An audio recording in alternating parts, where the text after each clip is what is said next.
joins the Red Host. Cursed Sotek spawn. Happy Warhammer Fantasy Anniversary.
That was poor timing. Hello!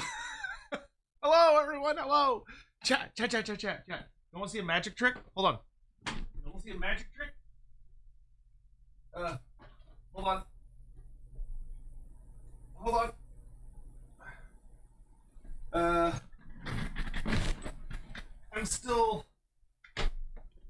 I'm still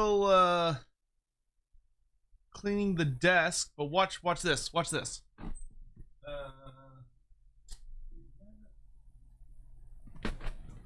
Okay, and then I should be able to do this. My hand cam! I fixed my hand cam. Look at that. So I'll be able to start doing painting streams, and we could do like book review streams, and I could do like card openings, because I can actually like show y'all cards now instead of it just being like weird from another camera. Like, look at that! I fixed it! It only took like a year plus, but I could finally like start showing off stuff again. Ain't that cool? I don't have it set up super well. That this millisecond I've got to kind of adjust, but like we can start doing things. That took me like 2 years to fix, but it's fixed now. Hallelujah. So that's Last done. off, James Ian's cheered. X100. Puntax. The Grim Reaper travels using a double-sided scythe. Kill that man! Bicycle, if you will. Kill that man right now! Last of the Jamesians, I want his kneecaps broken and him thrown into the snake pit immediately. Immediately! I warned him. I warned him about coming in here. Him, her, whoever. Mods killed him right now. But good morning, everyone. Hope you're all doing well. Hello.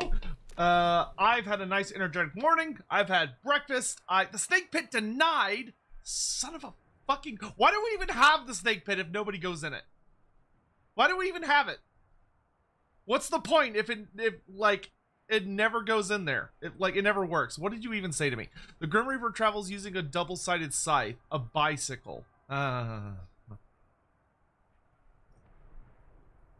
least you did bits, I guess. If I'm gonna deal with garbage, I might as well get paid for it.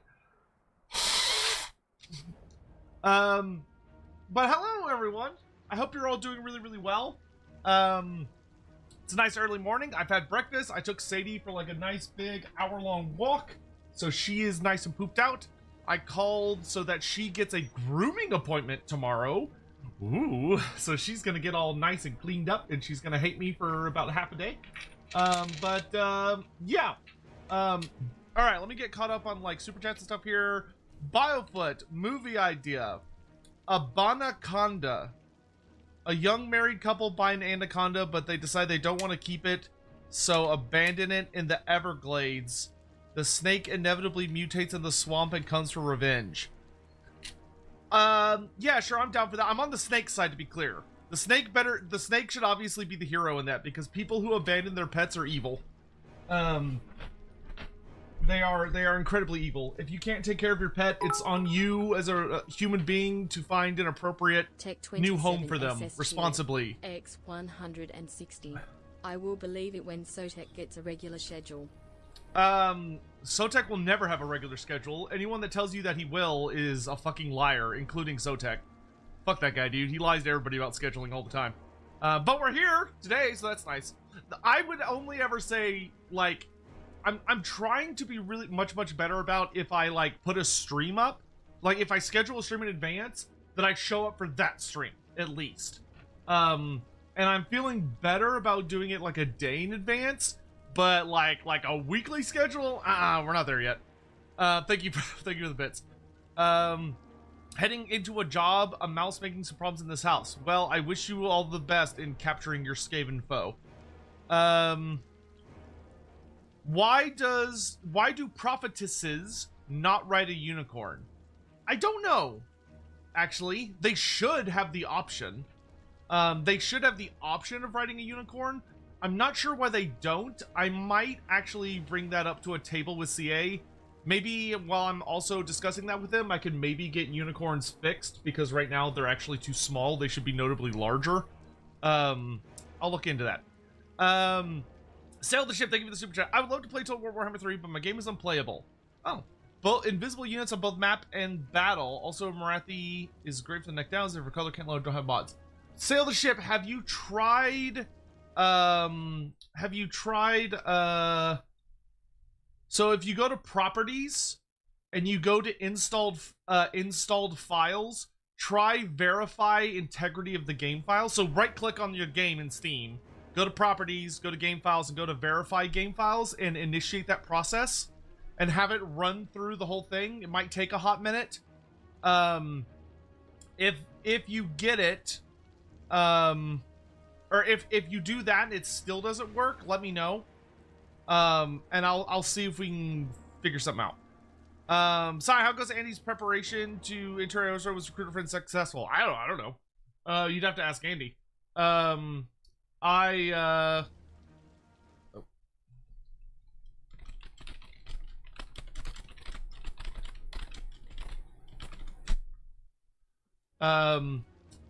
I sent it to him and he was like, I don't know if this is gonna work, and I was like, I don't know either, but like, I guess try it. And he was like, okay, and then that's all I've heard. Let's go ahead and do our good morning chant here as we load into our first battle of the day. Castrated, thank you for being the first spawning. Again, you're very good at sniping that. Also, good morning to Gigantes, Knuckles, Seba210, Mr. Vorn, Lord Gron, Emmerich Draws, Super Ego 1989, Hoppit, Shady Spinach, Istian Lion, Thoric Ironbrewer, is it Gabe Sky or Gabiski? Probably Gabe Sky. Audrey, hello. Vagarian, Sail the Ship, good morning. Shady Spinach, Kimba, Warsax Worky Mischief, good to see you. Biofoot, Patrick Egger, Frostmorn, good morning. Jonathan King, morning. Jamaican Runner, hot take, Carl Franz Immortal Empires is one of the hardest campaigns in the game. I don't think that's that hot of a take.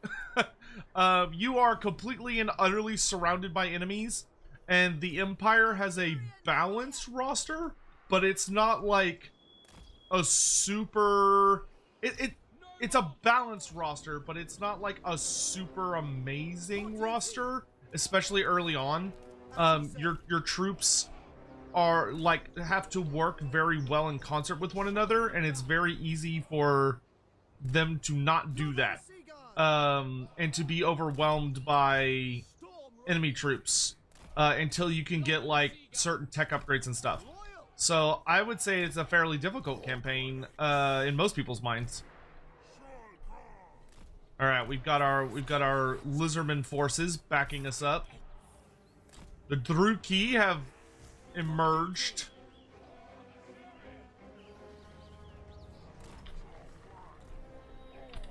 Do you have any auras? You got the Guardian aura, which is nice.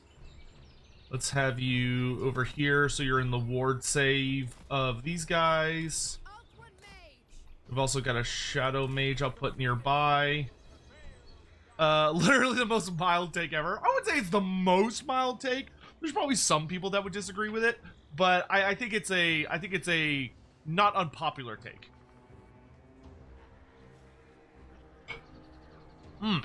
Michael, good to see you.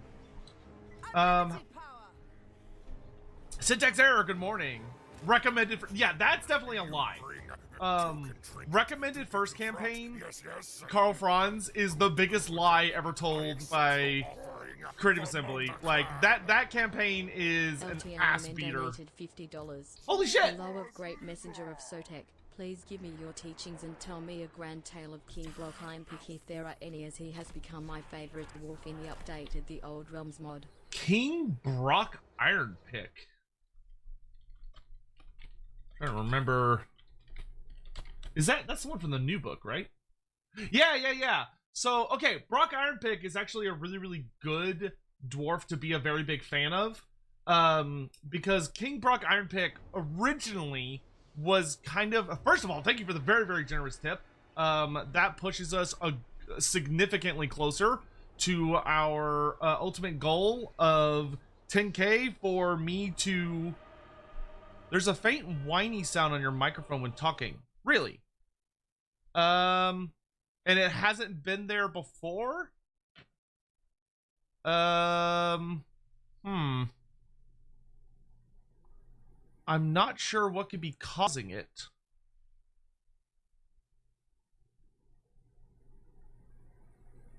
Am I on the right microphone? Let's see.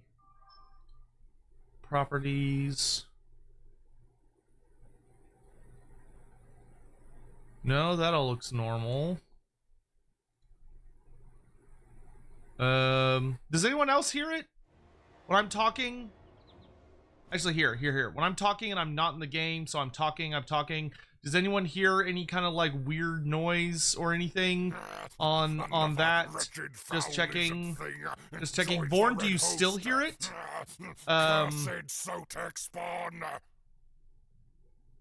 Okay. No one else seems to be hearing it. I wonder if it was something in the game. Okay, no one else seems to be hearing it. Okay, cool. All right. Born, thank you for the super chat. For the record, Born, if there's ever like audio stuff for mods, y'all could just like shoot me a message in Discord or throw a message in the chat, because y'all please don't need to feel the need a super chat for that. I will snipe out you saying that. Trust me. Scion, can we expect another Final Fantasy 14 stream this afternoon? There's a decent chance. I do want to try and finish the Techless campaign today. I want to make sure that the Total War people are getting their fair chunk of the Donathon days. So I don't know if we'll get around to playing Final Fantasy today. We probably will, but it probably won't be till the evening. Michael, thank you so much for gifting 5 subs. Thank you. Yeah, Born, if you hear it again, let me know. If you could grab, I don't know if you have like a way to record, but if, like send a message to Hawk, maybe he can grab a recording of it, because I know he's got recording software. Anyway, sorry. So Brock Ironpick, the cool thing about Brock Ironpick is that he is the main focused king in the newish, dwarf book for Warhammer Fantasy Roleplay 4th edition, which is what's it called, like Lords of Stone and Steel, I think. Born, the 50 was from all capital letters LTLMN, all capital letters was the very, very generous $50 tip. Brock Ironpick, though, he's the king of Karak Norn. The big thing that's really nice about him is that he received a significant feature in that novel. So he's actually one of the easiest, or not novel, sorry, but roleplay supplement. So he's actually, ooh, Bolthers, fuck that. LTLMN, like lieutenant, or like little man, I guess would be the closest thing. So LTLMN. There's a second L. But anyway, so the he plays a really, really significant role in that book, in the supplement. So he's someone that's actually relatively easy to look up and get like a detailed story on that. Yes, it was. Thank you, Born. So I would really heavily suggest picking up that supplement if you want to learn like a lot about him. But he's a pretty fun king, as he's introduced in the book, the King of Karak Norn. He is what's the name? It's called Lords. I think that's the right book. Someone correct me on that if I'm wrong. Ooh, hold on, I gotta. Wait.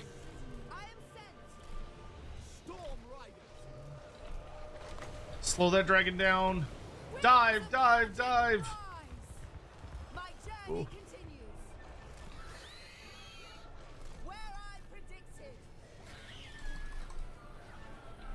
Okay, I'm gonna lure her down to the ground. And I'm getting the hell out of dodge. Okay, that's one dragon dead.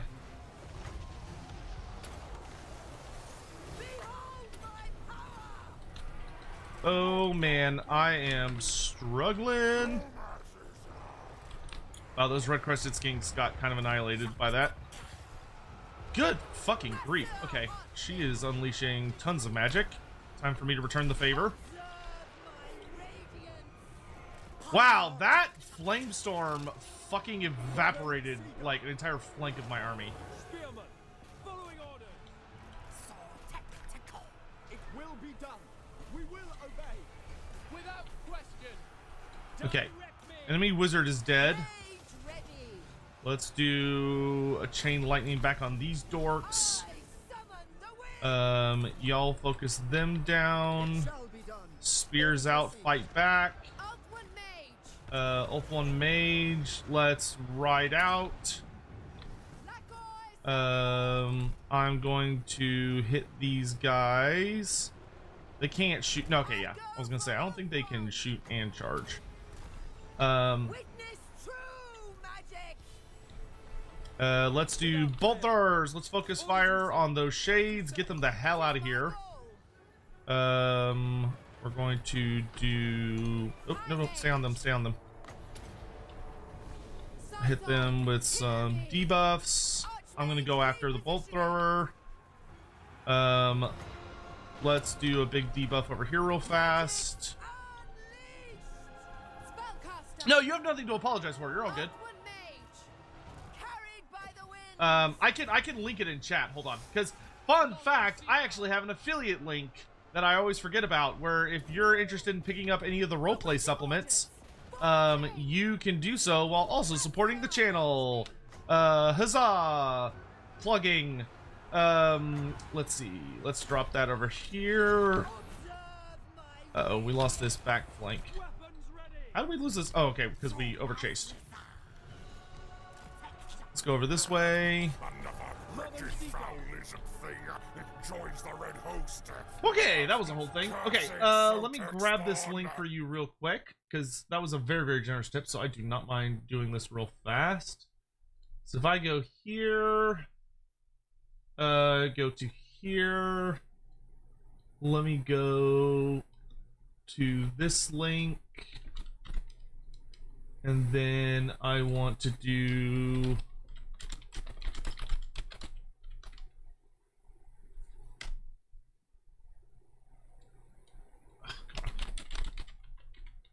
Wait, is this the wrong link? Fuck, this is the wrong link.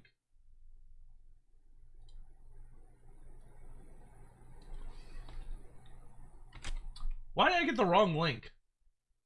Ugh. Okay, that should be the right link. Wow. I love how I've been doing that wrong for God knows how long. There we go. And then...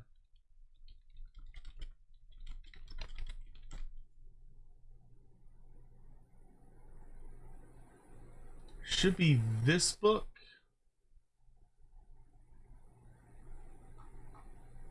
Yes.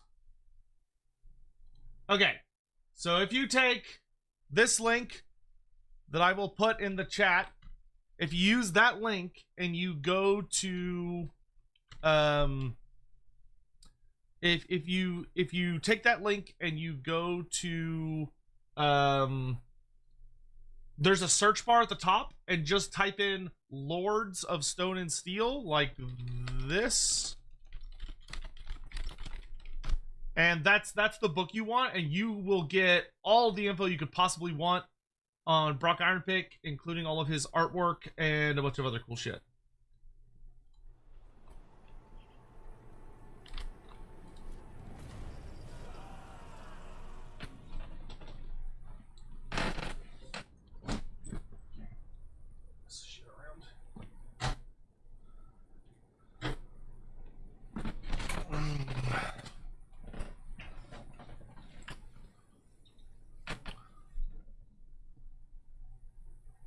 Calcifer 303, good to see you, by the way.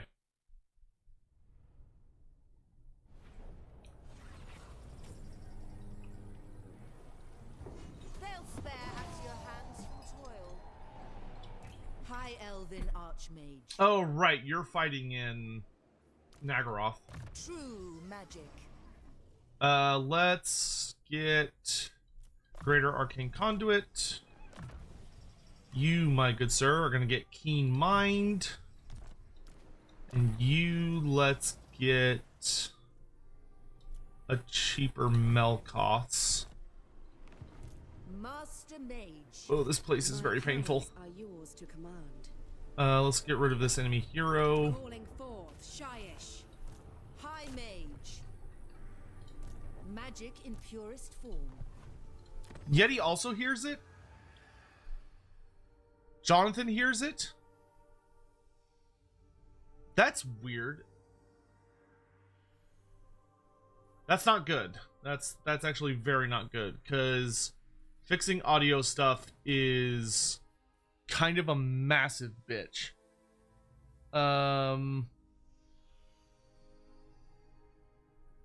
Let me... I'm trying to think. No, that wouldn't be changing anything. That shouldn't be changing anything. The only thing I could do is maybe take that out.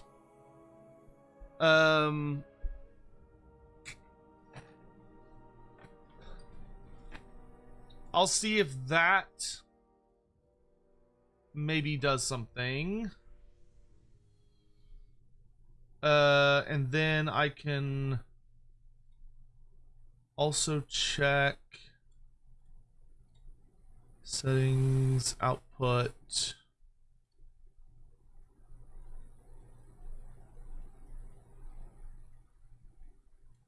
Okay, that all looks fine. Still there? I'll check all the cables really fast.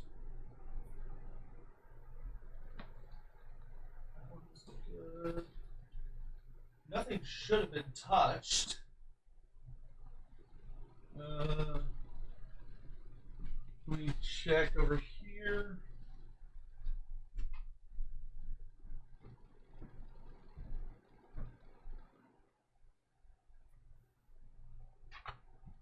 That's fine.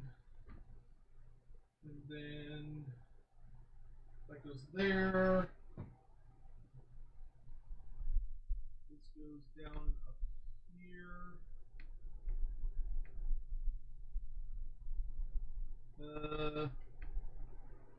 Where does this go to? Oh, that goes in that part.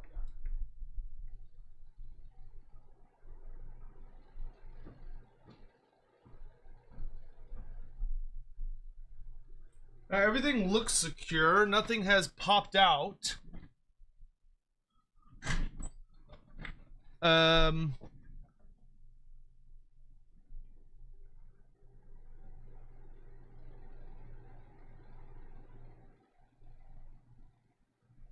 you know what? Let me open the stream.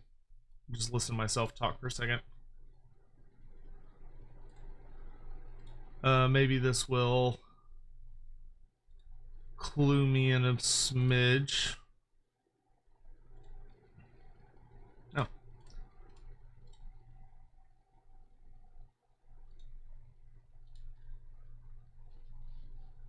Maybe this will. Testing. I'm talking. Test. Talking. I'm talking. Oh. Testing. I'm talking. Test. Talking.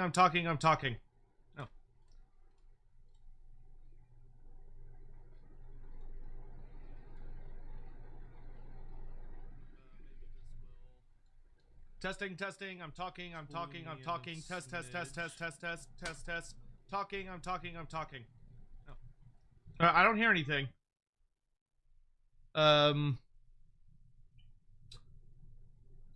Let me know if it comes back. I literally just walked around and jiggled some chords. The sound went away when you were tinkering? Okay, well, maybe I fixed it. A discovery for the White Tower. Okie dokie. So we won that battle. The Southlands is secure.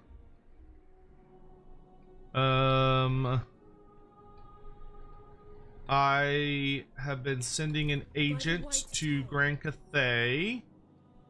Yeah, hopefully it's fixed, because otherwise I would be super sad face. Wow, Lustria, man, Lustria sucks. It is just full of shit. My infinite knowledge is yours. All right, we're gonna go ahead and fall back to the Citadel to heal up, because we fought a giant legion of rats. So we're gonna lick our wounds here for a bit. Is that the only place where I'm building anything? Fortress of Dawn. I can't build anything. What about in here? Oh no, I can build stuff here. Okay. Let's get Ithelmer Smith. Good stuff. Let's also go ahead. We have like a ton of influence. Let's use our influence to... Let's see if we can make the forces of chaos like each other a bit less than they do.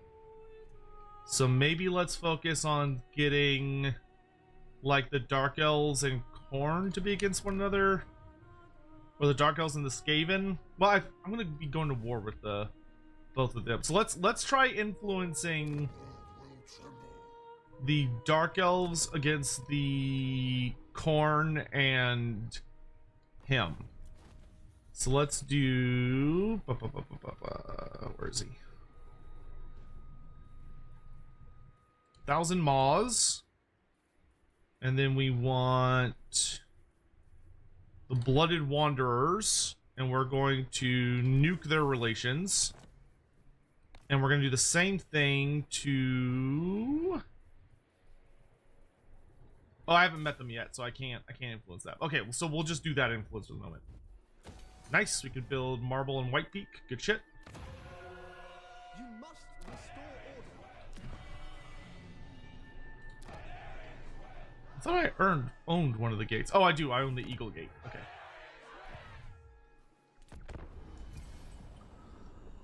Sailor Ship, thank you very much for the super chat. I verified the files. I had to re-download 3 things, but it's working now. Oh, great. Okay, awesome.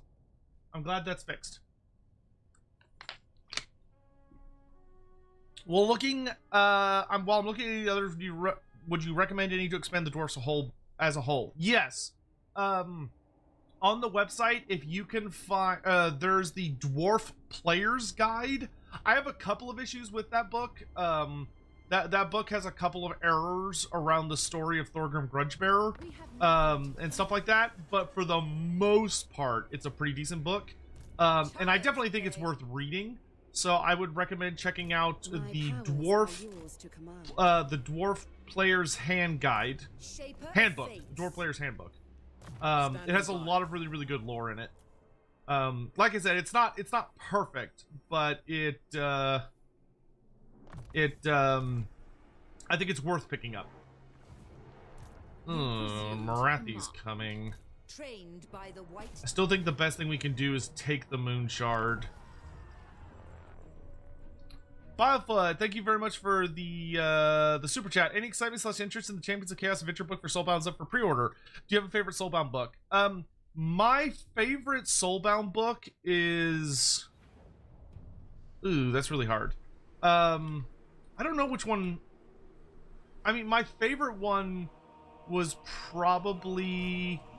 I mean, my favorite thing was the Lizardman supplement, or the Seraphon supplement that gave you rules on how to play a Seraphon, because it's just really kick-ass. I also really enjoyed the a lot of the original books. Like, I liked a lot of the first like the original core book. Misthaven was apparently was pretty fun. The one that gave you access to a lot of the bigger, more powerful champions. I don't remember if it was called Champions of Order or if it was called something slightly different, but there was one that lets you be like the dragons from the Stormcast Eternal book. That was really cool. But there was a lot of really good stuff.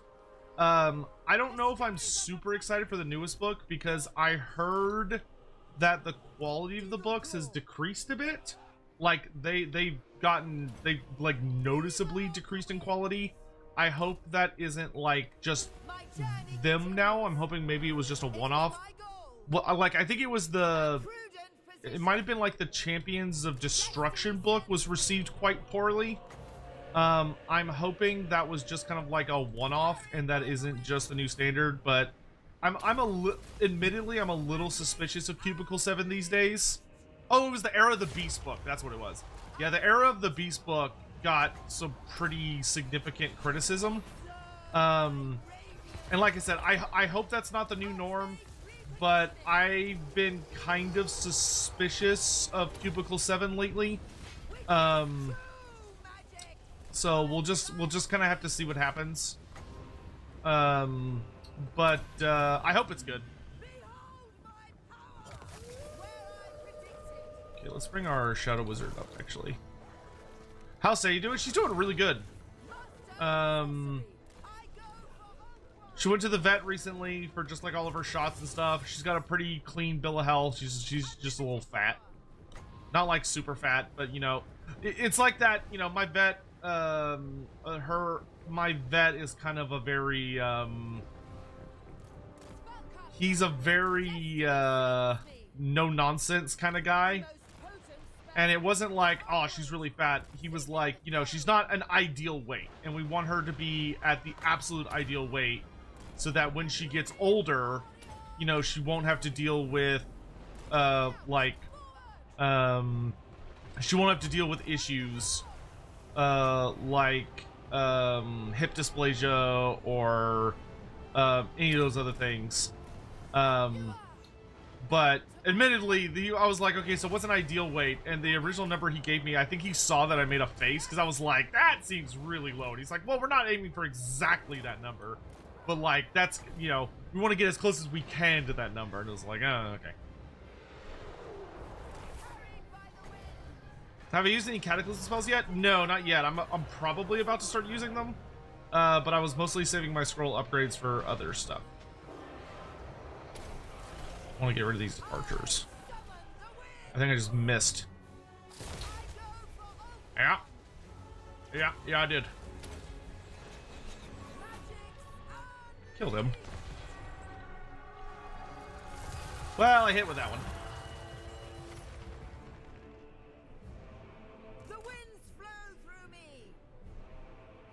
Okay, I think we got rid of all the enemy shooting.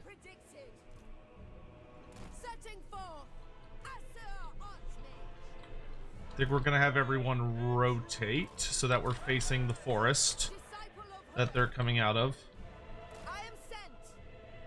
Where is the enemy general? I haven't seen her in a hot minute.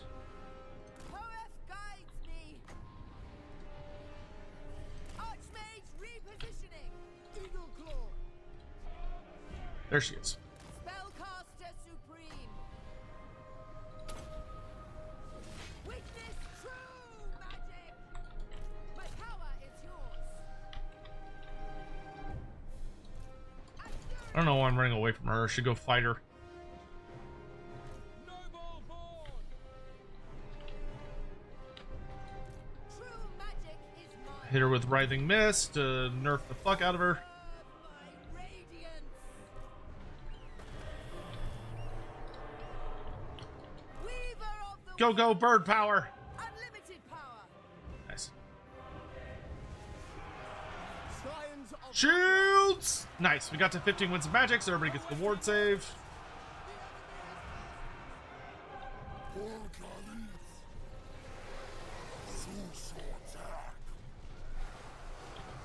Think you missed your last super chat, did I? Oh, yeah, I did. What does it say?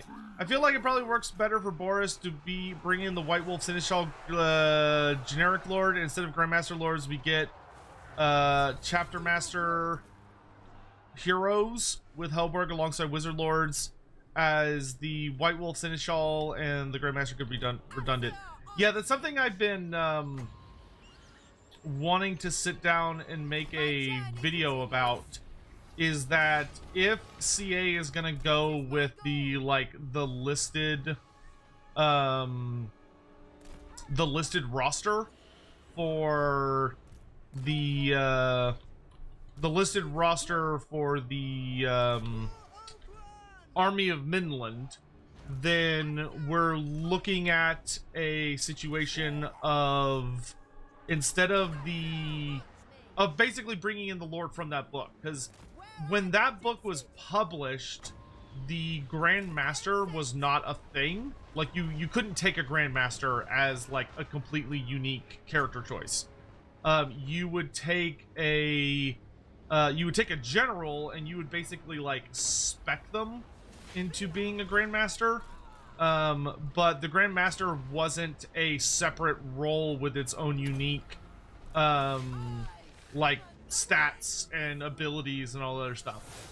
And so they kind of gave us that with the Midland Army, where they gave us the Seneschal of the White Wolf. But the downside of the Seneschal versus the Grand Master is that the Seneschal is only essentially a master of the White Wolves. They are not a master of like all of the other knightly orders.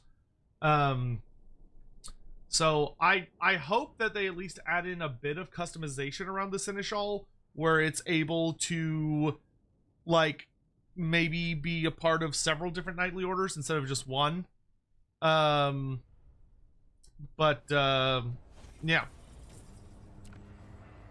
What would happen if the flame of Syrian was extinguished? The world is probably, it's the end times. If the flame of Assurin were to be extinguished, then it is undeniably, beyond the shadow of a doubt, the end of days.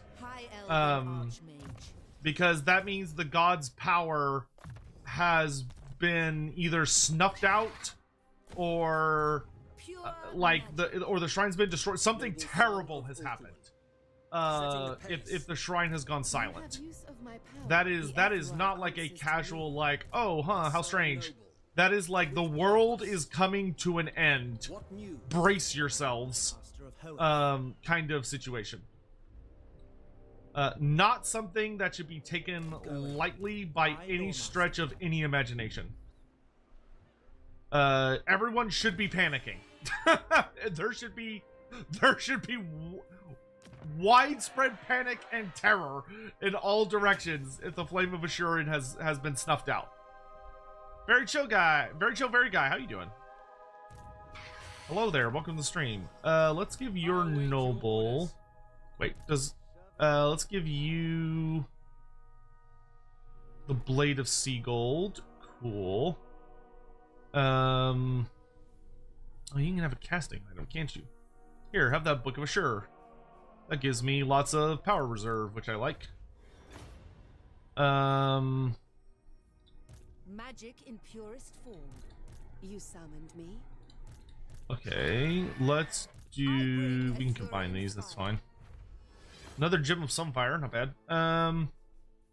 Combine some amulets here. Sacred Incense. That's pretty good. I don't actually like the Casket of Sorcery very much. It's a very anti-wizard item on an army that doesn't really need an anti-wizard setup. I'm not gonna keep you. Actually, you know what? I don't think I really want to keep you on that weapon. Because wait, not you. You. I think I'll give you this because I want to give the Blade of Sea Gold to another general I have coming up. Blade of Darting Steel will work for you. Okay, and then take a Court Attendant and a Herald of Mathland. That's good. No, I'm playing pure vanilla. I very rarely play with mods. It does happen, but it is quite rare. Okay, so we got a new mission from Oxiodal, which is good. Amantis, good to see you. Interesting, we do have some testimony from the Bronze Age, people talking about the gods disappearing, leaving them not like in the past, but like this morning. Oh, that sounds like a bummer. Okay, I've got a lot of scrolls of knowledge. I could... Okay, I'm intending on building a really big bad army. up here at the White Tower, based around Caradryan. So I think we could go ahead and get the wizard I'm going to use for this army, because we've got the scrolls for it. And we are going to use a... Do we want to use a fire wizard? Or did we want to use a beast wizard?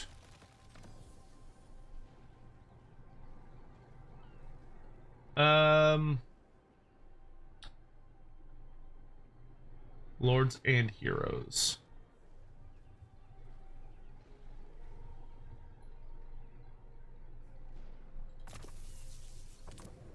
I feel like a fire wizard is more... I mean, I think they're both reasonably thematic.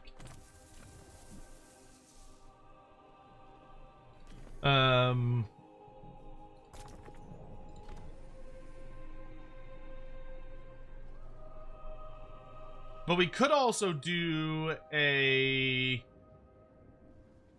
We could also do healing cap.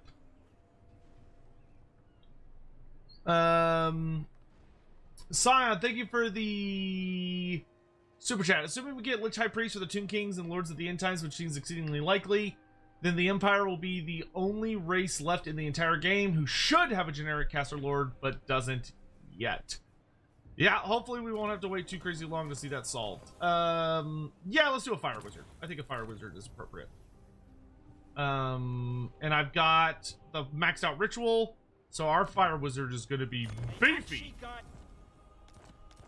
Comes out straight on the Sun Dragon. I hear the Kadaf. And we're going to slap her up with a Gem of Sunfire immediately. Love to see it.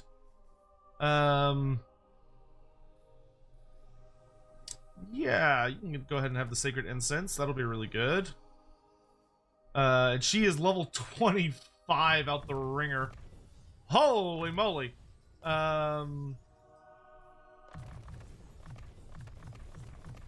Just give me all this nonsense. And then let's max out Burning Head. Let's max out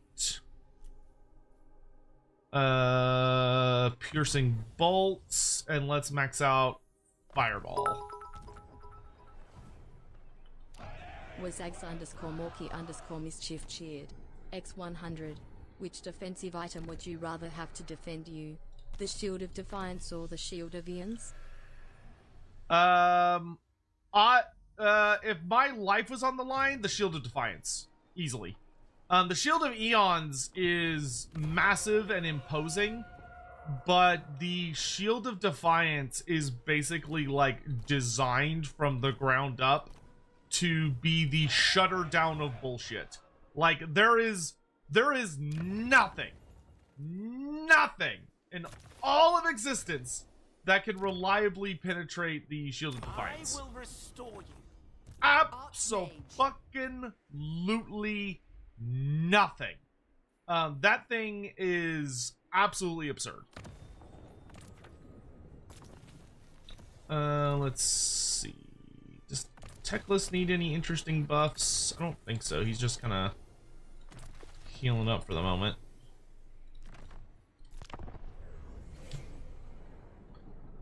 Yeah, that's like one of those things is significantly more powerful than the other. Empire Wizard Lords need to all be unique. I mean, I'd like for them all to have unique models, yeah, so that would definitely make it feel more justified for them to have taken as long as they've taken.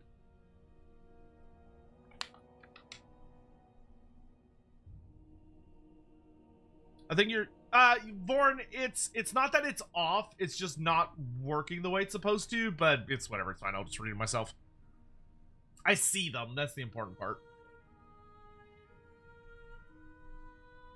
The stream alerts has been really finicky for some reason, and it's difficult to fix.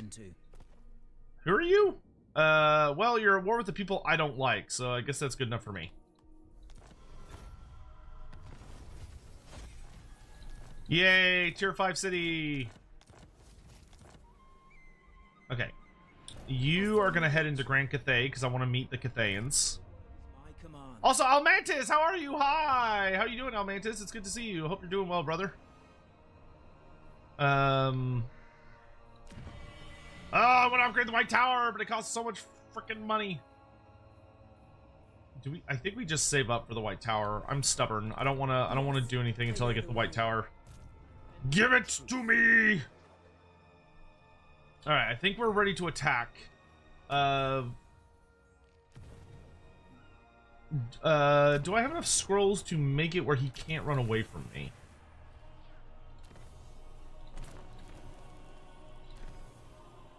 When attack, enemy army won't be able to retreat. Aha! Suck on those nards. By the gods. Sion, thank you for the super chat. When do you think we might get the last two missing things? The High Elves, Core Hill, and the Anointed of Ashurin? Probably in a mini pack of some kind. I would still love to see a pack that kind of focuses on like characters. Oh, here we go. Let them go. Thanks for the money, rep boy. I command the winds of magic. Off I go. Run, run.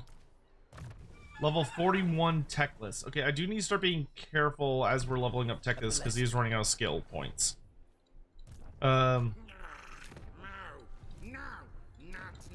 No. Okay, you, my good sir, have completely maxed out your melee tree, correct? Yes. All right, we can start you on magic.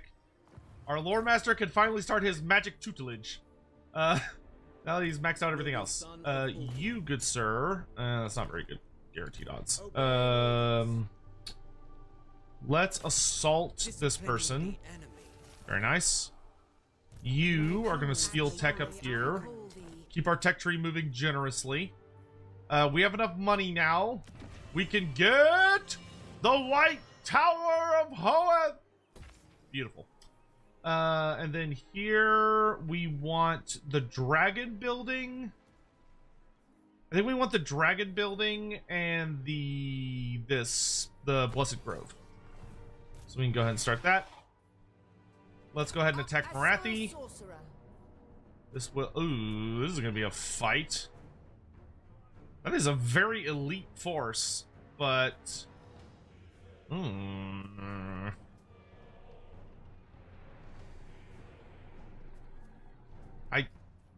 pretty sure we can win this. I have a very upgraded army. Like, my troops aren't that high tier, but they're strong because of her seat on the whatever it is. Dawi Forever, thank you for the super chat. How will you design a Gorfang Rocket campaign? There are allegations of him being too similar to Skarsnik and they wouldn't want to move Gorbad. Lies and heresy. The people that say that are cowards. Okay, so to answer your question, what makes Gorbad Rotgut different from every other greenskin? And the simple answer is that Gorfang Rotgut is the Squatter King. And the thing about the Squatter King is that he has a very unique relationship with greenskin culture versus all of the other characters we have. The Squatter King of Black Crag actually is a runner of a permanent orc fortress, which none of the other greenskin characters have. Like, Skarsnik is perpetually battling for the space of Carrick 8 Peaks. But Skarsnik doesn't control Carrick 8 Peaks. He's fighting for it. So, like, he's constantly having to defend his territory. Whereas Gorfang is the undisputed master of Black Crag. And he has set up, very unusually, like an economy and a full culture and structure. So the biggest thing is that we know that he accepts bribes to allow people to pass through his territory unmolested, and he actually trades with people. So he should be uniquely the only greenskin character in the game that is allowed to form trade agreements. He should also have a unique ability to interact with the threaten mechanic, to where basically, like, I would give him something where he's able to, like, extort bribes from other factions, where, like, he could sort of threaten them to, like, maybe he doesn't take diplomacy hits when he threatens another faction, to give like to do something that he wants. Because like in diplomacy, you have the threaten mechanic, which is that you can try and tell the AI to do something, and if they don't want to do it, you can threaten them. And if you fail, if you try to threaten, it fucks over your diplomacy. Like it makes your reliability go really, really far down. But and it also makes you at war with that faction. I would maybe make it where he has a unique gimmick where no matter how the threaten goes, he doesn't actually take a penalty to his reliability by using the threat mechanic, because that's like a unique gimmick for them. That's how he operates. But the biggest thing is that I think that where most of the Greenskin campaigns are about like, oh, you need to declare a war and go to this place and take over territory and continue expanding, Gorfang should be almost more of a Greenskin character that's about building tall, building a great treasure vault, becoming the great king of the Greenskins, as opposed to the grand rampaging conqueror. He's more defensively minded. He's more about building up, like, maybe he has uniquely super powerful garrisons. So he has like the strongest garrisons of all the Greenskins, and he gets weird unique buffs. So like maybe his buildings have higher health, his towers maybe deal bonus damage, or he just has like more troops in his garrison or more elite troops. You know, he has a unique start. He should have a unique starting orc shaman, which is I forget what his name is. Mad Wazdok. I think that's his name. Who is like his personal advisor, who's this like really crazy orc shaman that's really old, like super fucking old. And I think that he should kind of almost be like a dwarf-like Greenskin campaign, where he's about building tall, defensively minded, and for actually building an economy, as opposed to just going out and rampaging. Maybe he's able to take vassals. Like maybe he has a vassal system. There's a lot of things I think you could do to just mix it up and make him a very unique, completely different experience from all the other Greenskin campaigns. Something that is truly odd. That way when you stick him in Blackcrag, which is where he should go, he should be in Blackcrag. Despite the fact that he's like kind of near some of the other Greenskin characters, he still has a very unique situation. And then what you do with Gorbad, I've said this once and I'll say it a million times, Gorbad should go to Grand Cathay. There is a big orc faction in the Kunlun Mountains that doesn't really do a lot. They're just kind of there. And it would, Gorbad going there, I think would be very interesting. It would make it kind of a unique epilogue to his original story, rather than just sticking him back in Blackcrag for some reason. And it would make him going back to Iron Rock a more significant journey of triumph, as opposed to just like his starting location, because that's his old house. I actually don't like Gorbad's start location in the game, because to me it feels like CA kind of designed it almost like, oh, you're Gorbad starting off at the beginning of Gorbad's story, where I would much prefer it's like it's an epilogue to his journey. Like, you're Gorbad, you've already done all the shit Gorbad did. Now he's rebuilding. So, and he's gone somewhere far away to do it. Like, he's retreated from the Empire and he's rebuilding his forces out in Far East. And it gives you more, you have like a brand new fresh campaign for the Greenskins, because you're fighting against Grand Cathay and all of the enemies in that area, instead of just fighting like dwarfs or lizardmen or ogres and chaos dwarfs. Like, it'd be a completely fresh experience. And I don't think I think it would work really, really well. Scallywag, do you think CA will ever let Darkness and Wood Elf get all 8 basic Lords of Magic? Yes, I do. As long as people keep asking for it, we will eventually get it. I 100% feel that way. Just keep asking for it. Keep politely, of course, but keep politely bugging them about it, and we will get it eventually. There's no reason not to. And then, Scion, thank you for the super chat. Gorfang is the immovable object to Grimgor's unstoppable force. I'd really like him in Blackground. Gorbad moved over to Cathay, but we still also need Tenant Four Eyes to rep Forest Goblins. That would be nice. That would be very nice. All right, let's see if we can do some shenanigans here. I'd like to get close enough to Marathi that I can hit her with an overcast transmutation of metal. We're also gonna throw a chain lightning down on some of these elite. God damn it! Man, these cast times are like crazy on her. Okay, good. Now we're gonna fall back to a safe distance.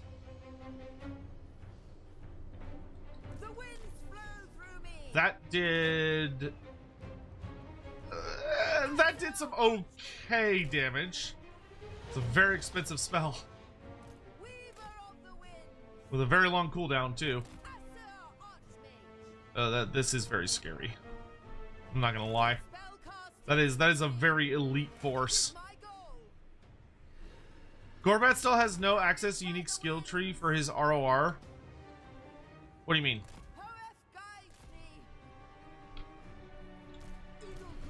Okay, focus everything we have on that hag. Let's get guard stance up. I am sent. Where I predicted. Ooh, good shot. A prudent position. Archmage. Yeah, almost have enough for another cast. Could fire off another chain lightning. Witness true magic. Observe my radiance. Unlimited power. Okay, she's slowly dying. Asur Archmage. Assyrian fire.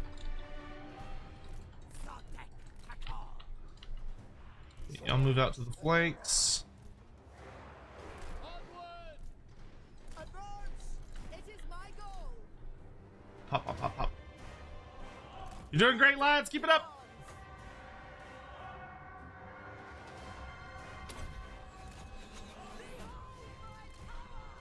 I want to try and keep us above 15 winds of magic. Okay, we're gonna switch to rapid fire. Focus those dark shards. Eagle claw. You two stay on her. Okay, I'm gonna go ahead and take her on in combat, I think. We're gonna hit her with a writhing mist to lower her melee defense. Oh gosh, she really hurts. Yeah, stay on her, stay on her, stay on her. Engage.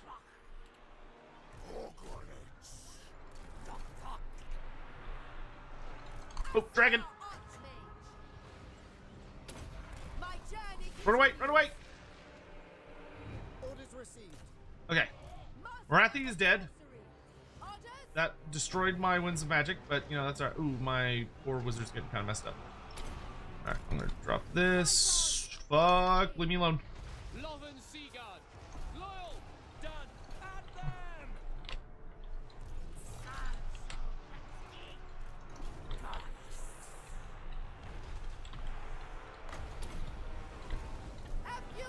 Lothern Seaguard, the dragons! Yes, very well. Seeking the foe. Oh, stop, stop, stop, stop, stop. Oh, fuck, that hurts. Asur Archmage. Let's make this dragon a little easier to kill. I summon the wind. You come this way. Skinks, go take out those bolt throwers. Awaiting orders. Winds of Oh, they got halberds. Okay, wizard, you run them off. Horned ones, let's fall back a bit. Attack. Orders received! Lothern the Sea Guard, turn around, turn around. The most potent spells. Fire Lily! Witness true magic. Ooh, run away, run away. Ah! Bolt throwers, focus that dragon. I will triumph. Okay, this is going well. For the king! It will be done, as you say. Lothern Seaguard. Turn and fire. Get Lothern moving out. fire bows. Noble, I need you on this flank. Oh, run away, run away, run away. Ah! Destiny sends me. Take out those bolt throwers. I'm going to do one of these.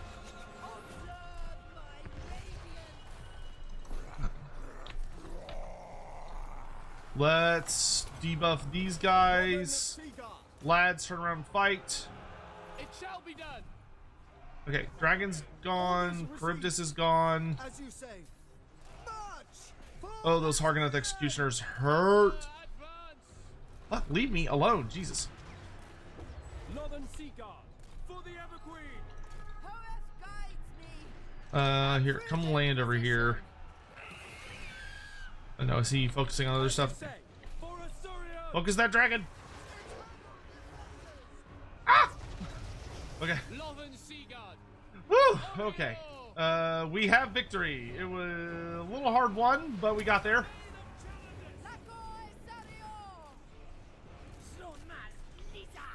Good work, lads! Good work! Repositioning. Let's get all our bolt throwers back online. By your command.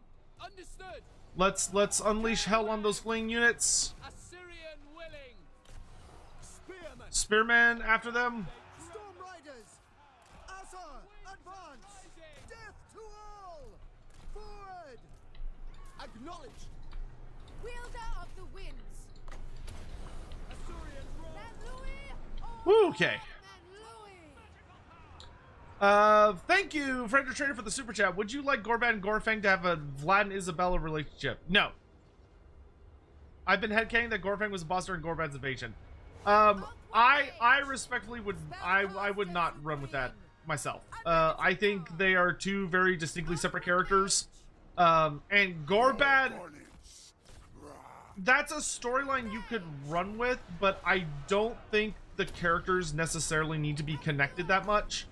I kind of prefer them being relatively separate forces. I wouldn't want to overly connect them, so to speak. Spearmen. Lothern Seaguard. Horned Riders are so helpful with high elves. These lads are doing good work.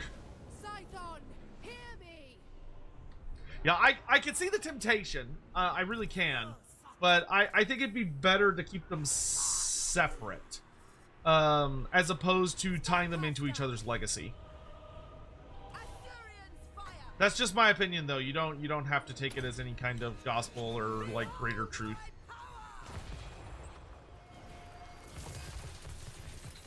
Take on.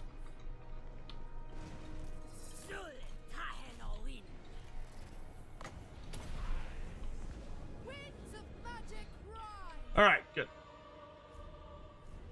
A good killing ground. Oh, those are Sisters of Slaughter. Those are going to be too fast for those sneaks to catch. But that's okay. That's what the chariot's for. Dragon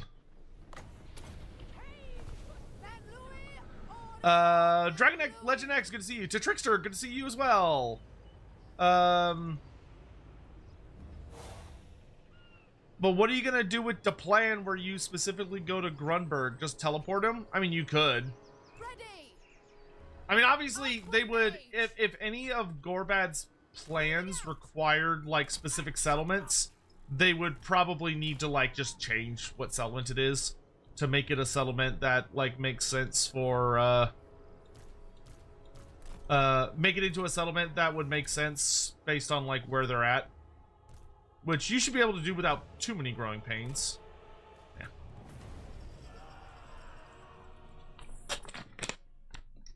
Like, you could just stage Grunberg to, like, Kunlun Mountain or whatever.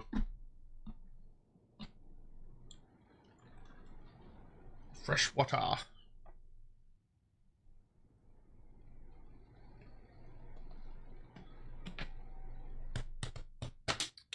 Willow Wilson, a riddle? I have a king, but no crown. I have a realm, but no son.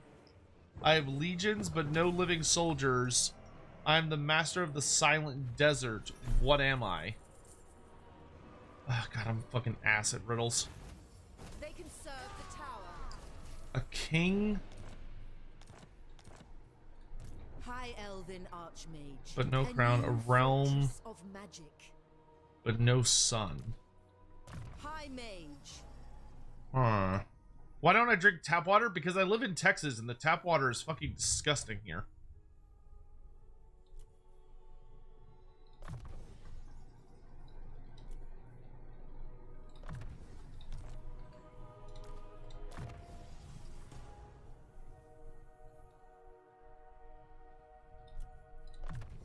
Is Cetra? No, it can't be Cetra because he said he has no crown. Oh, it is Cetra?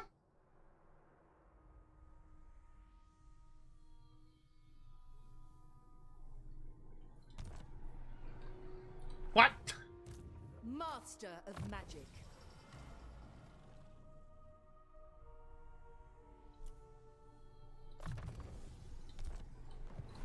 Trained by the White Tower.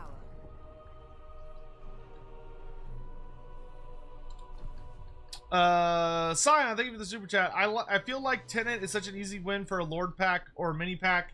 He's a Forest Goblin, a Goblin Shaman, Legendary Lord, and he has a unique mount, a pure black Ragnarok called creatively the Black Bigness. Easy sell. I agree. I mean, unfortunately, as we all know, we'd have to get CA to agree, because CA always has like, oh, I don't know. Oh, I don't know. You must restore order. How is it Cetra?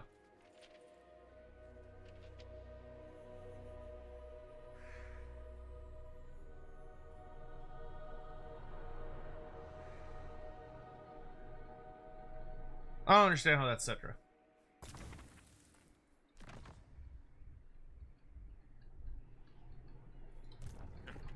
Not in this. But I'm also admittedly bad at riddles, so. I think we're good for this turn. Yeah.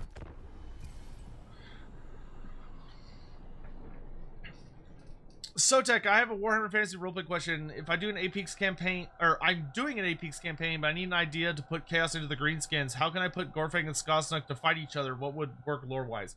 Gorfang and Skarsnik, they are not friends. They are on and off again allies. But at the end of the day, it's still Greenskins. Probably the easiest thing you could do is basically have something go off where one of them is believed dead. So like maybe there's a notable strike by Belagar or Quick Head Taker. Maybe like Quick Head Taker like unleashes like a big, very thorough invasion of Carrick 8 Peaks, or like something goes down that leads people to believe that Skarsnik has been killed. One of Skarsnik's favorite tricks is to pretend that he has been killed.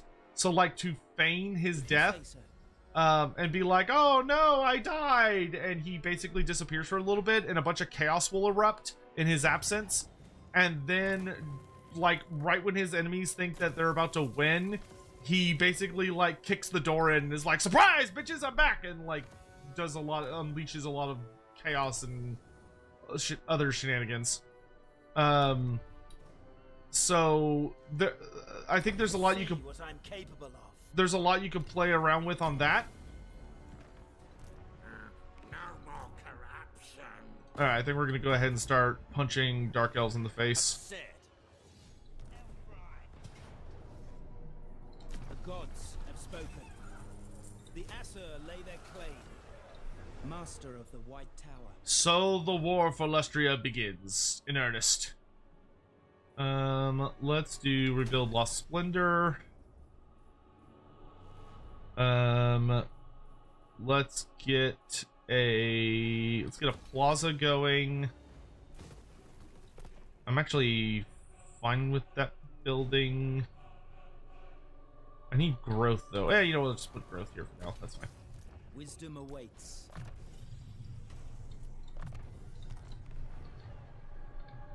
Cheers, Loremaster wrote down. Yeah, because then, like, Gorfang would absolutely be like, oh, Skarsnik's dead, let's go!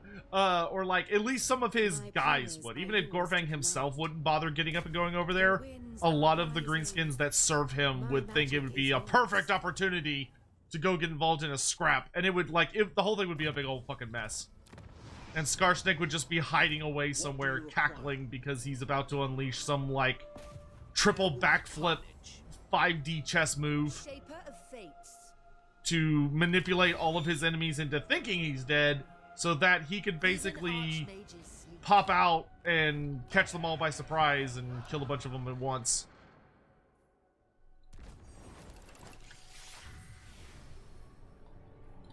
Mage of Ulthuan, as you wish. I know you're eager. Hold on, I want to wait till some of these buildings are done. I want to get that. I need to get that tier 5 building.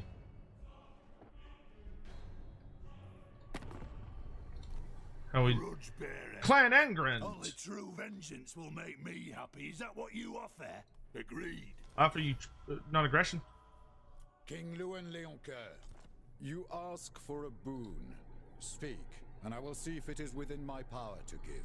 Frederick Gorfang, legendary lord with access to the deeps mechanic. The hunter. So this could be a slightly controversial take. I don't know. This might be something where everyone's like, "Oh, duh." Already done. If it was up to me, I would actually really like to see. I personally would like to see Skarsnik get the deeps mechanic. Because night goblins, their whole thing is like digging down deep into the earth.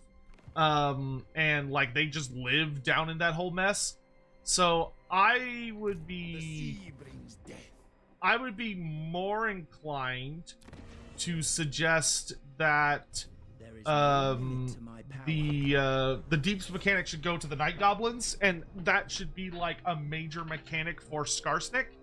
Gorfang, I think him having a very unique in-depth diplomacy system with a focus on economy building and uniquely powerful garrisons, I think that would be enough for him to feel like a substantially unique Greenskin campaign. And maybe like his WAs are a little unique because like maybe his WAs have to be like he prefers to be closer, or you could do all sorts of little shenanigans with. Hey, Volkmar.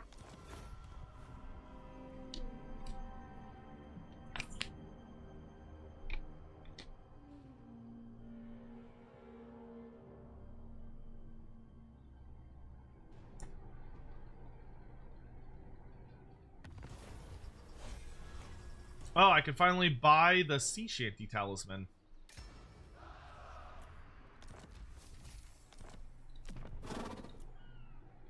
Huh. Teclis, High Loremaster. Preparing an ambush. Okay. Winds of magic. That's a pretty Magic good in purest item. form. Let's put that on you, my dear. Here, you can have the sea shanty talisman. That'll work. And then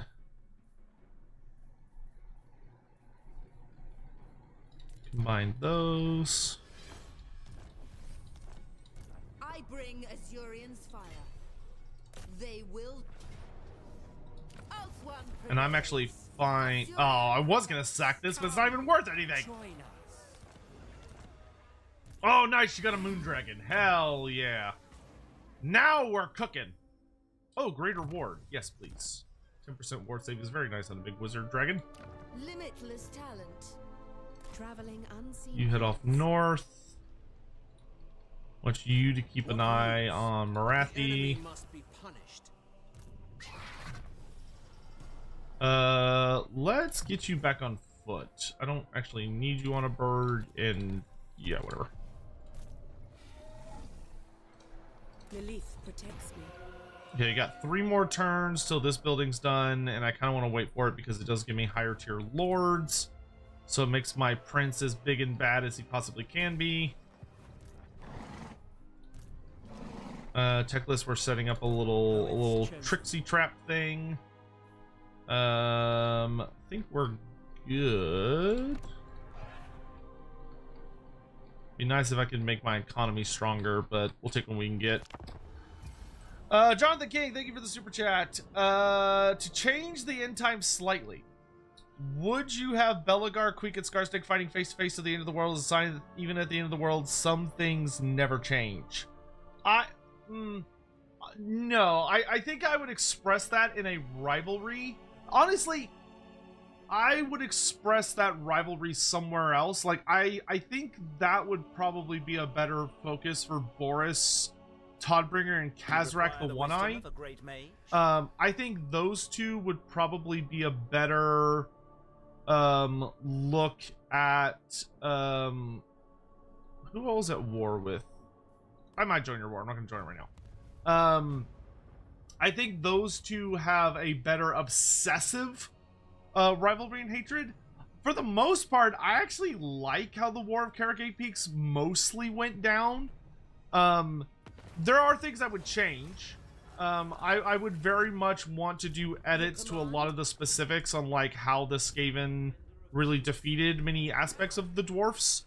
So like I would want to, like, I wasn't a fan of how the writing sort of just hand waved a lot of how the dwarfs lost territory and like fell and stuff, because it kind of made the dwarfs come off really silly, where like the Skaven's sudden leap in technology just like utterly obliterated everything the dwarfs had. I wasn't a huge fan of that. I wish it had been a more subtle build up, but I don't think I ultimately would have changed all that much when it came to like how it ends. I think Belagar died perfectly. I really, really like Belagar's death, to be honest. A reckoning. But Power. Embrace the night. yeah, no. The thing that I might have done different to symbolize that in a sense is I maybe would have had Scarsnick unable to let go. Like Scarsnick unable to let Karagate Peaks go, and he continues to fight for it even when it's like a completely desolate thing. But even then, I'm not feeling super like, oh, I would definitely want to do this. Like, there's a part of me that's like, no, I really want Scarsnick to be like the avatar of Mork, so he needs to like leave and like move on and move abroad and become something much nastier. I don't know. I'd have to sit down and really think about it. There are a lot. The Karagate Peaks storyline was not the worst. It wasn't perfect, but it wasn't garbage. So I would definitely want to tweak it, but it's one of the ones that I wouldn't be like, oh, I'm gonna throw all of this away. I would keep as much as I could, and then change what needed to be changed, which figuring out the specifics of that I think would take me actually a fairly notable amount of time, to be completely honest.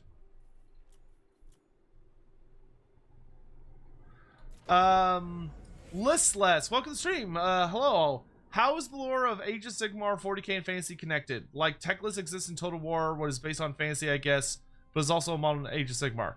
So, Listless, so the Warhammer multiverse, if you want to call it that, it's not really a multiverse, but it's kind of a multiverse. There are some shared elements between the various settings, depending on the setting. So the general guide is you have Warhammer Fantasy, right? So Warhammer Fantasy was the very first setting created by Games Workshop. And that's what Total War Warhammer is based on, is the original Warhammer Fantasy, which ran for 8 editions. After the 8th, and Warhammer Fantasy is like its own contained fantasy-themed universe that is in a world that's kind of almost a parody of our world, with a lot of very notable magic themes thrown in. A gift and what eventually, Games Workshop went through, we'll say, an incident where they decided that they wanted the Warhammer Fantasy World to get like a significant refresh. And the way they decided to do that was that they basically destroyed it. So we went through an event called the End Times, which was the apocalypse. It's literally just the apocalypse. So the apocalypse happens, and with the apocalypse, the entire world is destroyed in this really big, over-the-top, epic series of battles. And after the world was destroyed, so after the Warhammer Fantasy World was blown up, there was a new setting created that was the continuation of the Warhammer Fantasy story, which is Age of Sigmar. Sigmar being one of the gods from Warhammer Fantasy, who basically discovered like a new reality very, very long time afterwards, and we got a brand new setting that is the sequel to Warhammer Fantasy. Now, Warhammer 40k is like a completely different, unrelated thing. It's its own thing almost from the ground up. There is very, very, very little between 40k and, say, fantasy. They are wildly different settings. But there are still some concepts that leak over between them. So, like, you'll notice that chaos exists in both Warhammer Fantasy and 40k and literally every GW property.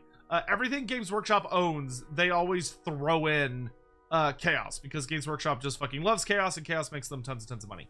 But 40k is best thought of as like it's its completely own unique thing. It's not really related to Warhammer Fantasy at all in any meaningful way. And even chaos is a relatively loose connection, because chaos behaves differently in 40k than it does in fantasy. But most people in their heads break up the various GW settings into the fantasy side and the sci-fi side. So on the sci-fi side, you have Warhammer 40,000, Horus Heresy, all that stuff, which the Horus Heresy is the prequel to 40k. And then over on this side, you have all the fantasy stuff. So that's going to be your Total War Warhammer, which is Warhammer Fantasy, and then Age of Sigmar, and anything in that bubble. So you can kind of think of them as two distinct settings that are loosely related by some connecting threads that aren't really meaningful. That's the best way I can describe it.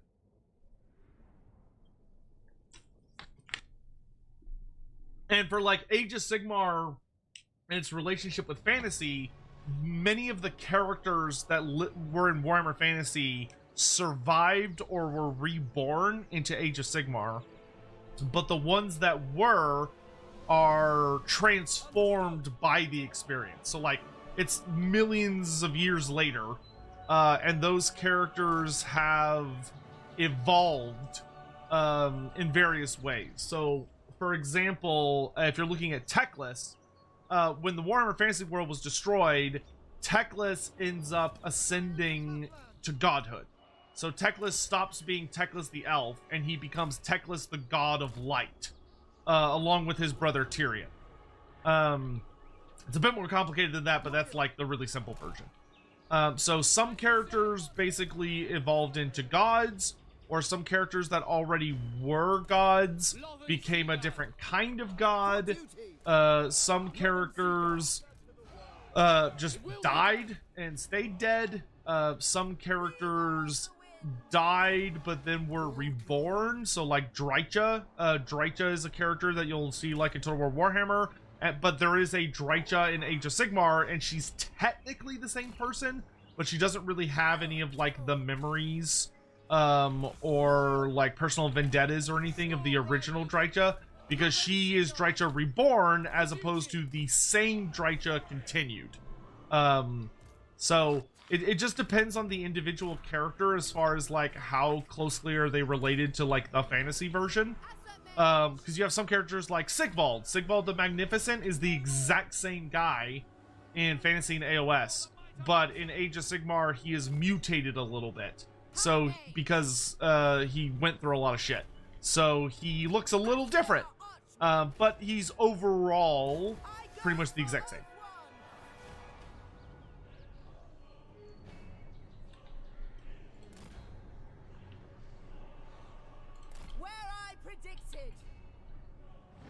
Alright, let's see if I can be real annoying over here. Let's get a dragon breath into these crossbows. Bleh. Beautiful.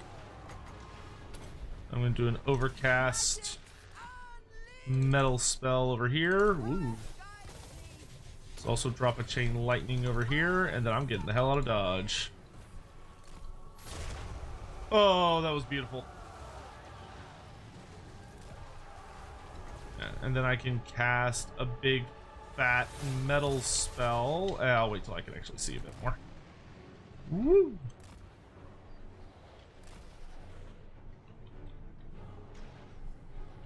Okay, Bolthers, we are in range of that Bloodwrack Shrine. Let's mow that thing down.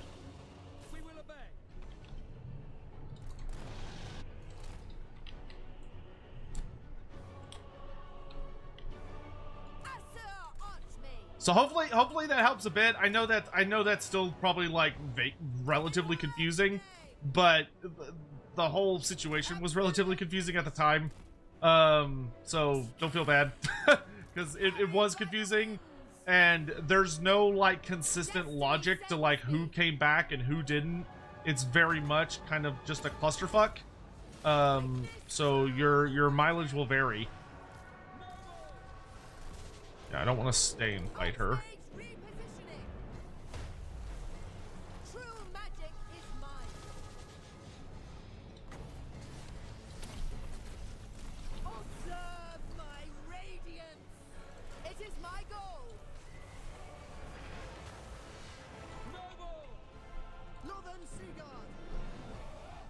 Hold the line. Okay, I'm gonna go fight her.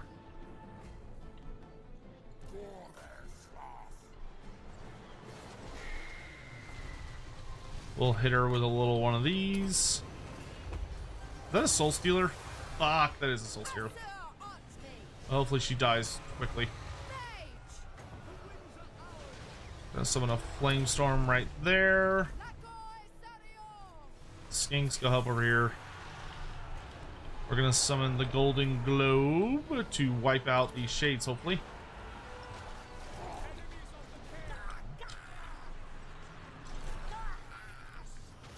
Spell start. We're gonna go ahead and do a sea shanty.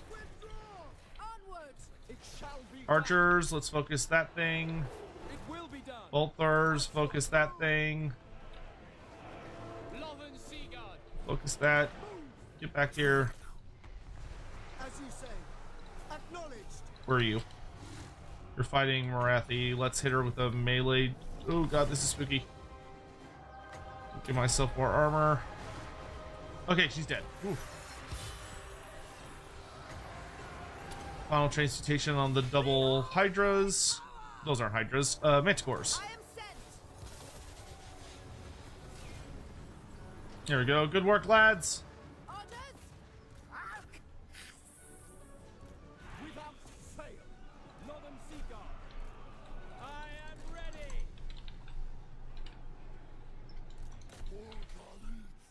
Let's get it away. I'll chase down what I can here.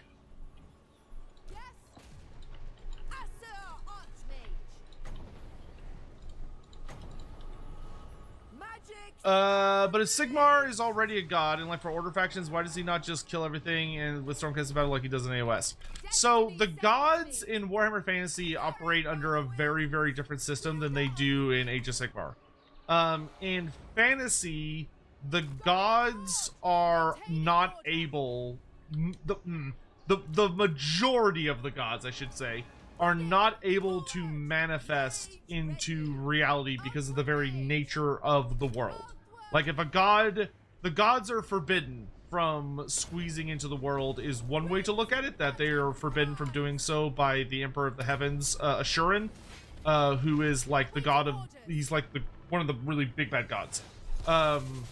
And so there are some that, there's not like a definitive answer, but some believe that the reason the gods don't manifest into reality is because they're not allowed to. And if they tried to, they would get in big fucking trouble with Assurin, which would be really, really bad for them. Some believe that the reason the gods don't manifest is because if they were, if they did, reality would just shatter under the pressure, because the amount of magic that it would take to manifest a god would be absolutely fucking ridiculous. And the Warhammer fantasy world had significantly less magic than the Age of Sigmar one does. And when it comes to like Stormcast Eternals didn't exist yet. They were not invented until actually rather late within the Age of Sigmar timeline. Because the Age of Sigmar timeline, the reality that was Age of Sigmar went through the Age of Myth and the Age of Chaos, both of which took really, really, really long periods of time. And at the very end of the Age of Sigmar timeline, we get the Age of Sigmar, which is when the Stormcast Eternals are created and then unleashed. So there just weren't Stormcast Eternals in fantasy. They don't exist. Most of the units and factions, not all, but a significant number of the forces within Age of Sigmar are unique to Age of Sigmar. So they only exist within that setting. Because, like, the unique structure of that reality has allowed for the creation of, like, new races, new factions, and a bunch of other nonsense.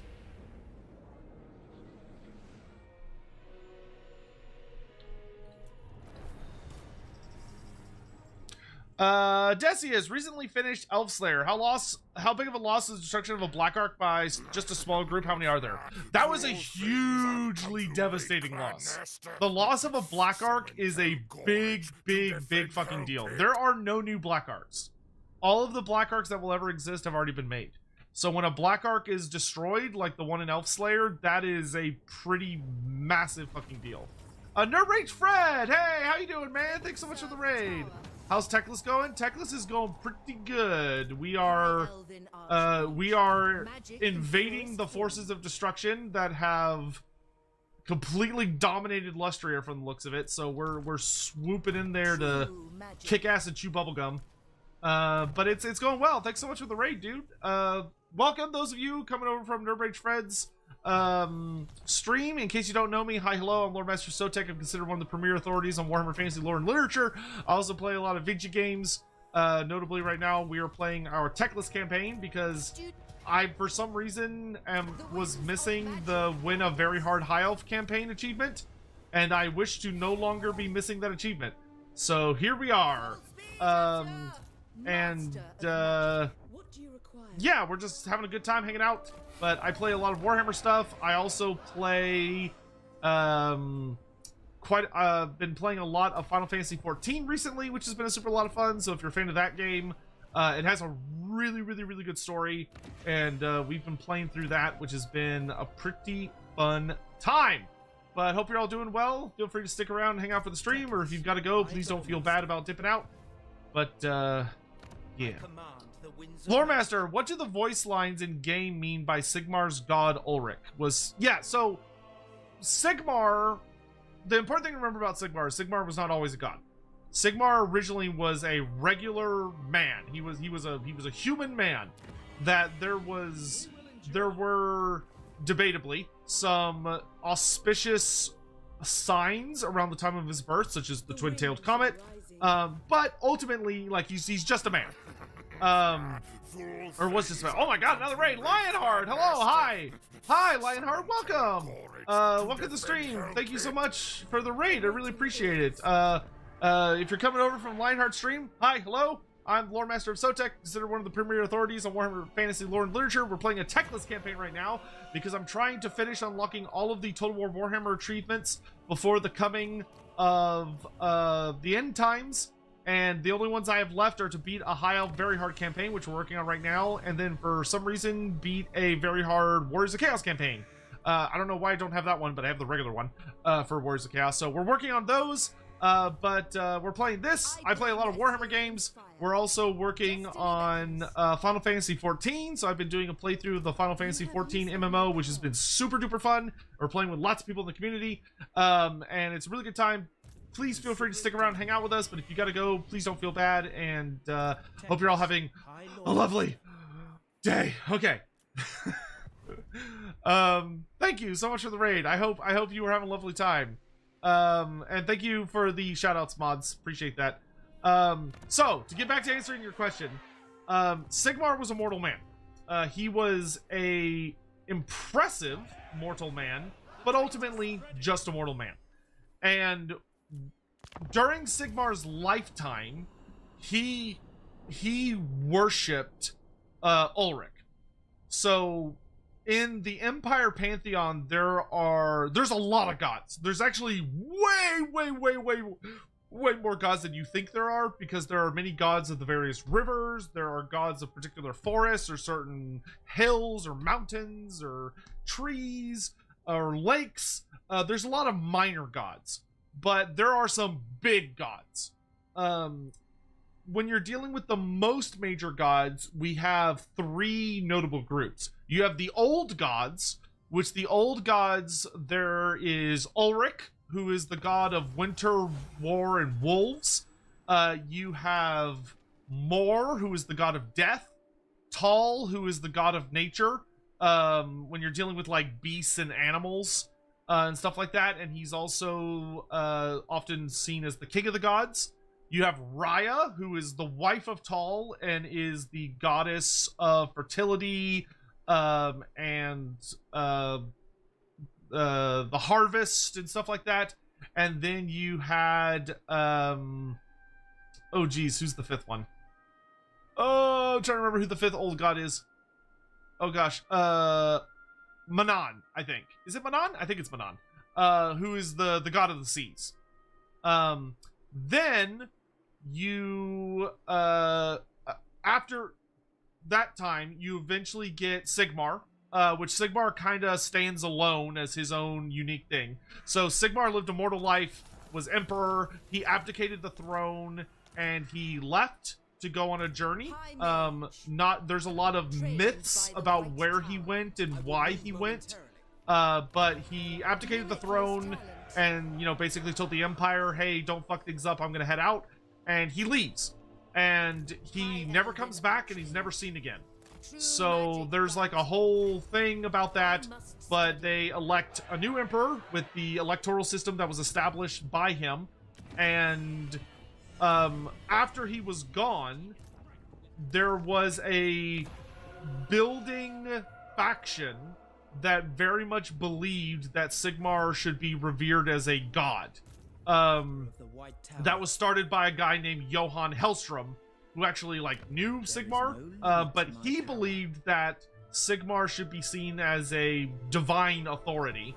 And you had like this whole building faction of people that actually, I don't remember if Johann Hellstrom, I can't remember if he knew Sigmar personally or if he came a little bit after Sigmar, but it doesn't matter. So you had a lot of people, especially down in Reichland, who said that, oh, the reason Sigmar didn't come back, the reason that he left and never returned to us, is because he ascended to godhood. He ventured forth, and the gods came down to him, and Ulrich, the god that Sigmar worshipped as a man, crowned him as king of the gods, or like he crowned him as a god and ascended him to divinity, and he is now the god of the Empire, which is a very contentious point within much of the Empire, because there are many factions within the Empire that believe that is total horseshit, like the Ulrichans. The Ulrichans do not believe that Sigmar is a god. They think Sigmar was a pretty cool guy. At least some of them, not all of them. There are some that think that Sigmar was an absolute bastard. But most of them are like, no, that Sigmar dude was pretty cool. But Sigmarism is a very notable faith within like the Southern Empire, like the South and the Southwest, and then elements of the Eastern Empire. But there are many places in the Empire where Sigmar, nobody gives a fuck about him. So it's a whole messy thing. So that is that. The Yeti. Thank you for the super chat. Sigmar is not a god. Heretic. Heretic. Yeah, there are whether or not Sigmar is considered a god it's a whole thing.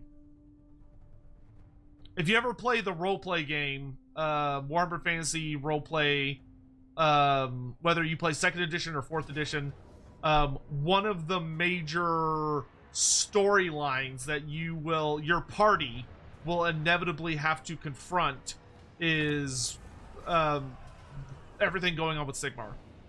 Sometimes referred to as the Sigmarian heresy.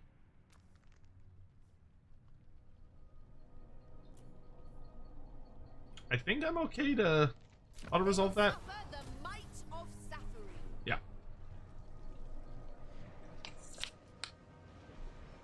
Thank you for answering that. My pleasure.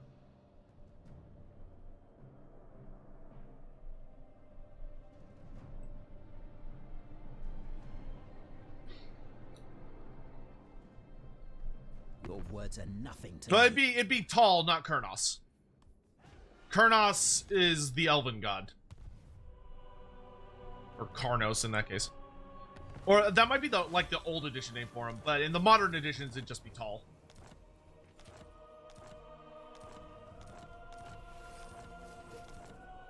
I agree.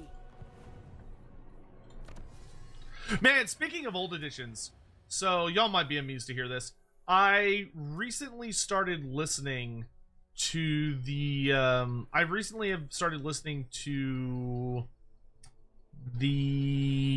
Genevieve series, which Genevieve is a very, very old Warhammer Fantasy novel series.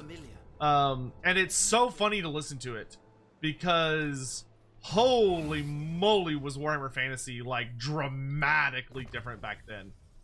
Like the book just has like vampires just hanging out in polite society, like just hanging out with people. Like there are vampires just chilling among the masses. You've got like vampire dwarfs, and like there's like elector counts that don't exist anymore. There's provinces that don't exist anymore.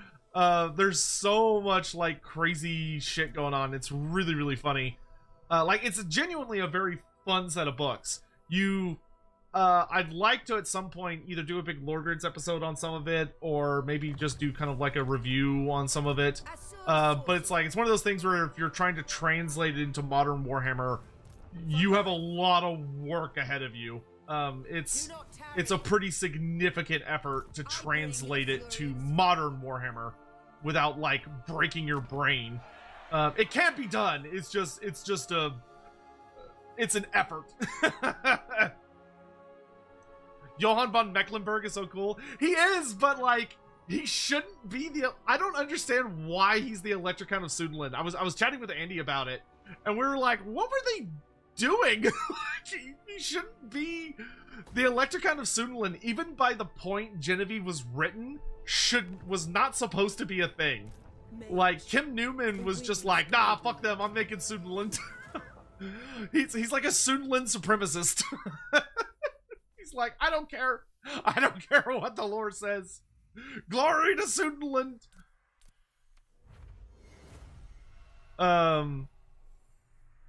And also the book just did not care about a lot of the stuff for like what would be coming later in Warhammer Fantasy, or like what had already been written for, especially for like the roleplay game and stuff. Because like Boris Todbringer is technically in the book, but he's not called Boris Todbringer because the author acts like the Elector Count of Middenheim isn't known. So they just call him Middenheim the entire book that you're dealing with him, and it's definitely not Boris. It's just like some kind of random guy. It's a really it's a very fun set of books though. Like I recommend it because it's really enjoyable, but it's definitely an experience. It's definitely very interesting. Standing by. Smash it to ruins.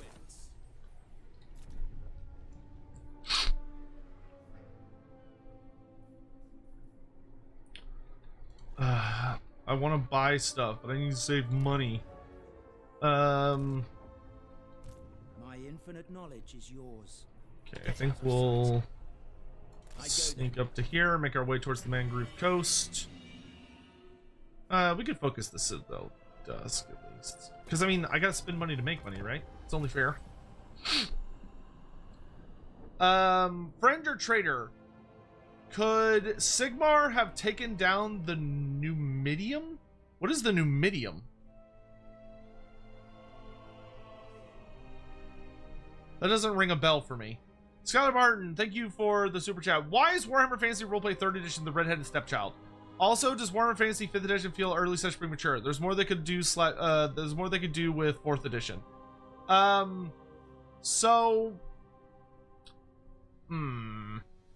Okay, so why is 3rd Edition considered as redheaded stepchild? Because it ran on a very, very different system. It was a very unique system that was nothing like those that had came before.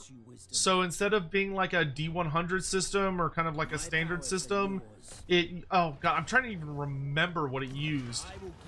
It used some very bizarre elements that a lot of people really didn't like.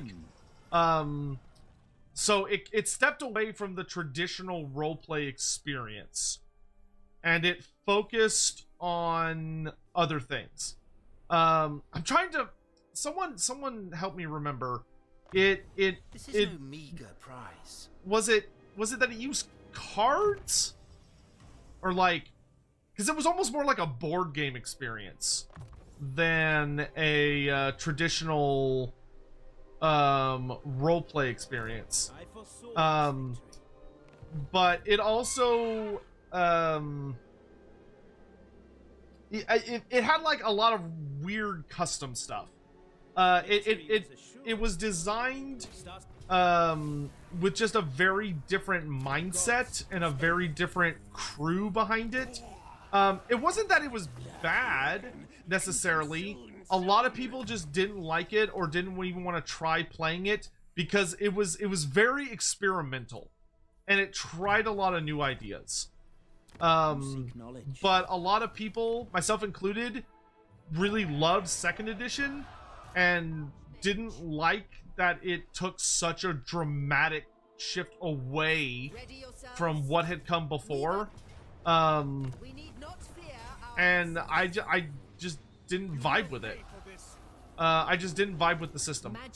I never played 3rd edition. I saw someone tried, like, kind of showed it to me, and I was like, that's super fucking weird. And they were like, yeah, right? And that was like as far as we went with it. We didn't go any further with it.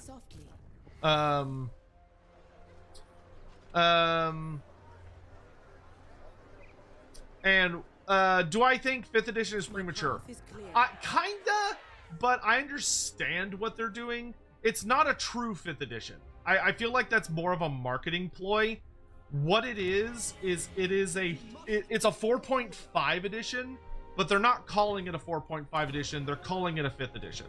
And the reason they're calling it 5th edition is because they want people to buy it and not feel like they can skip it, because to my understanding it's more of an update to like all of the rules and like bringing all the rules of 4th edition and kind of like compressing it into a nice sleek new book that is needed, because like we needed a 4.5, but it sounds like instead of calling it 4.5 they're just going to call it 5th edition. But it's going to work, it's going to like, it's designed to work hand in hand with 4th edition, and it's basically just an add-on to 4th edition. it's not supposed to be treated as a completely separate edition. So I am fine with it because I understand that it's a reasonable choice for them trying to sell copies while also doing what they want to do. Has Cathay completely fallen to chaos? Cathay does not look so good. Istian, thank you for the super chat. I hope you're proud of yourself for getting up early for the stream today. I am. I'm celebrating surviving a post-mortem 4-company meeting on a project I ran. Wow, that sounds like a lot. Congratulations. You do well to seek me out. What's up, Volkmar? Sure.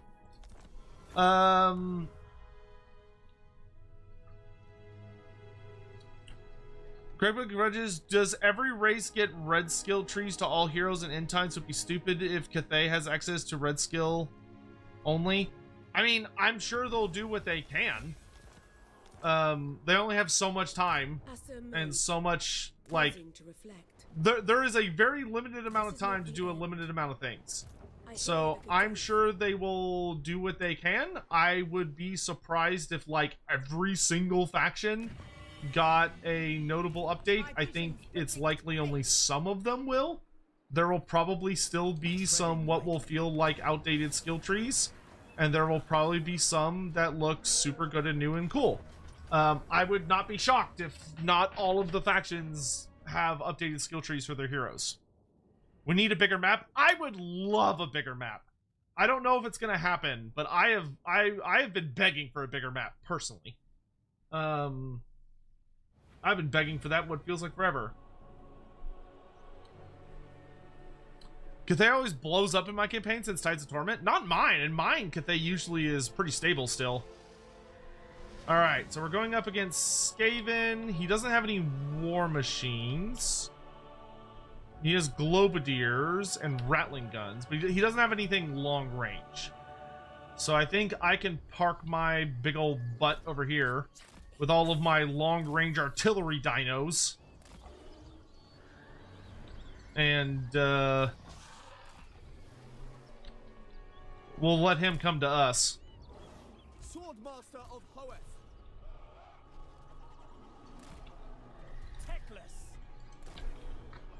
And for anyone watching, you'll note that this is a lore-accurate themed army.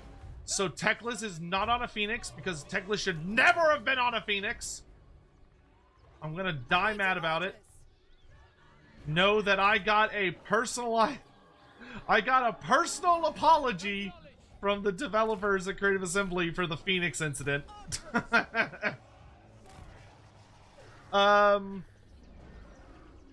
The Numidium is the brass tower, the aspirations of the Dwemer, the cornerstone with peace with Morrowind, the bane of the High Elves. It was a paper on Tiber Septim's road to ascension as Talos. Yeah, I'm sure Sigmar can handle it. It's fucking Sigmar, dude. It's fucking Sigmar. It's fucking Sigmar. Yeah, considering Immortal Empire's expanded exists, it is possible. Is GW stopping it or what? Stopping what? The expansion of the map? No, I don't think Games Workshop. Oh, wait.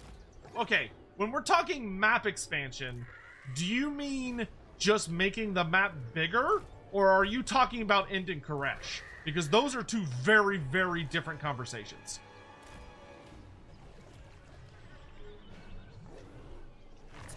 Those are two, like, wildly different conversations.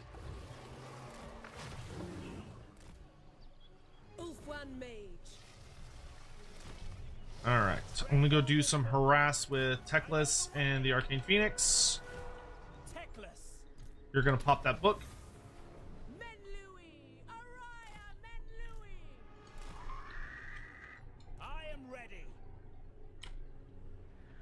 Scott Martin, I read that they call it 4.5. I started TTRPGs with 3.5 was considered gold standard. 0.5 editions aren't a bad thing. Yeah, but unfortunately, I don't think Cubicle 7 agrees with you. I don't like all of Cubicle 7's decisions. I have kind of mixed feelings towards them as a publisher, but they've done a decent job. Oh, so many dead rats.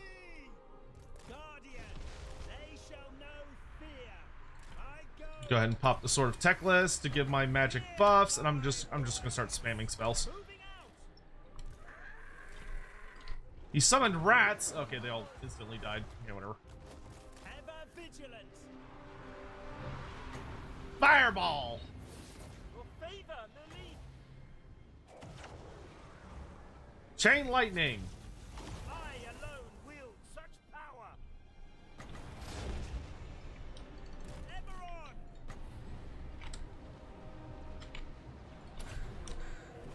Arhain Kadei.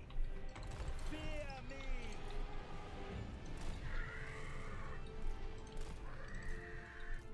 Onward. Come and get me, idiots. Yen Louis, Louis.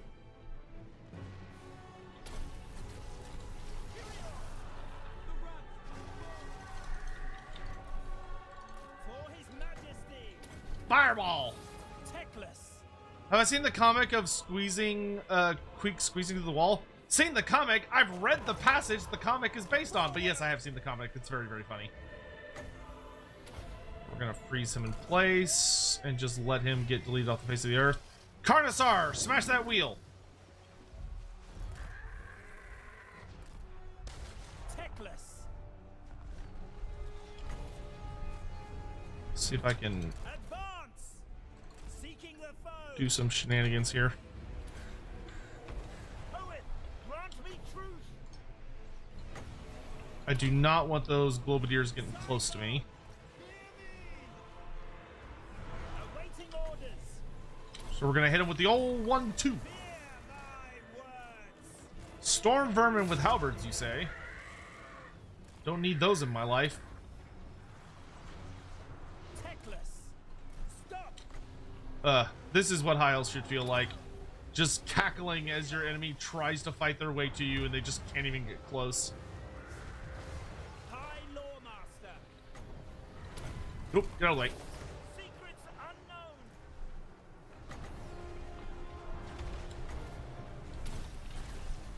Yen Louis, Louis.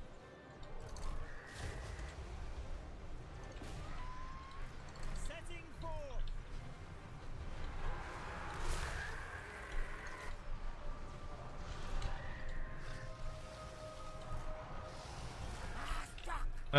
You come over this way.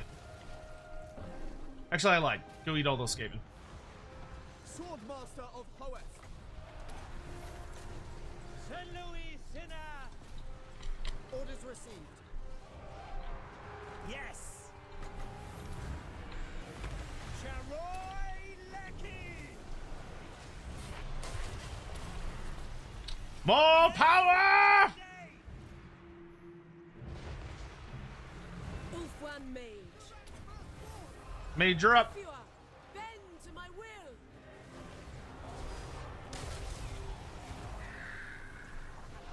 Orders. Swordmaster of Hordes. Good work, lads. All right, everybody pull back. Single entities, get your butts over here. Especially if you've taken any damage whatsoever. Mage.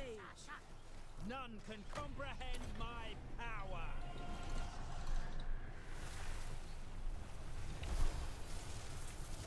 Ulfwan Mage.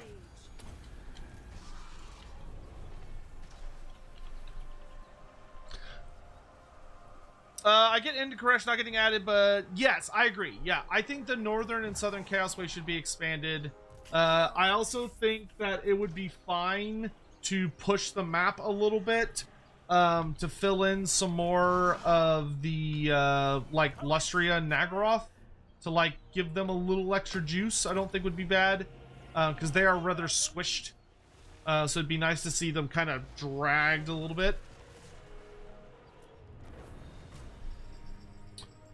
Vare, thank you so much for the super chat. Hey, Osotech, I've made an animation mod for Arball. Now, you don't have to check it out, but I respect your opinion a lot. Of fun. I would love to check it out. Send me a DM, dude. Yeah, just send me a DM with the mod, and I'll happily check that out. Yeah, I am always more than happy to check out mods about the community. I can't promise that I'll like play with them on a regular basis, but I will at least check them out. Claim this place for Ulthuan. Teclis, High Loremaster. Nice. Trip Yodel is ours. We're pushing the rats back. Wisdom awaits. Kindle Flame, I don't think I really need. I think I'd rather get Quartermaster, because this army is rather expensive, and it's only going to get more expensive once I get all the units I actually want.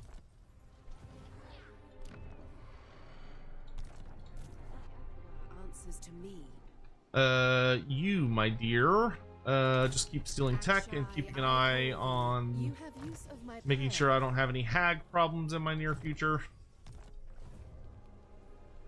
High Elven Archmage. I need you to hop into the ocean, because we've got Dark Elf shenanigans going on in White Peak that need to be brought to an end. And then the White Tower, hooray! Max tier dragon building. Let's go! By the White Tower. Yeah, you're looking Traveling unseen mighty fine, pretty, my paths. dear. You, good sir, why don't you harass the ancient Smash city? it to ruins. Job. Meanwhile, nope. Here. I need you. Oh no, you can't move anymore. Okay. Abathir, I don't want to upgrade yet. I think the next thing I really words I want to majorly save my money for is upgrading the Fortress of Dawn. We have enough points to get some upgrades in here. Let's get this upgrade done. Fool can So master that'll make Shamar. our metal and fire magic as cheap as possible to cast. Let's start working on that, because I'll probably get a life wizard for like a big dragon army, which will be cool. Is that the only other place I'm doing construction right now? I think it is, unfortunately. Yeah, whatever, that's fine. Any outposts I actually care about? Ooh, I got a mission from the Tomb Kings. Cool beans. Yeah, cool. All right. Let's use some of our influence to break down relations between the 1,000, yeah, and the blood. Yeah, we're gonna really nuke their relationship here. We want these two motherfuckers to hate each other. That way they don't work together too much against us. And then let's go ahead and perform the Greater Rite of Hoeth.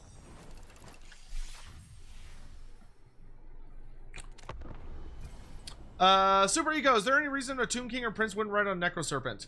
So, the reason you will not see casual people ride on Necroserpent is because it is not a casual mount. Those that will ride upon a Necroserpent, they are bound to it.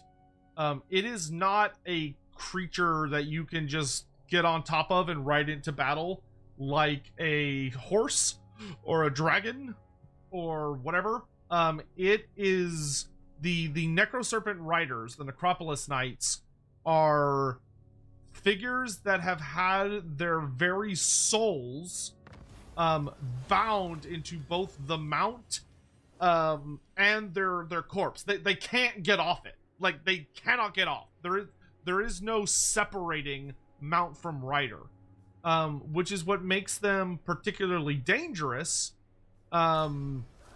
because they work together like so flawlessly. However, it does make it a bit difficult and somewhat impractical for certain issues. A gift Of from like beyond. being able to get off and on. And I think it also requires a particular relationship with the cult of Asaph as well, Master of the White Tower. if memory serves. By the gods, Lord Skrulk. Yeah. battle calls me.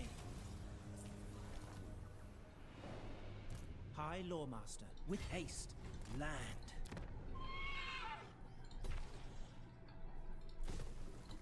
There is no limit to my power.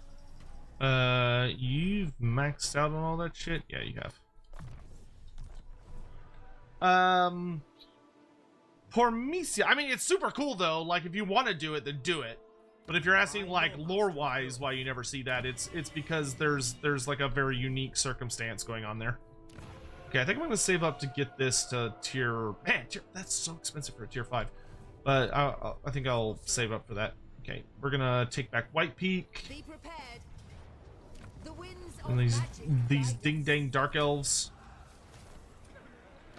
High Elven Archmage. It is done.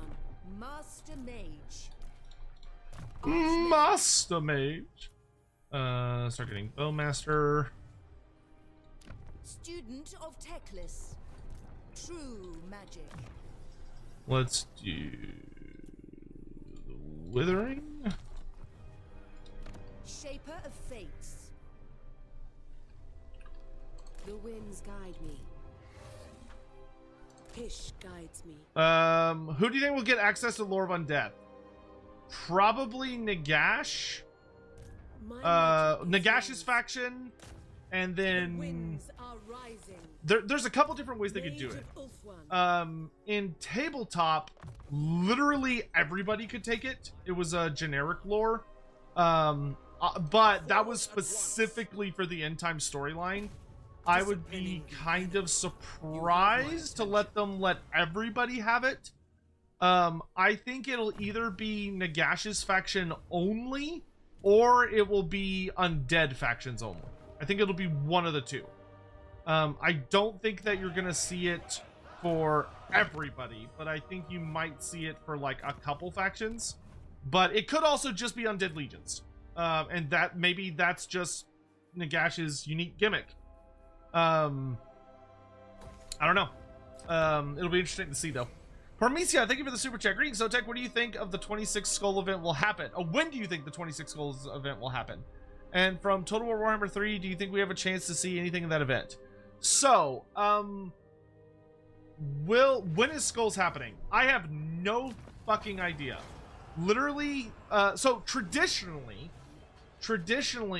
when Skulls is about to happen, now this is a fine I will usually like get an email from some company that Games Workshop is partnered with, and they'll be like, hey, we're sending out little boxes to like content creators. Do you want a box for Skulls? And I'll have like a t-shirt and some other random shit in it.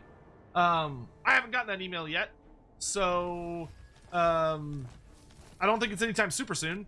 I will say that it always kind of feels like an absolute toss-up of if they're ooh, nice Assassin's Hideout. That's actually really good. I feel like it's always quite a toss-up on whether they're going to do it this year. GW is not necessarily the most consistent company on the planet when it comes to like supporting certain things. Though they're more than happy to like start up an event, and you'd think like, oh, I guess that we're doing this now, like this is what we do, and then they're like, haha, just kidding, and then they never support it again. You never know with them, honest to goodness. So I would say it's a little difficult to be sure one way or the other if they are 100% gonna do it or not. But hopefully they will, considering that I have not heard a goddamn thing from anybody. I'm guessing that if they're gonna do it, they're not gonna do it until the end of this month, or they might do it in June. I think traditionally they do it in May, and I don't see why they wouldn't do it this year. Like they tend to be pretty good about that. But like I said, it's not something that I'm like, oh yeah, they're definitely gonna do it every year. It kind of like, if it happens, great, but I'm not like counting on it or anticipating it, if that makes sense. Not to say that like you should be like, oh no, they're canceling it. It's just like, it's, in my experience, the damn thing is completely fucking it's completely unpredictable. What the heck? I watched two streamers take a nap and they both rated here. Oh, you were with Lionheart and Nerd Rage Fred? That's actually really funny. They coordinated just for you. just for you, it's Mango. They were like, nah, we're gonna drop him off at the The winds we're gonna drop him off at the Sotek nursery because he's all tuckered out. The winds Look at him. He's all sleepy and tuckered out. The poor guy. The poor little tyke. We'll just drop him off here. I hope you had a lovely nap. Okay. Skylar Martin, thank you so much for the super chat. In that case, I have an idea for a Crimlo mod video. It would be shot in the style of Harry the Hammer reveal with Total Warhammer 3 played on the kazoo. Yeah. Well, so I don't know if y'all noticed. I don't have the updated number yet because Hawks is late. But I have this tracker in the top left of the screen because currently I'm running a Donathon, which is basically an idea that I'm trying to raise money for some projects and some other stuff that I've got going on. And whenever we cross certain thresholds to celebrate, I will basically commit to doing a certain thing. And one of the rewards we crossed a while back was a full Crimlo mod campaign. So I am going to be doing that relatively soon. A fully modded Crimlo campaign, which should be hopefully a really good time, if not a little insane. So that'll be fun. But we're actually making our way towards kind of like the ultimate goal, which is if we hit 10K, I will shave the side. I will take the Slayer Oath. So I will basically shave the sides of my head, go to my professional salon people to dye all of my hair and my beard Troll Slayer orange, which is kind of like a reddish orange color, leaning a little more on the red side, and then have all of my hair slicked up into a Slayer crest, which is basically a mohawk. And that will be my hairstyle until the rest of my hair grows back. Which we're eerily close. We are actually terrifyingly close. So, you know, we'll see what happens. And anything goes towards it. Super chats, gifted memberships, literally anything that supports the direct tips, all that stuff.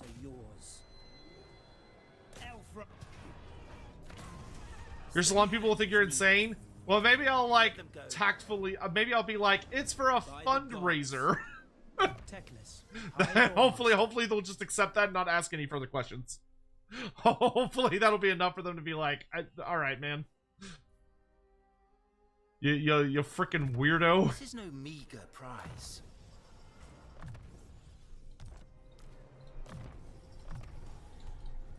I have been growing out my hair a lot over the past, I think like 2 or 3 months.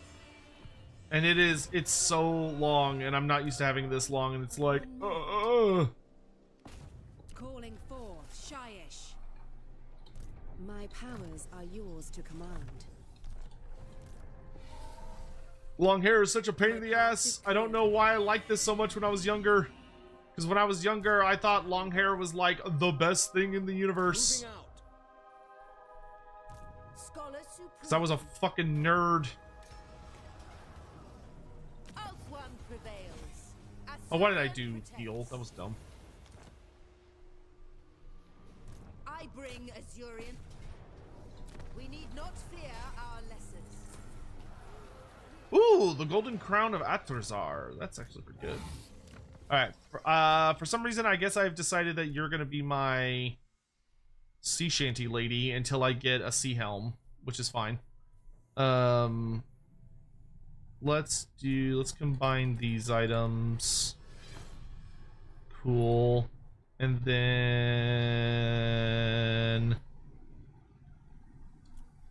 the Golden Crown, that's pretty nice. Let's stick that on. Yeah, for right now, we can put it on Teclis's wizard. That's fine. Cool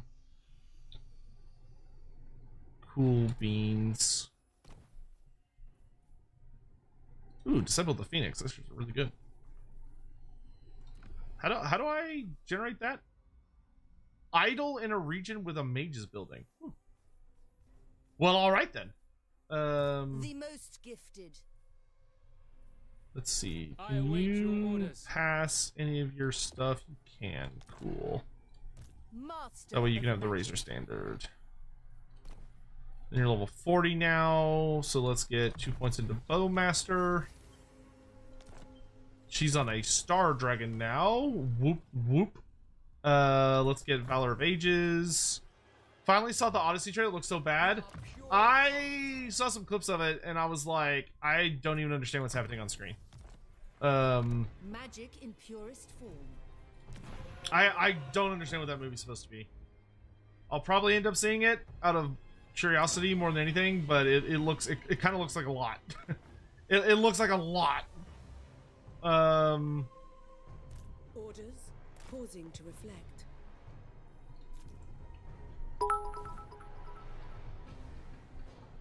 Conchimichid, X100.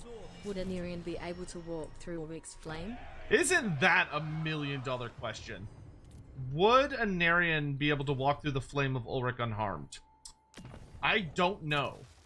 I think you would sort of be asking your that's a really difficult question, because Ulrich's flame is very similar yet simultaneously very different than the flame of an Aryan, in that the flame of Ulrich has never done what the flame of Anarian did, where the flame of Anarian burned Anarian alive and killed him. Like, it completely, utterly, undeniably killed him.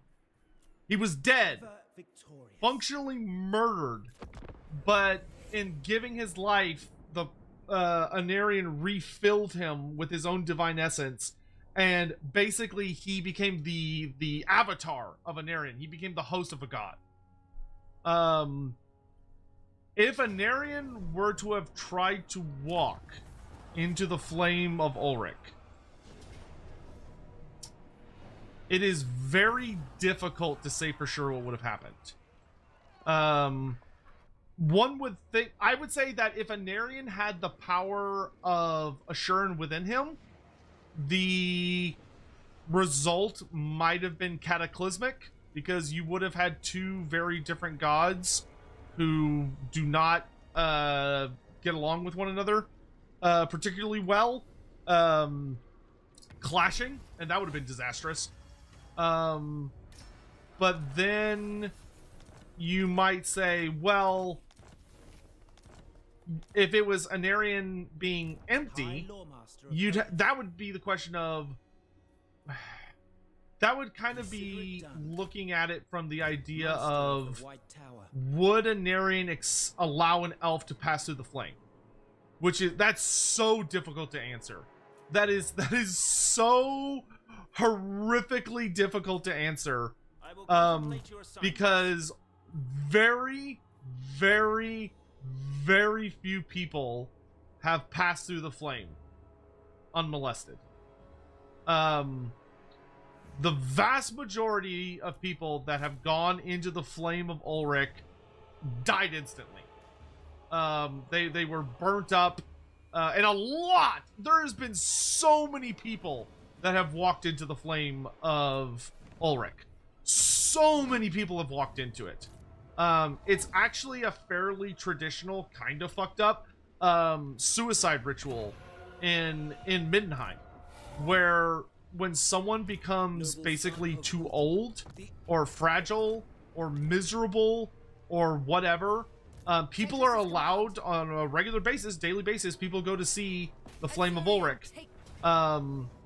But sometimes you'll have someone basically show up and they like go through the queue to go see up the flame, and then when they get close, they basically jump the barrier and run into the flame.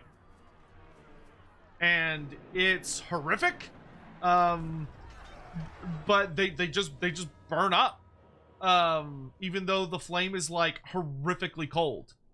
And it's just kind of like a norm within Middenheim.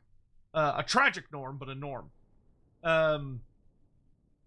I personally would think that if a Narian had walked into the flame, he would have died. The flame of Ulrich, he would have died. I do not think Ulrich would have accepted a Narian. But that is my personal opinion, because I like to think of Ulrich as a god that has an extreme fondness for humanity, but he doesn't, I don't think he cares much for elves. Because the elves have been on his doorstep for a very, very, very long time, but he doesn't seem to care much for them at all. And despite the fact that, according to pretty consistent lores and legends, he is said to walk the mortal plane, he does not seem to ever make any, he never made any notable attempt that we're aware of to like speak with the elves or fuck them, to be blunt. Because like the one thing you learn about Ulrich really, really quick when you start looking into Ulrican faith and mythology is that Ulrich porked like an absolute bastard. That dude, his favorite things in the universe were fighting and fucking. Those were the two things that he loved most. And he slept with so many humans and gods. Like he also slept with a number of gods. But like, dude got around. But there aren't any great tales of him sleeping with elves, which is interesting. But it's not necessarily the case that means that like he didn't like them.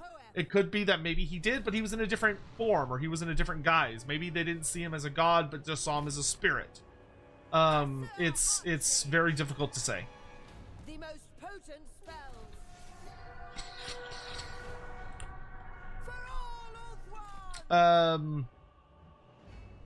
Hormesia, thank you for the super chat. Which idea is better? Beastmen being part of Lord of the End Times alongside that huge End Times monogod. Oh, hold on. Hold on. That message, I can already tell I'm gonna have to like read more carefully than what I was about to give it credit. I go for Oath One. Let me get situated. Let me get through this fight in like one piece, and I'll really focus that. SS cheered. X100. Have any elves talked with Ulrich? No, not that we know of. Not that I can remember. So don't take that as like gospel. Andy Law would be better to ask that question. He'll have a much better memory than I will when it comes to the specifics. Off the top of my head, though, I do not recall any tale of the elves speaking with the Lord of Wolves. But that doesn't mean that they didn't. It just means that I don't remember any story of them doing it.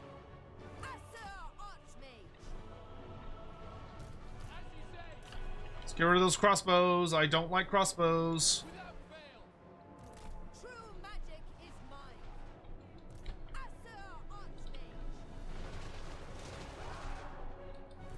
Weaver of the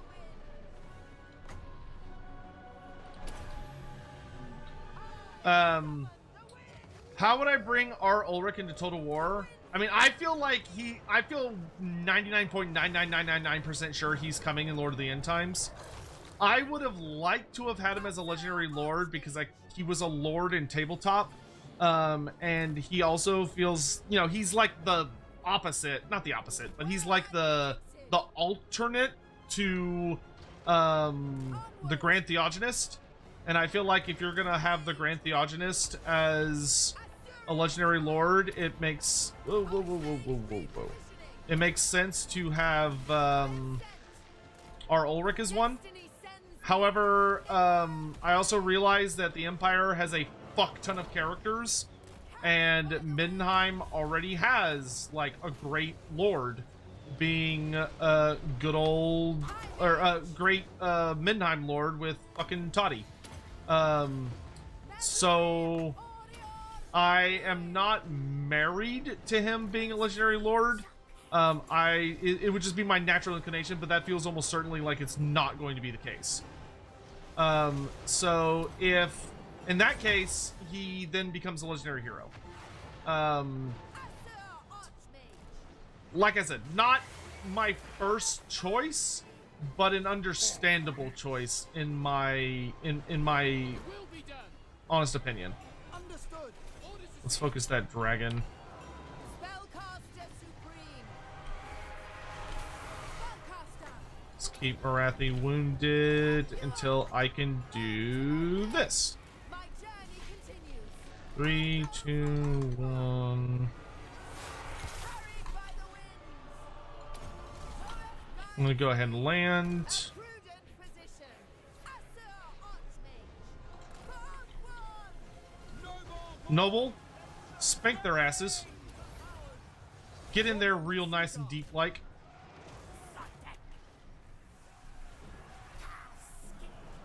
Good on those harpies. Lizardmen, hold the flanks! Will be done.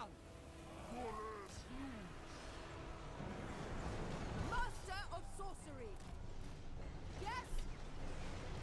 Destiny sends me. Let's kick the shit out of this Dragon Lord.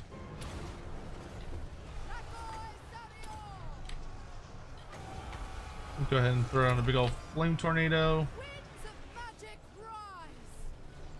Oop, look out.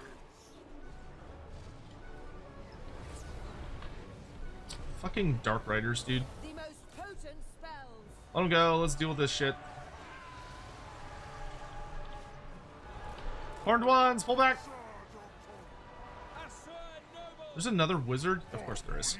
There's always another wizard. Get that bolt thrower back online. Will be done. Bolt throwers. We're switching to rapid fire. For Asturion! Onward! As you say, Asturian fire. Spearman! Spearman, let's go. Time to rock and roll.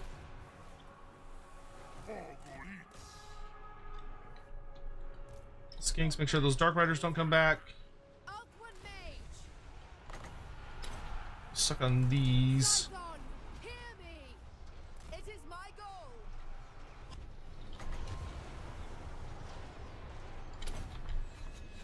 Let's start casting big boy spells. Let's go. It is done! Forward.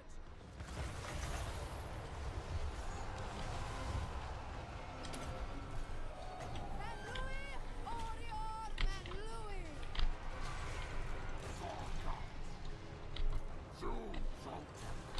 Tear him up. Unleash. I want you to fall back until your barrier is restored.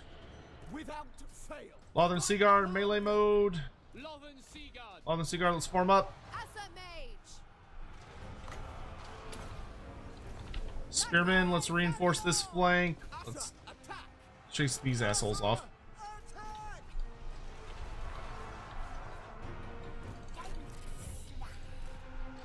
Okay, you're gonna hide in the back until your barrier is restored. You're gonna keep unleashing Winds of Pits of magic Doom. rise. Acknowledge. Archers, let's get rid of that Hydra, please. Lakoi! For Lothan. Lothan Seaguard. Lothern Seaguard, focus the Hydra. You lads, let's get out here. Disciple of Okay, hope. you've got your barrier back. Let's start dropping some Doom Observe. of the Searing variant. Acknowledge!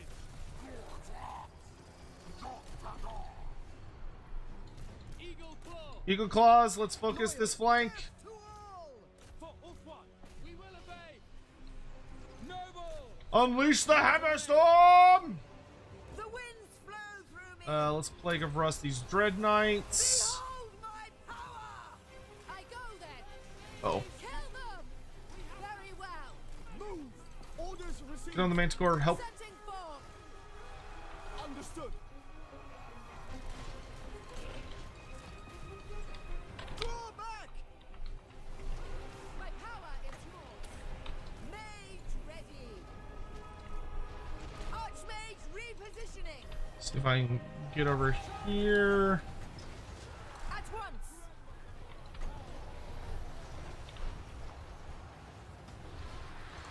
I am So I need to get a better angle here.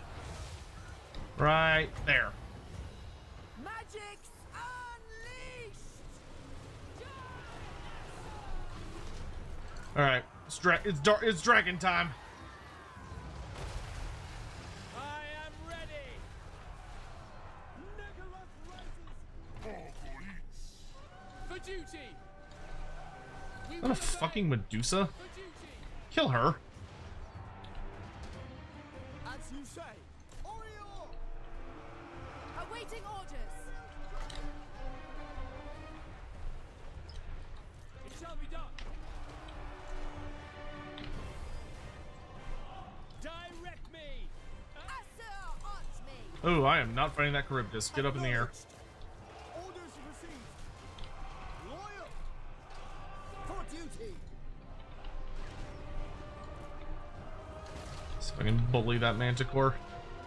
Northern Seaguard. Dauntless. Orders You're received. going after her. Order. Onward. Form up. Out sail. Focus them. Spearmen. You lot form a wall. Let's turn in fire over here. Master of Alright, she's chasing off that bitch. Ooh, is that a blood wreck shrine? Ooh, no, no, no, no, no, no. That's gotta go. Orders received. Get them out of here. Lothern Seaguard. Noble. So we can kill the enemy lord. Duty. unlimited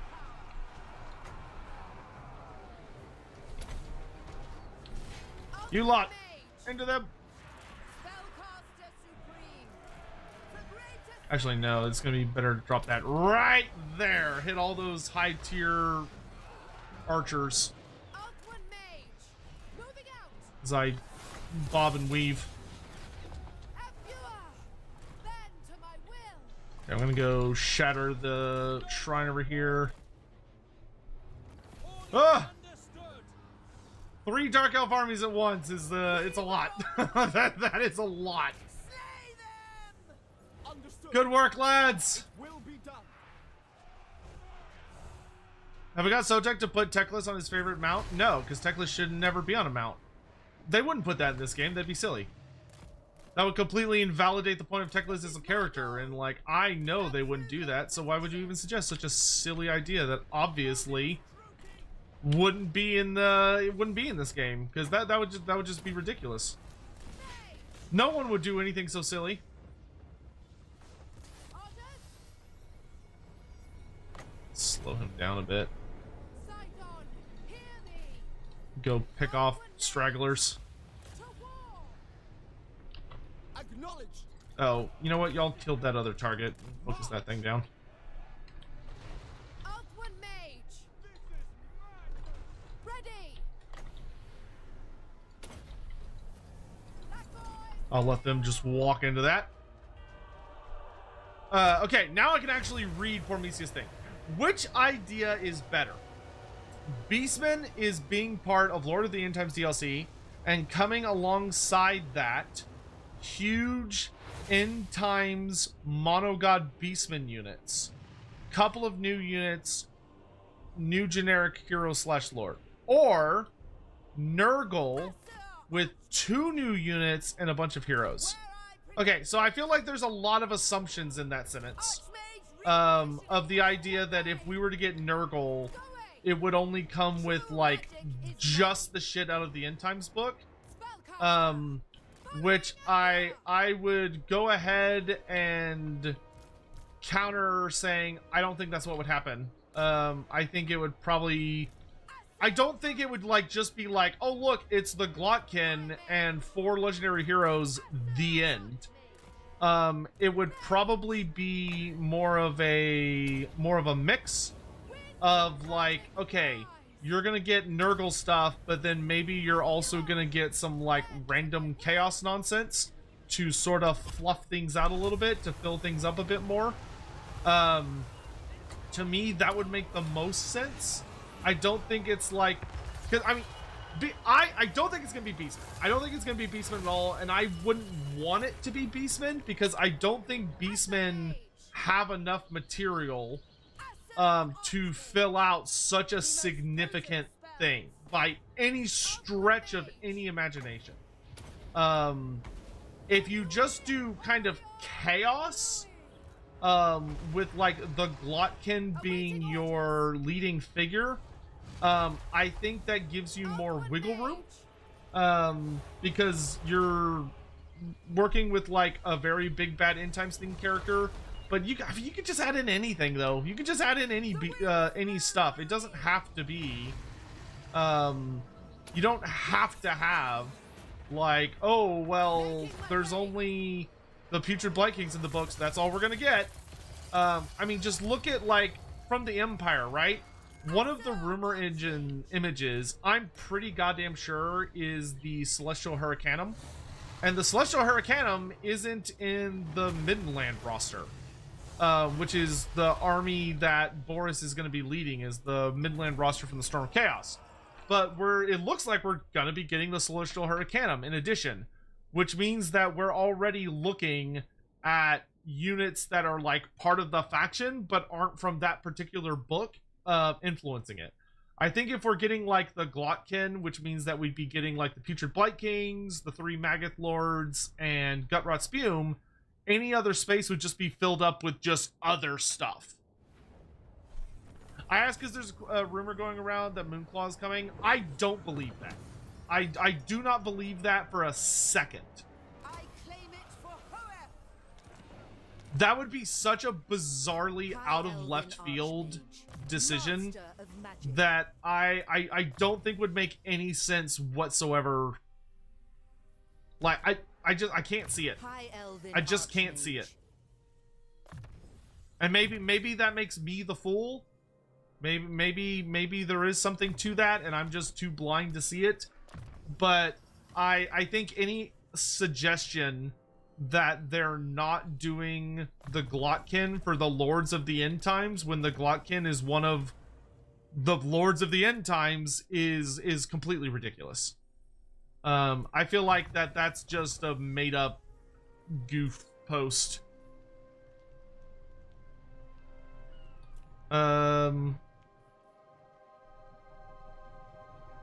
Oof. Oh, I lost my allied units. I could get some new allied units. Have I unlocked any of like the unique warden units? Oh, they don't let you take these guys as allies? What? That sucks. That's dumb. I should submit a ticket about that. What's the point in being friends with him if I don't... That's dumb. You should be allowed to have the unique Eltharian units through the alliance system. Me? I genuinely hate that the Griffin Riders are exclusive to Eltharion. I really wish they would make it where, like, if you build the Tier 5 Warden's Tower, it gives you access to, like, Eltharion's units, even though you normally wouldn't. Because, I don't know, I feel like Griffin Monstrous Cav should be available to all elves.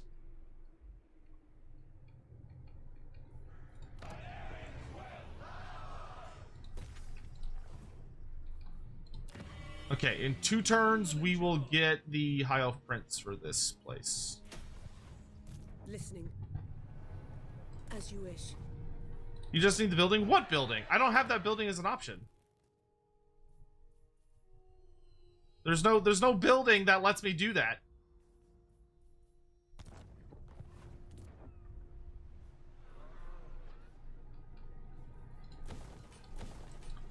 Unless I'm just dumb and missed it, which is possible, but I don't think is the case.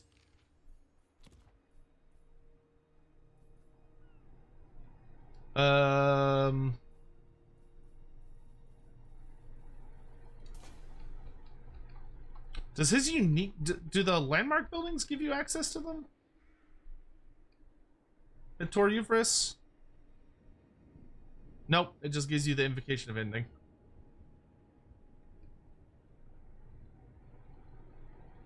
Yeah, that sucks. Yeah, I'm gonna take a screenshot of that, because that's dumb. Like, I understand regular high elves not being able to build them, but I feel like they should be recruitable.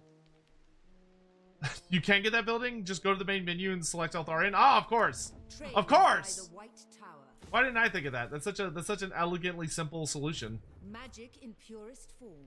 That's 5 heads, so God, I'm so dumb, jeez. I'll take a screenshot of that. Because that's super stupid. They should totally be recruitable by other high elf factions. At least. I honestly don't mind them being recruitable by pretty much everyone. Let's see. I have so many options now. I could take dwarfs. I could take lizardmen, tomb kings, dwarfs. Okay, why don't we take like a mix? Let's get another unit of horned one cav, because I actually really liked them for this army. We can get rid of the red crested skinks. I don't need them anymore. They're not that great. If I could get, so I'll take like 2 horned ones.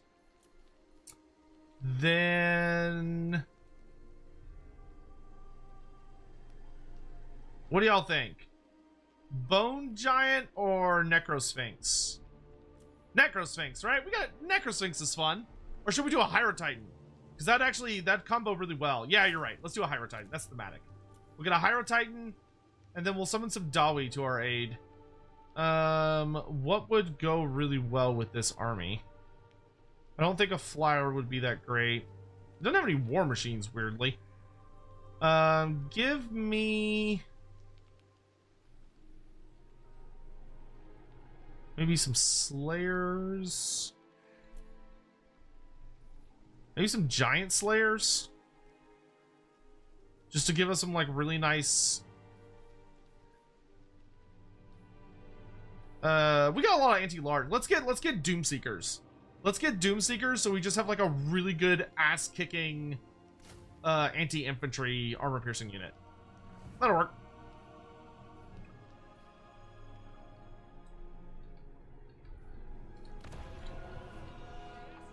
Yeah, like I totally get like having like the like, oh, we want to keep certain things unique, but the having those units completely off limits is, I think they went a little too far on that. That's ridiculous. High Loremaster of Hordes.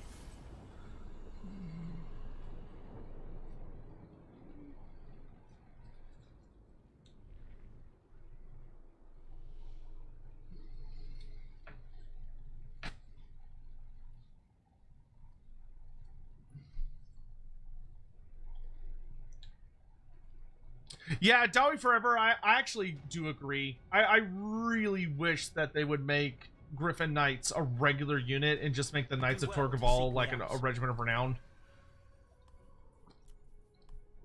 I think the Griffin Cav are like one of the coolest fucking things, and the fact that they're exclusive to Eltharion makes me really sad. I think they should just be a generic unit. Like, you can make there's a Mistwalker variant, and the Mistwalker variant as the Knights of Torgaval, maybe they're like elite. Like, they have some kind of unique gimmick. What? Who unseated me? From where? Bro! You stole my Yivris seat, you absolute Tyrion, you bitch. That wasn't very nice. That wasn't very nice at all. Setting forth. Akshai, I call thee. Okay, you're recruiting allied units, which means we're probably about to lose a bunch of territory back here, but whatever, I'll deal with that when I get to it. One more turn till I can recruit my Caradryan character, which is going to be a big dick prince. Let's focus on developing Lustria a bit more. So let's get the Citadel of Dusk going. Ooh, can I afford that actually? Yes, I can. Nice. Hidden Anchorage. Let's go. My infinite knowledge is We'll keep a careful eye on Rakarth here to make sure he doesn't get up to anything too funny. We're going to keep making sure Rakarth and the Demons of Chaos fucking hate each other.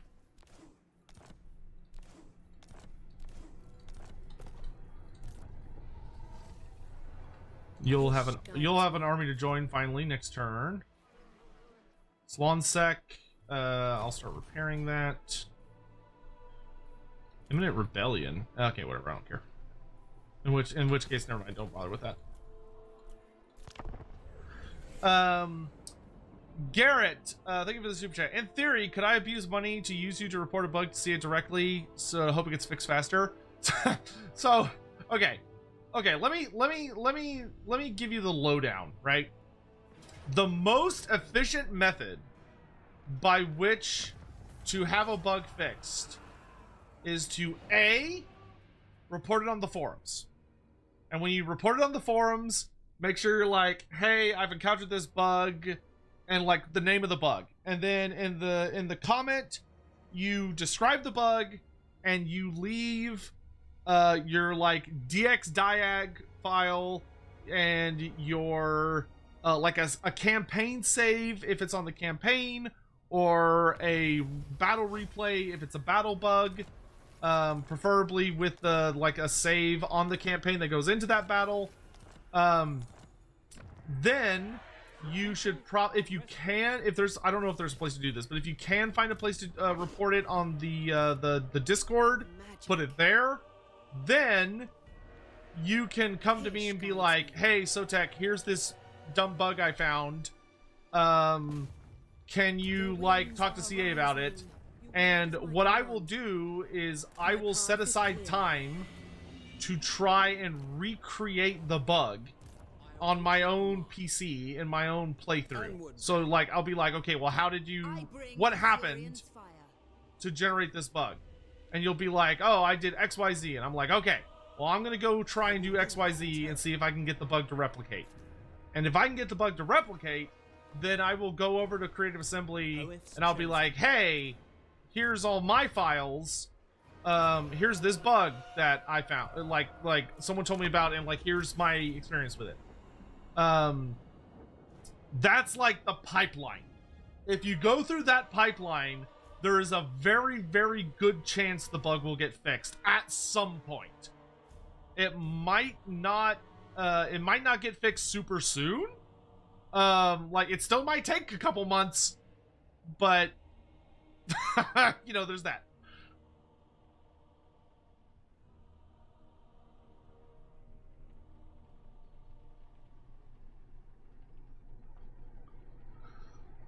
You know, it's not like it's gonna jump to the top of their radar. It'll just be on the radar. You do not have to pay me money by any stretch of the imagination to be like, oh, he's not gonna report this bug unless I pay him. No, I would never do that to you guys. Yes. Also, yes, do not have mods on. If you encounter a bug and you have any mods on whatsoever, I don't care how small it is. If you have any mods on, turn the mod off and try to recreate the bug. If you find a bug, you need to do it without you need to do it at least once without any mods on. Because a lot of the time, it's going to be your mod that's the problem. Even if you're like, no, it's not. Yes, it is. A lot of the time, your mod is the villain. Your mod is the bad guy.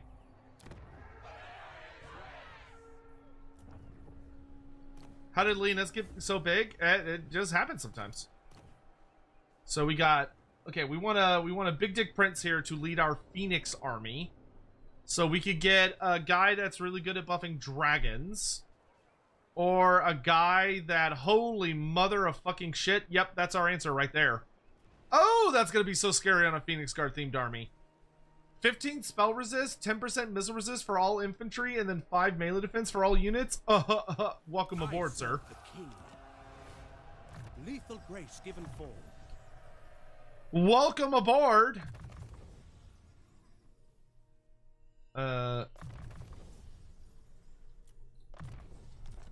Setting up garrison.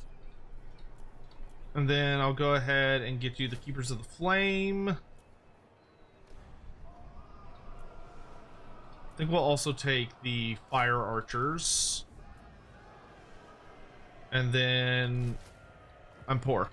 Can I offer assistance? I sense items of power. We're gonna have her join you. Oh, where's my water lady? There you are. Nice. She's got the full thing now. Very cool. Combine those. Okay. Acer Mage.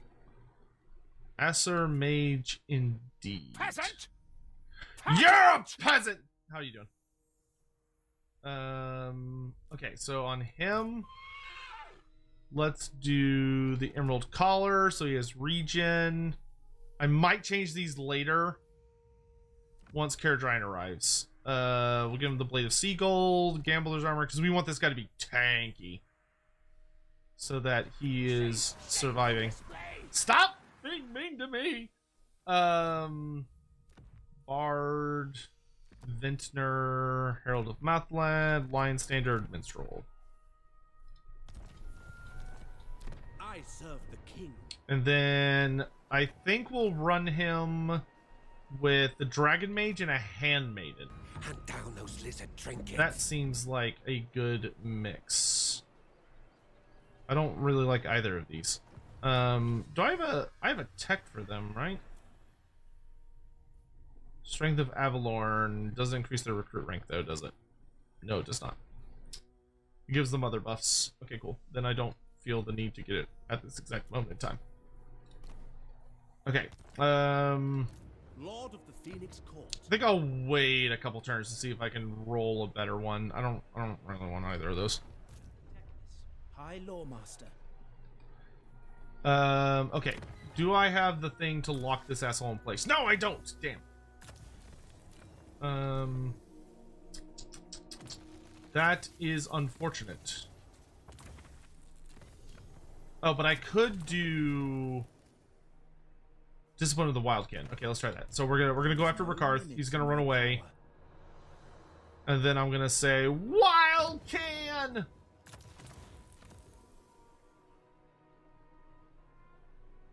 Wait, what? Why can't I? Oh, they're not on land. Fuck! They have to be on land. Techless. Okay, if I come back on land,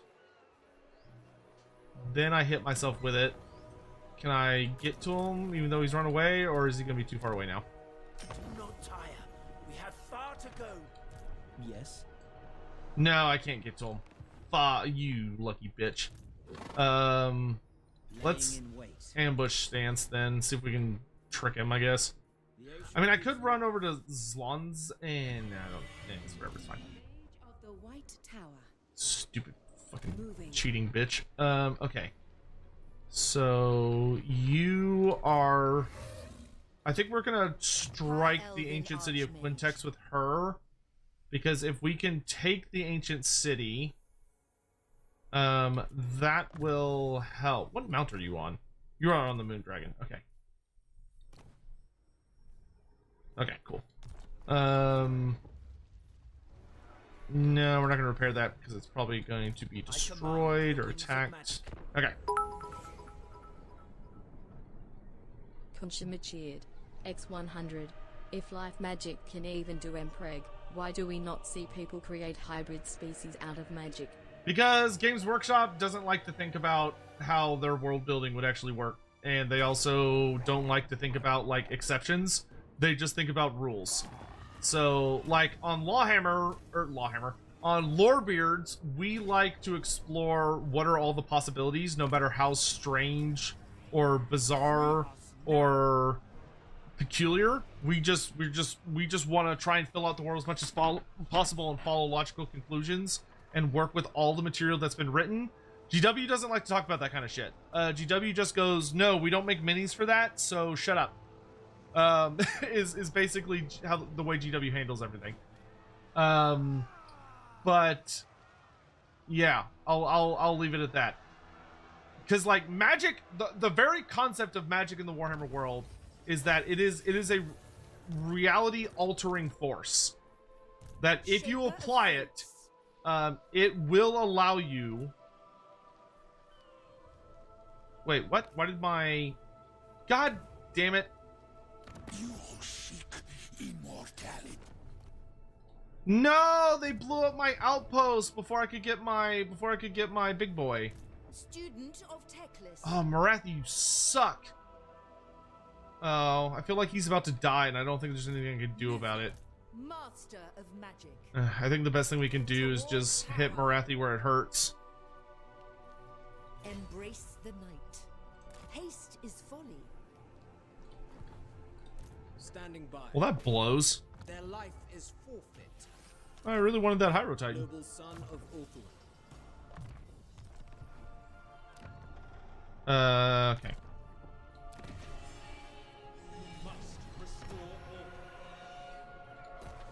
Upgrade White Peak, you, my good sir. Let's upgrade her to get cheaper flaming sword. Cheered. X100. A lot more Phoenix And cards. Marathi does, in fact, suck. What do you mean by that? What do you mean by that? Okay, let's get some Phoenixes. Let's get 2 of each is fine. Well, I guess we could drop 1 Frost Phoenix, because Caradrine will be one of our Frost Phoenixes. So more Phoenix Guard.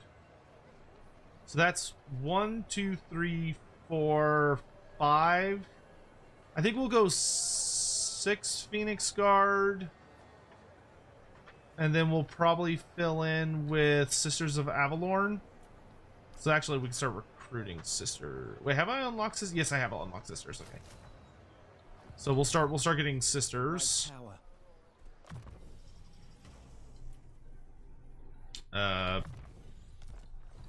Hoeth grants you wisdom. For the king, Elfry. Teclis. Karth, you suck! Let's see. Yeah, I guess we can go ahead and do this just so I can get another item. What do we got here? Blessed Tome. Pretty dang good. If your leadership is higher than 50%, you make it where allies within range cannot die. That's kind of nuts. It also gives you way more regen. Sapphire Guardian Phoenix gives magic attacks, more magic, melee defense and such. I'll take the Blessed Tome. Use of my power. The winds guide me. Akshai, I call thee. It's a weird way to say actually. Alright, then we're gonna go into here. Let's see. Is there anything I can do here of interest?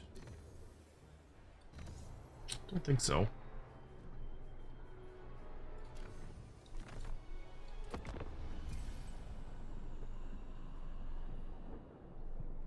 I can spare you a little time, but be quick, friend. What's up? Nah, I don't want to join any other wars that I don't have to. Thanks, bro. What if Games Workshop made good minis for the old world? Not gonna lie, so discouraging loving old world and seeing those haggard minis. I mean, there are some good minis, like the Cathay range is gorgeous. Pretty much all of like the new minis I think have been pretty spectacular. Grand Cathay, the new Bretonian stuff, the new Tomb King stuff. I am definitely agreeing with you that I would love if Games Workshop would treat the old world less like nostalgia bait and more like an actual successful setting, which it is. I think the game would be significantly more successful if all of the minis looked nice, because I think there are a lot of people like me who kind of think about collecting certain ranges, and then you look at the minis and it's like, oh, never mind. Like, I don't want to have like a garbage mini in my army. I don't want to have a mini that when I look at it, I'm like, God, this thing, I wish this thing wasn't so ugly. Which is very much how I feel at times. Like, I'd love to have a Tomb King army, I'd love to have a full Cetra army, but I hate how Cetra's mini looks. And I also hate how, I don't like the way Cetra's mini looks, and I also do not like the way that most of the Tomb King range looks. Yes. I like some of it a lot. Like, I think the stuff from 8th edition holds up fine. Like, I think the Tomb Guard are fine, that stuff. But, like, I think the basic skeleton warriors are hideous. I think the chariots are hideous, which is the biggest thing stopping me from picking up the range, is I want, like, a cool Cetra-themed army, but Cetra himself looks like garbage. And I think all the chariots look like absolute ass. And I don't want my chariots to look like ass, because they kind of feel like they're supposed to be the main point. Okay, nice. We got our short victory, which gives us +3 capacity for all heroes. Neat. Let's get speed of assurance. You, my good sir. Let's do hard to hit. The ancient city of Quintex is ours! Okay, I would like obsidian. Oh wait, no, obsidian doesn't actually unlock a tech. Huh, give me a garrison then. Then I'll take the obsidian. Okay, and then that should allow me to start swarming my way back over this way. Maybe that will buy Katep enough to... Oh my god, Katep is so fucking dead, dude. Harganeth is coming down on him like a hammer blow. Yeah, you live here now, girl. You're just gonna be stealing tech till the day you die. Why don't you head up towards him and see if you can help him? I doubt it, but we can try. Petrified Forest, give me money. We can repair Slonzek now. In fact, you know what? Instead of repairing it, I'm just gonna sell it to Oxiodal. It'll be easier. Because then I don't have to deal with that awkward little nub. Okay, yes, let's finish off the Caverns of Sotek, because that's super annoying. We got 2 more turns till that's ready to go. Everything is nice and done here. I can go ahead and hire... I still don't like these. I really don't like these. I think I'm very tempted to put a... I'm very tempted to put a Loremaster of Hoeth in this army. A 15% ward save and immunity to contact effects. Dear God. Plus 10 melee defense to the Lord. Also kind of dear God. Sure, give me a resilient dude. Warden of Safari. He'll just be here to kick ass and chew bubblegum. Oh, that's nice. Plus 15 experience for the accompanying lord. Give me that. Glamour for himself. And he'll mostly be a melee specialist, but he'll also bring us some healing spells, which will be nice. Magic Reserve, and then Blade Master, Valor of Ages, Foe Seeker, Full Plate Armor, Blade Shield, Student of Hoeth. Let's max out Blade Shield, and then let's grab Speed of Assurance. Yeah, he'll make a cute addition. That place is probably about to get its ass absolutely ripped in half. Cool Beans Outpost upgrade. Oh yeah, for the dwarfs. Yeah, that's fine. The Moon Shard. I suppose we can repair that. That's fine. Outposts are available for the Exiles of Nahek. Nope, they just have a mission for us, which I will accept. Even though he's probably about to die, but, you know, we'll do what we can. Okay. Formation, thank you for the super chat. I think 8th edition miniature sculpts are still good since they came after 2011-ish, such as Eternal Guard, Wallwood Rangers, Hammers, Ironbreakers, etc. Yeah, I agree. I think all of the 8th edition sculpts are excellent. There's a couple of 7th edition sculpts that are okay, but I think anything prior to 7th is pretty meh. No, that's very generous that this is a valiant defeat, but I would say no way, Jose. Now the Skaven, on the other hand, Rat Ogres, 2 units of Gutter Runners. What wizard is this? Plague? He is Vermintide though, and he's on a Screaming Bell. Nah. Ha! Good to see you. You require the wisdom of a great mage? Bro, I am not joining that war. You are... that is a not my problem situation. Oh wait, Khalida is still alive. I can just become best friends with Khalida. Then I can get my Tomb King units. That'll solve my problem.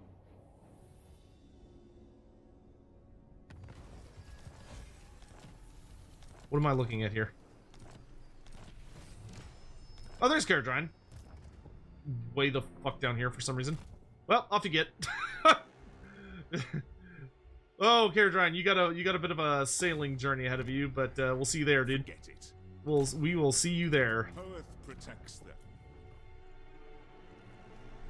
Okay. Hale and Hardy. Okay, I will try and hold out for a higher tier handmaiden, but that is better, I suppose. Oh, damn it, I didn't have Rally Citizen Militia on. Yeah, whatever, it's fine. Okay, Ricarth, you are not getting away, son. Give him the shackles! Ready. Die. I will give you victory. Let them go. You'll love to see it. Okay. High Loremaster of Hoeth. And now I can focus my efforts against the rats. I control this garrison. Let's put this point into...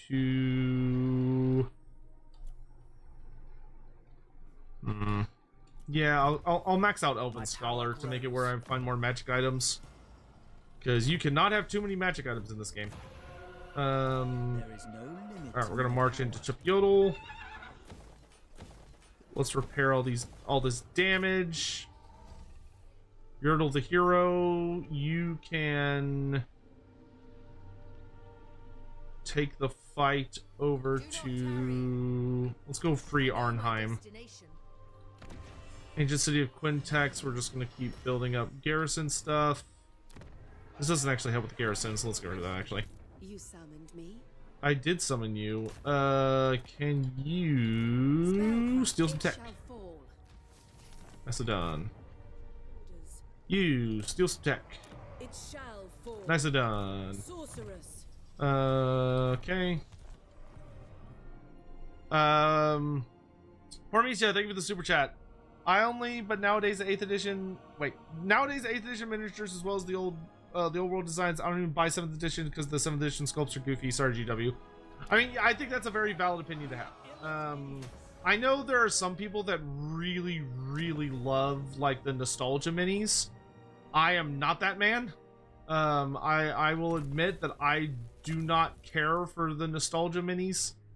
I prefer my minis to be on the newer side of things. That might make me an elitist. I don't know, but that's just how I feel. Let's march out and kill these assholes. Because if I could get rid of Marathi from this side, then maybe we can push further a different direction. Yeah, that's fine. Because I'd like to get rid of Marathi around up here so that she's only on one side of me instead of every side of me. What factions are available in Total Warhammer 3? Like, what do you mean by factions? Like, do you mean like the different species, or do you mean like every different legendary lore? Because there's over 100 of them now.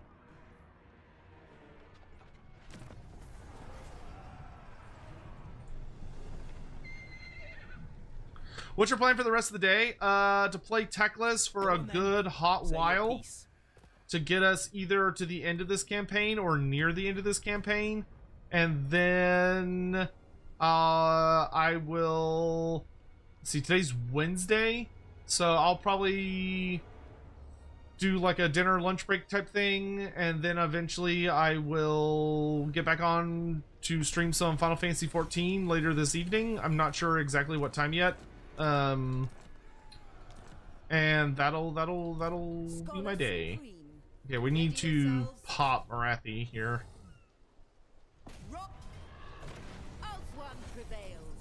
You can have immune to sight. Let's give leadership to Horned Ones. They can serve Very nice. Magic in purest form. Full speed, Let's march go. over to here so I can attack Iron Spike. Because we just want to keep them at a distance until we're like really secure over here. For the tech tree, I spent too much money. That's fine. Let's do Ward of Kurnos. Techless, we're gonna push the offensive against the Skaven. Treading lightly. Battle calls me. We're making excellent progress, so that's nice. Place for Ulthuan. My economy is starting to collapse under the weight of the new army I'm hiring. Because it's a very elite, expensive army, to be This fair. is no meager prize. Here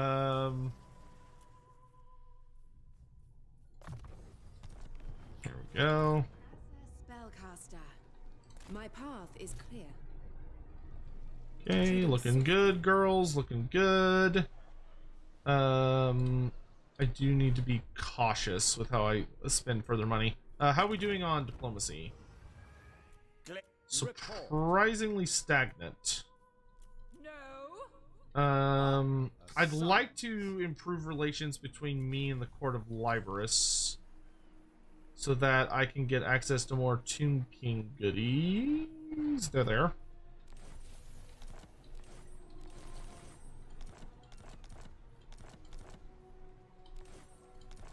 There we go. And then I think we're going to be pretty conservative with future turns for a little bit at least. Okay, Caradrine is on his way north. I'll just move him individually. Ever loyal. How much is it for Sisters of Sapphire? Or Sisters of Sapphire, Sister Avalorn. Let's go ahead and order another one of those.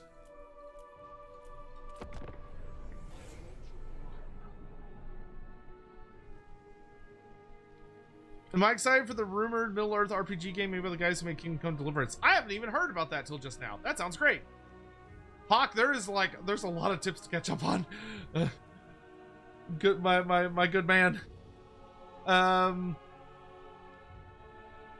any campaigns for my next campaign after Techless? Yeah, Wars of Chaos. Player.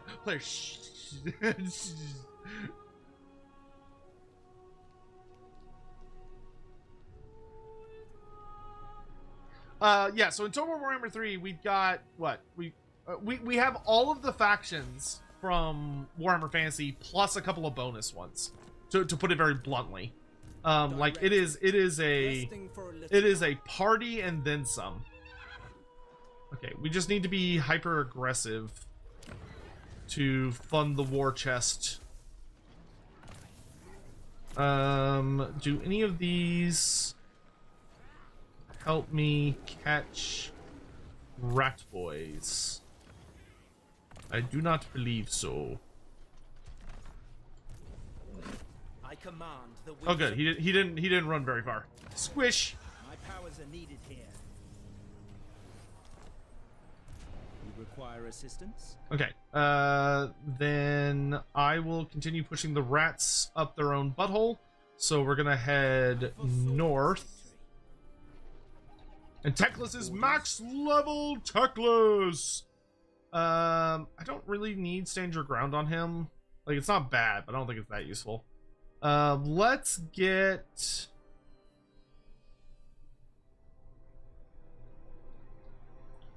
I think we'll pick up favorable wins, because I do intend to get more Sisters of Avalorn in this army. I think I'm focusing more on that and less on single entities, so we'll do that.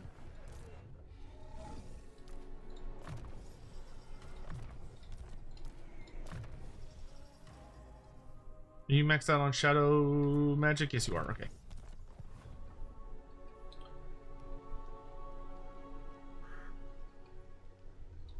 Techless's command. There's a glitch for achievements. If you have completed a campaign, reload the save before the turn you complete the campaign, change the difficulty to legendary very hard. Well, that's no fun. That's just cheating.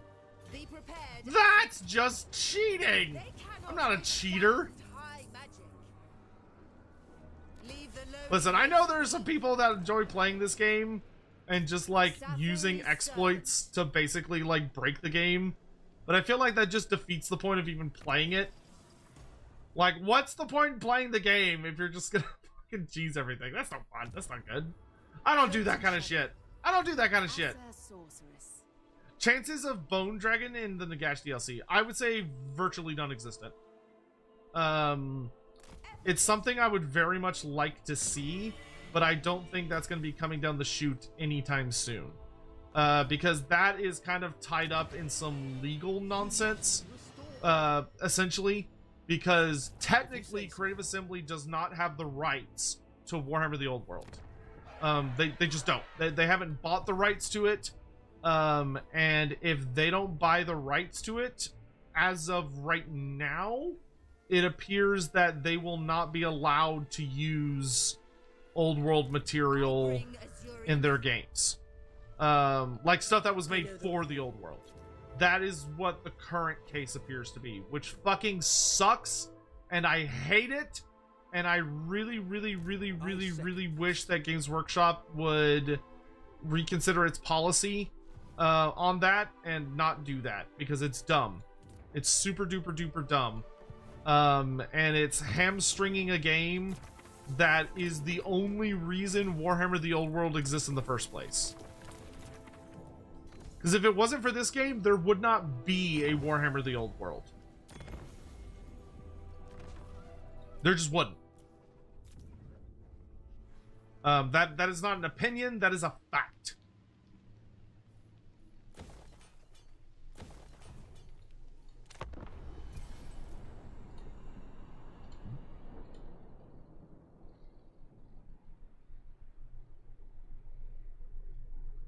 Have I seen the Japanese barbecue video yet? No, I haven't. It's still sitting in my inbox.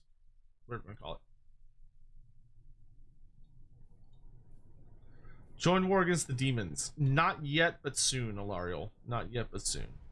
The Old World is like the new Warhammer Fantasy, right? Yes. So the Old World is basically the new tabletop Warhammer Fantasy setting, but it takes place 200 years before the old Warhammer Fantasy. So the old Warhammer Fantasy technically takes place in roughly in 2512 of the Imperial calendar, whereas the Old World starting date is 2387 of the Imperial calendar. No, it's 2287.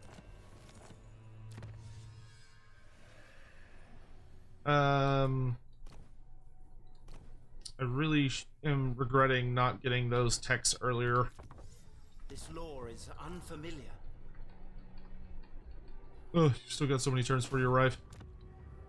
Go, Caradrine, go! Bring them doom. Marathi, would you stop trying to sneak in my back door? I don't appreciate it. I realize that's how you get a lot of things done, is backdoor shenanigans, but that's not going to fly around these here parts. We're civilized folks, you hear?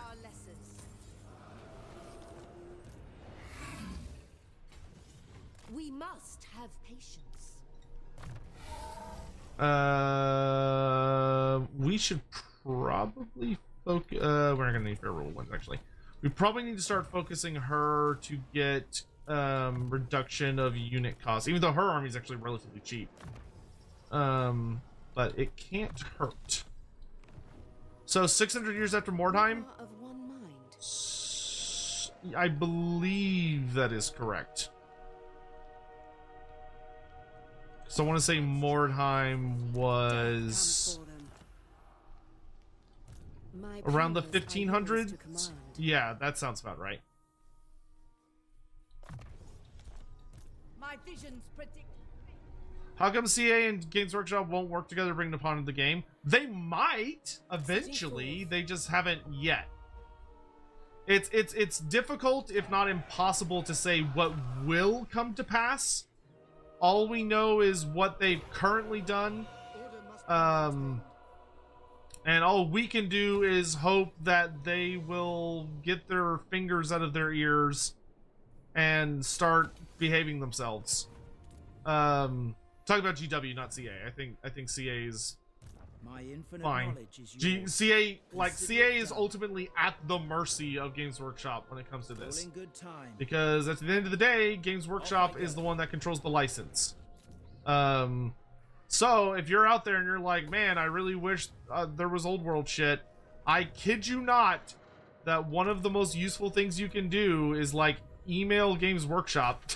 Or if you go to Warhammer World, if you happen to visit Warhammer World for some reason, like bring it up when you're visiting of like, man, I really wish I could like just a lot of the people that work there are deeply tied in. Is there any news on 40K Total War? There was news in the recent stream where they showed off like the planet's design system, and they also showed off some new battle maps. We're supposed to hear more about Total War Warhammer 40K in June. Kotep, The no! wisdom of a great mage. Oh, good, Kalita. Never mind, you can die, Kotep. I have replacement Tomb King. I'm fine. I don't need to play with you anymore. Throws, throws Kotep Mini.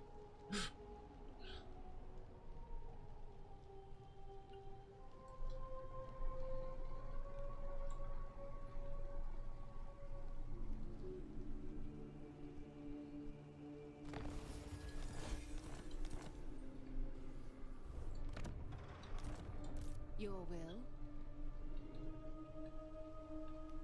Traveling unseen. Bring you over paths. here. Slaneshi rebels. Magic's unleashed. Not in this house. I should probably capture. Archmage. Wait, where is Sildrator? Iron Spy. Oh, there it is. Let's go ahead and grab that. The winds of magic guide us. That way we control this province, and I can start bringing it to heal. We need. None of these improve public order. That's kind of a bummer. Let's banish corruption for right now, Magic in pure. just to maximize our anti-corruption nonsense. Okay, we're gonna start grabbing. Actually, I'm gonna get Iron Disciplinarian to help get me wrestle control of this place. Traveling. Our economy is stabilizing. That's very good. Wisdom leads me. Oh, Axel is just empty? Okay, well, it's Take fine now. possession. Who seeks me?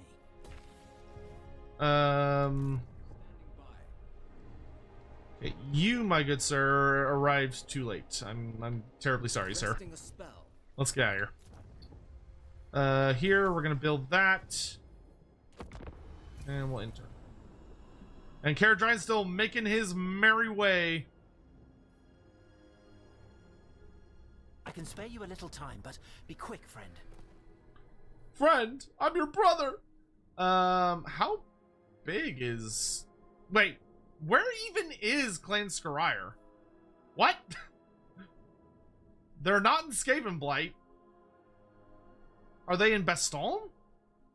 They are. What the fuck? Yeah, sure, I'll join your war. Just pay me more money. Gratitude. Why is Clan Skarier still alive, but not in Skaven Blight? What is going on in the old world, dude? What are they doing over there? What's my favorite faction? Depends on the day that you ask me that. Most days, it's probably gonna be Tehinuin or Krokgar. But I also I really love, like Thorgrim Grudgebearer. I also really like Heinrich Kimmler. Also really like Cetra. Oh, no, okay, they're dead. I got paid $4,000 just to be like, oh, yeah, I hate those guys too, and then they exploded. Delightful.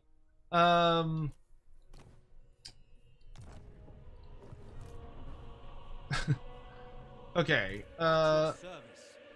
I can't. You know what? Let's do this. Instead of him coming all the way to you, why don't you kind of meet him halfway?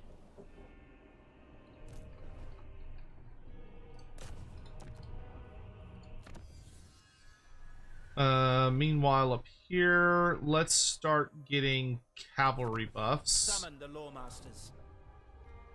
Techless will push into Is this Skaven territory, or are they all just dead? I think the Skaven might only be in the mountains now. Yeah, okay, let's head that way then. High Loremaster of Oh, there's Lord Scroll. Destiny beckons. Okay, you need to go crush those rebels. Do not tarry. The Archmage marches. Oh, that's not good. The goddess forbids it. The Athua answers to me. How's diplomacy world looking here? Problems to standing or high. Ah, a summon. Okay, I'm gonna love bomb Khalida some more. To be like, please like me, please like me, please like me, please like me. That's the way to get a woman's affection, gentlemen. You just spend enough influence. Just beg her to like you enough, and it'll work itself out. Classic, can't go wrong. Honed, holy shit. Plus 25 unit experience for Sisters of Avalorn. Also gain 5 melee defense for Sisters of Avalorn. What is crushing? Damn! I'll take crushing. That's gonna be better for Phoenix Guard. Honed is cute, but it won't actually affect that much of my army. Handmaiden of the Everqueen. Handmaiden of the Everqueen. Bonus troops, weapon master, speed of Assurin, and we'll take spear master. I stand with you. Finally have a fucking shooting hero. She can just have all the shooting items because we've got like a gajillion of them. So she can have Sky Titan string. We'll give her the Ranger's quiver. Oh, which combos with the Forest Cloak, which I have. Nice. I love when you have a full set. Very cool. And then she needs a talisman. Sure, I can fish one up here.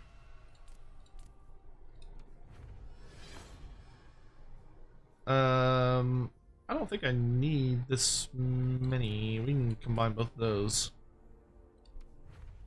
Oh, the Helm of Drayska! Let's fucking go! Now there's a helmet!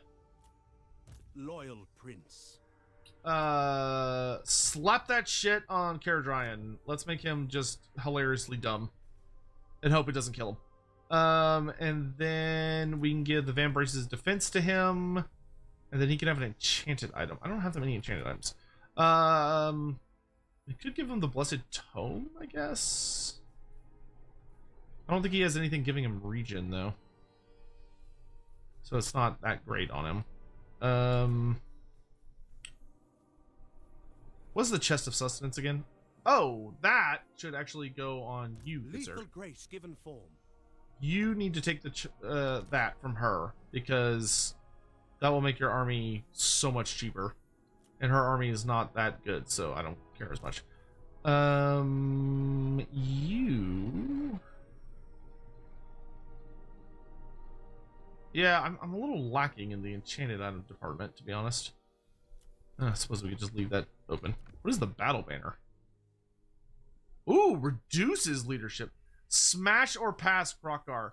I've actually done a stream that was a full smasher pass on all the lords and legendary lords in the game, and Krokar was an easy smash. Hey, Commissar Sir, disregard whatever you just heard. How are you? Hi, Kami, it's good to see you. Thank you so much for the 53 months. Holy shit, that's a really long time.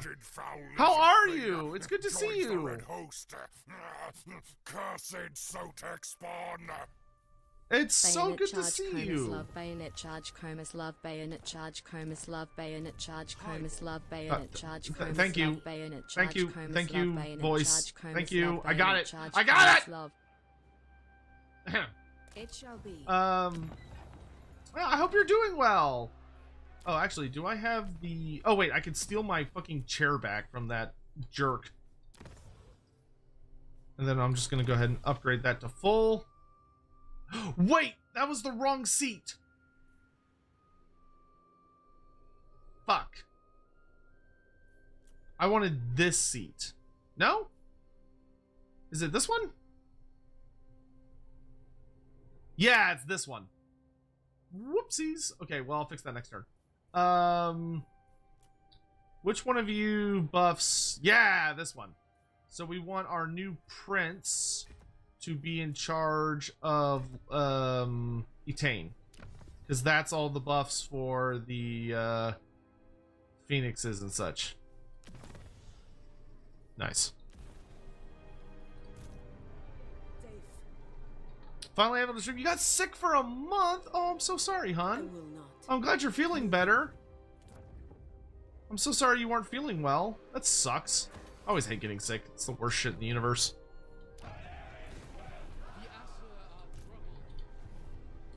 Do I have the beast thing? I do. Ah, fuck, but I'm locked into March Day Pharaoh. So that's fine. Okay, we're gonna ignore that. Oh, by the way, if you came in here with Kami and you don't know me, hi, hello, I'm Loremaster of Sotek. I'm considered one of the premier authorities on Warhammer Fantasy Lore and Literature. We're playing through a techless campaign today, because I'm trying to get all of the achievements unlocked for my Total War Warhammer series, because I've 100%ed Warhammer 1 and 2. I've almost 100%ed 3. I just have a couple little things left, which is what I am working on right meow. I missed the raid to what? What are you talking about? Oh wait, no, that's castrated. Never mind. I was like, what? Huh? What? Hugh, good to see you, my dude. Also using this myth, Nagas could have their flying ships, if you want to know what I'm talking about. I mean, I have seen a lot of very good, awesome, fantastical proposals for Naga. And I hope to keep that all going. Can I defend this? They have a dragon wizard with the lore of fire, but they have nothing to support it. I have 1, 2, 3, 4, 5, 6 units of archers. I cannot be bothered. I might theoretically be able to hold, but it would be agony, and I'd rather just not deal with it. Oh, is Scroll trying to underway stance? Gotcha, bitch! I am finished with you. You require the wisdom of a great mage? What's up? No, I'm not joining your war against the Skaven. I don't want to deal with it.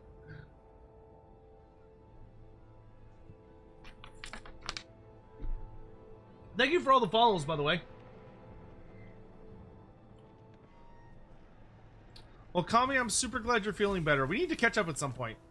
I've missed chatting with you. It has been a hot minute. Squish. Yay, our economy is positive. We did it, gang. We saved the economy. Alright, we're gonna go over this way. Trained by the White Tower. We're gonna put more points into control. You, good sir, are gonna start working on Blade Shield. You, dear wizard, are gonna max out Cleanse Corruption. You... Let's get that last point in Indomitable. Oh, that was relatively painful, but that's alright. Okay, and we're gonna march for what's left of the Skaven Kingdom. You have use of my power. Let's do this for cheaper construction.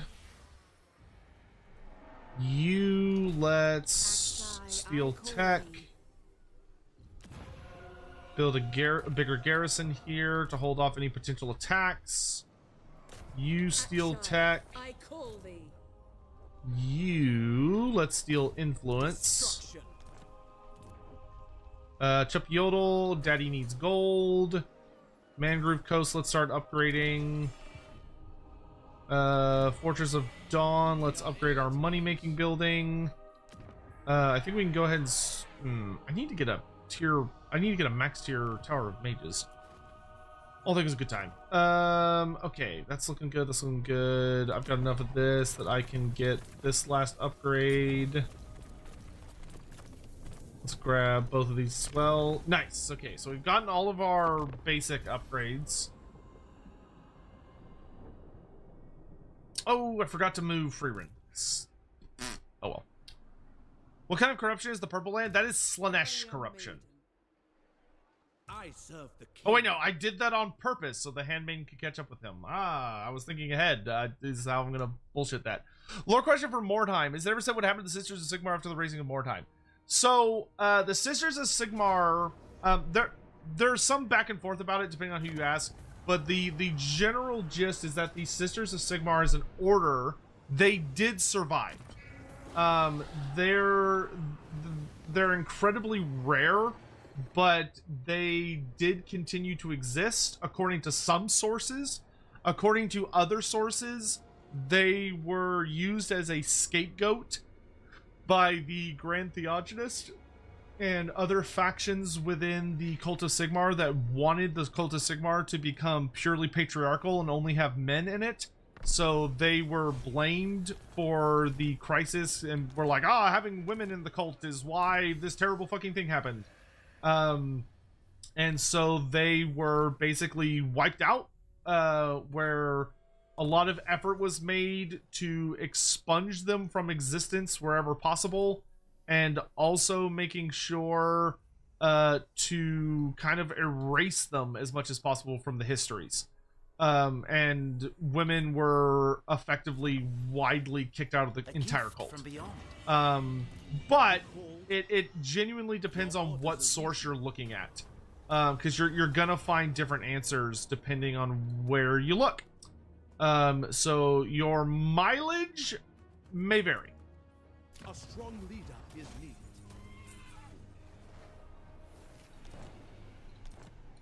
Ulfuan Prince, we rest here.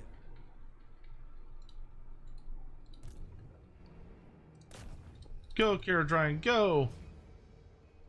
My magic is yours.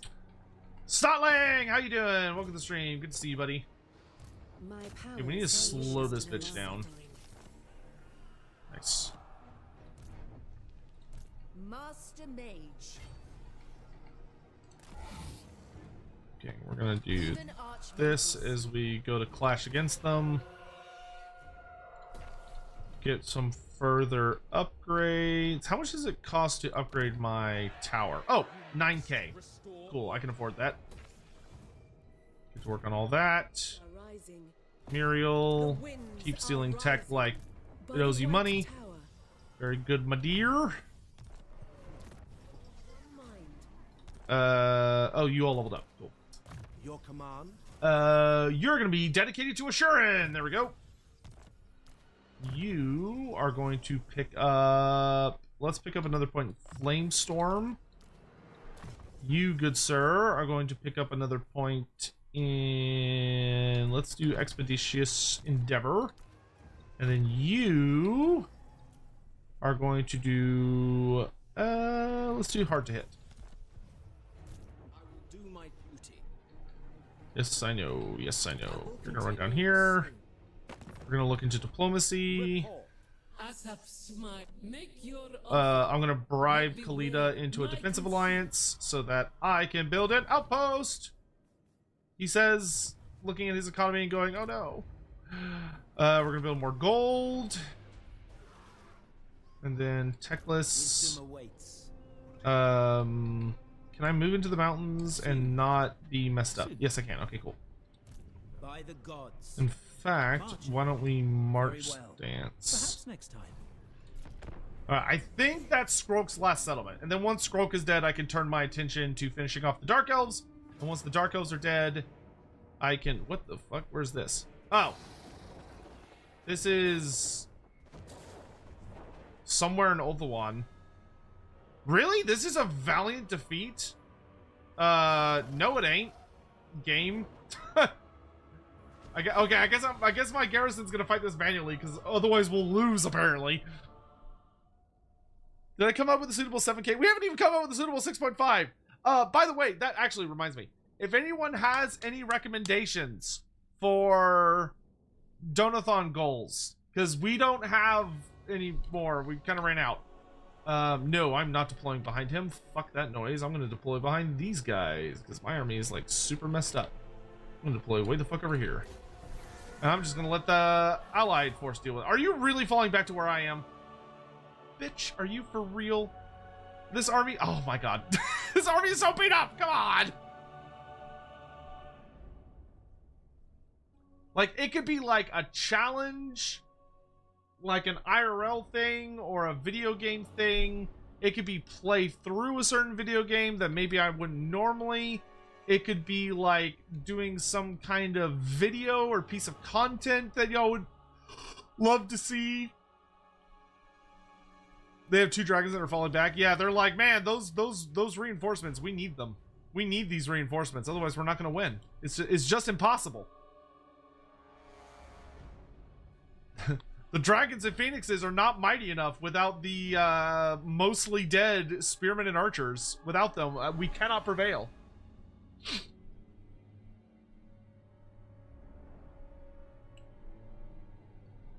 Level monk in Final Fantasy 14 with no mouse, no teleporting. Well, I already no. No. No.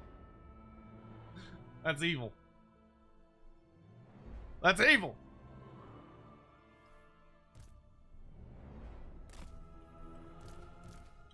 Plus, I've already started leveling, and I've already been teleporting frequently and using them out. So, I've already fucked that one up.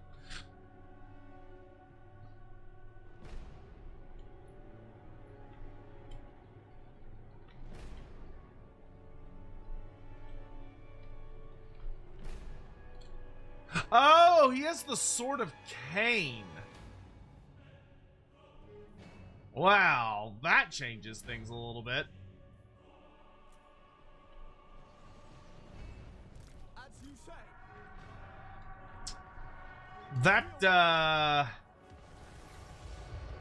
That do change things a bit. I did not realize he had the Sword of Cain.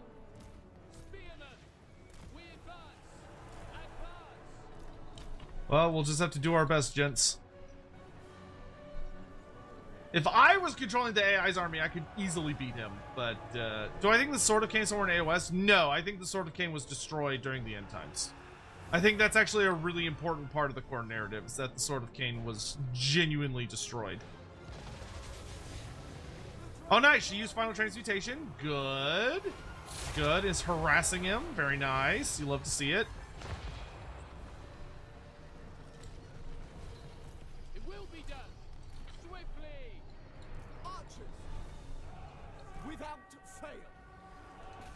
Focus the enemy cavalry.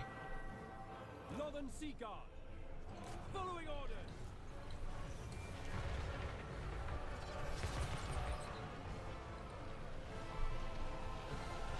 Yeah, if that was on like an actually scary character, then sure, but it's on like a goofy ass Beastmaster. We'll be fine.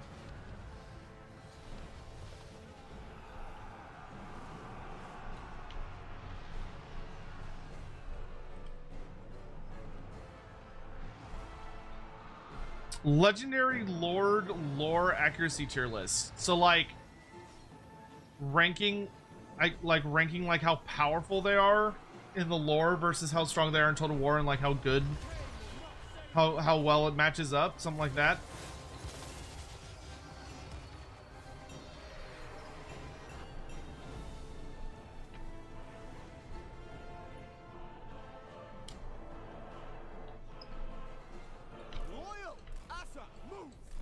It could be stupid stuff too. Like, I know a popular one is like, oh wow, okay, that was a massacre in favor of us. Like one thing that I know is common is like, usually it's a lower tier reward, but we're just kind of like scraping the bottom of the barrel at the moment. Of like, I know there's usually one where it's like, oh, the chat can like pick out like the profile picture that I would have on socials for like a week or 2 weeks or whatever.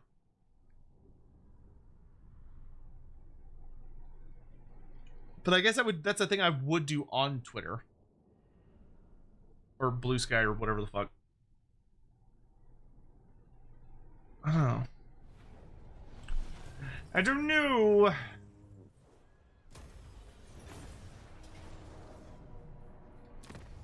Good. Fuck those dark elves. They're dead. How well they're represented. Why would you squish me? What? I thought I was on time today. I was actually kind of early. Like, I was getting stuff done. And then you just come in here and you fucking squash me. You fucking turn me into this little fucking dude. This little fucking guy. Like, I know he's marketable, which is great. But like, the fuck?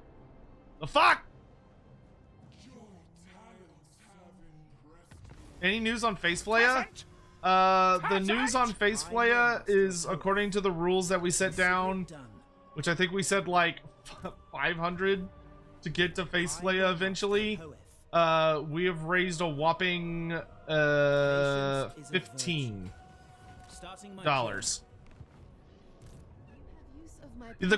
Y'all have already earned the Crimlo mod campaign. That is already happening, guaranteed. Calling forth Shyish. Y'all knock that out of the park real fucking quick. Assyrian. They will suffer the might of Zachary. Scholar Supreme. Your word is my command. The winds are rising. Akshai, I call thee.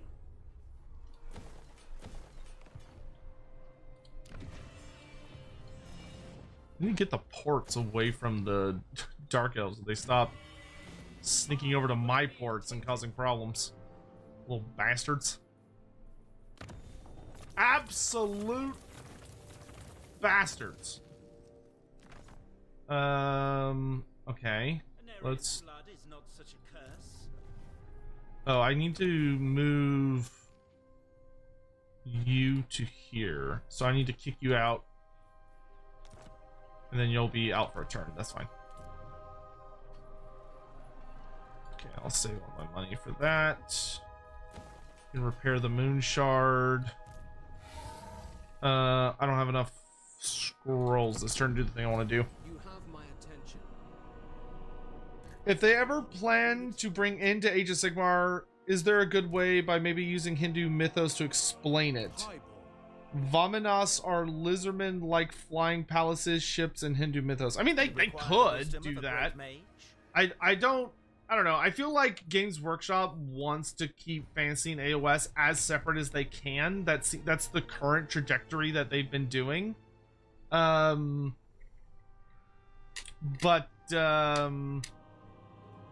Nothing's impossible. Thoughts on the leaks? I think the leaks are complete bullshit. I think the part about like Moonclaw and the Beastmen taking over the Glotkin slot are total bullshit. Sorry, I should put it that way. I would be genuinely flabbergasted if like my flabber would be so gasted that it would be like the center of YouTube theory videos on Undertale levels of gasted.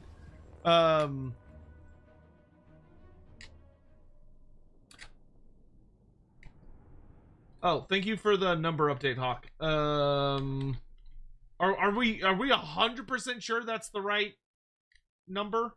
We might need to touch base after this stream to make sure we're all. Wait. Oh no, not that. I need this one.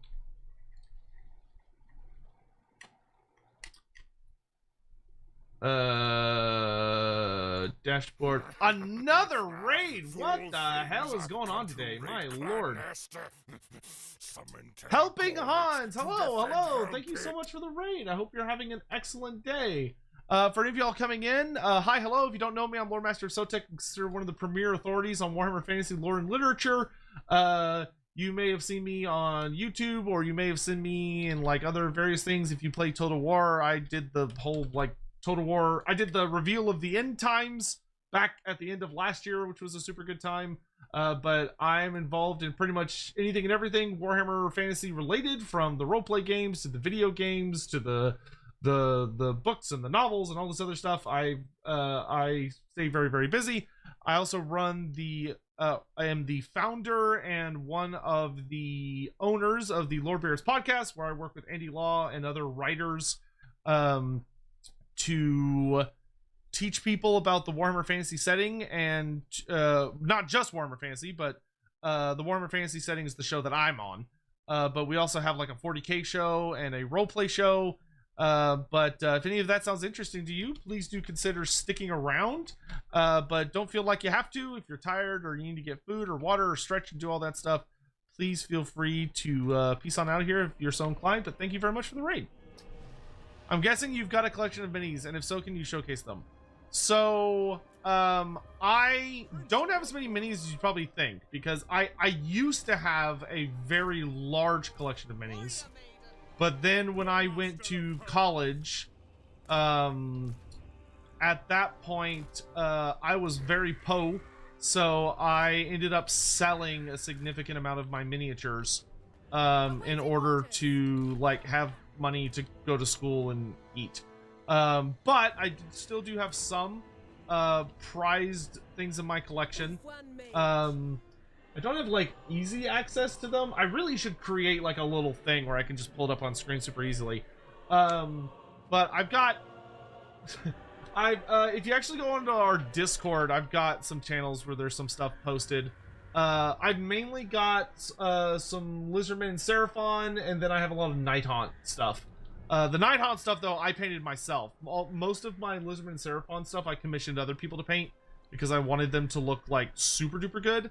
And I still have like a shit ton of old Lizardmen, but I was very young when I painted many of those, and the way they were stored was not ideal for long-term storage. Prince of Ulfwan, right away. A cosplay stream? Oh, we could do a cosplay stream. That could be fun.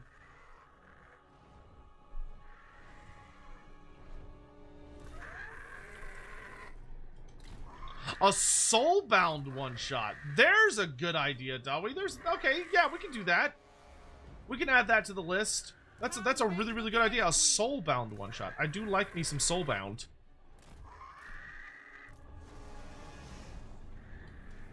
Okay, let's send you two over to deal with these guns. Archers, when those gunneries get in range, let them have it. You, let's go ahead and do this buff.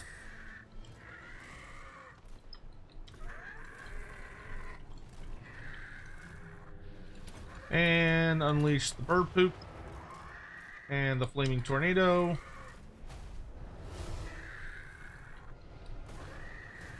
And then you two can just dive in and devour those idiots. Spellcaster. Oh no, a giant army of undead. Whatever will I do?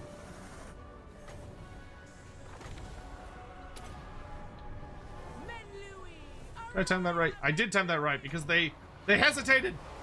Fools, you shouldn't have hesitated. Of Ulfwan, for order. Okay, Frost Phoenix, go fight over here. Arcane Phoenix, I want you to go after the guns. Prince, you're up. Caradryan, go after the Uber Death Guard. I'm gonna fly right into this mess, and whee! Dragon, let's bring you over here. This Phoenix, let's bring you over here.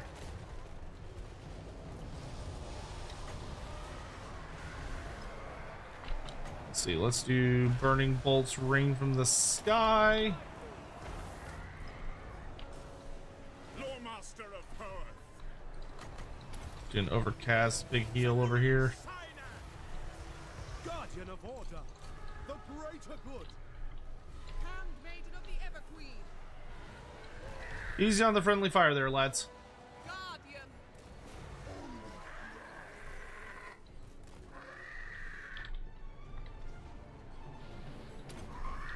Do I mod mods? No, I tend to play very, very vanilla. Because usually I'm kind of on the lookout for bugs and other nonsense that I can then report to the devs if I find them. And it just makes everybody's life easier if I'm not running mods.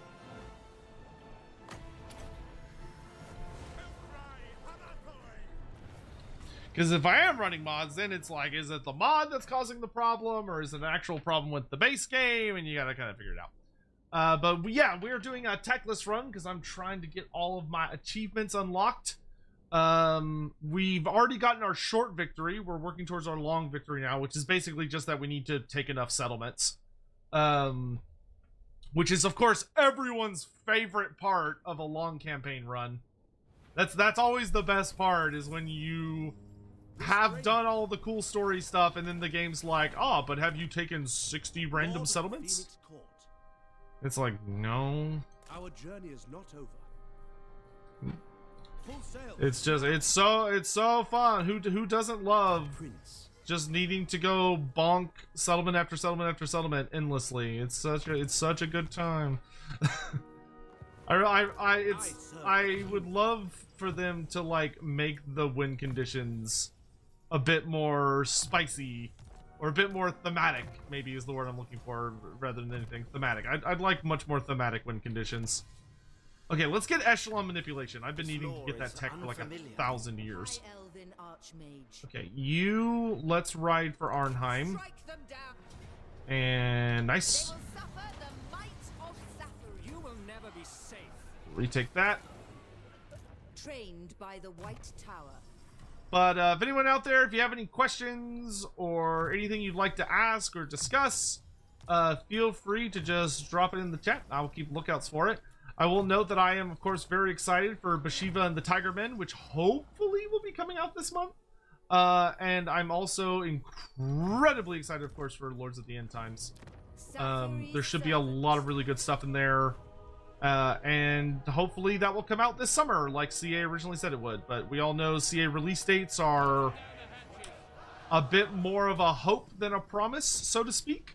So we'll have to just wait and see what happens with that. But I hope you're all having a wonderful week, High Loremaster of Hordes. and life is treating you well. Battle calls me. I take possession. Ooh, Briar Sheep. Okay. Clan Pestilence is dead! Hooray! We did it! Come on. Okay, Clan Pestilence has been wiped out. I do not want the Mine of the Bearded Skull. That is not a me problem. So we're just going to sell that to Oxiodal. That is a he problem. Our favorite little doom skink will be in charge of that settlement because I don't want to deal with it. Let's see. You back to stealing tech. Let's see. What were oh, you have to go. Okay, yeah, thanks so much for coming by, and thank you again for the raid. I appreciate it, man. And mods, thank you for the shout outs. Growing up, me and my brothers were into Age of Sigmar, and we all had an army. Then we grew up. When I moved on to 18, I threw away our Dwarf, Dark Elf, and Empire because nobody wanted to play them. Were one of the worst mistakes I ever made. Yeah, I don't look fondly of selling a lot of the stuff that I did. I don't like hate myself for it because it was a difficult time in my life, and I think it was the right decision at the time, but I don't look back fondly on it, I'll say that much. I wish it hadn't been necessary, I will say that. Okay, we're sending Furion back to build a new, or finish building his army. There's about to be another annoying as fuck Dark Elf invasion, but whatever, we'll deal with it. Ashlodal, we want this. What else can I build? Oh, cool. Okay. Nice. Okay, and then I've got all of the outpost that I want. Oh, construct an outpost in Liberis. Very nice. Make your offer. And then I can bribe a military alliance with her so that we can get higher tier Tomb King goodies. You'll love to see it. All right, great, cool, awesome, lovely. And we still have 10 grand left over. Very cool. So we'll get Finron to a max tier army. Teclis, we're going to go after the Dark Elves now. So that'll be good. If you still need suggestions for donation goes, I would be loath to miss this opportunity. A VCO? What is VCO? I can spare you a little time, but be quick, friend. Yes, I will happily take an alliance. Actually, can I get a military alliance? Can I bribe you to? No, I can't. Okay, so we'll do defensive military access with Ashlyn. Granted.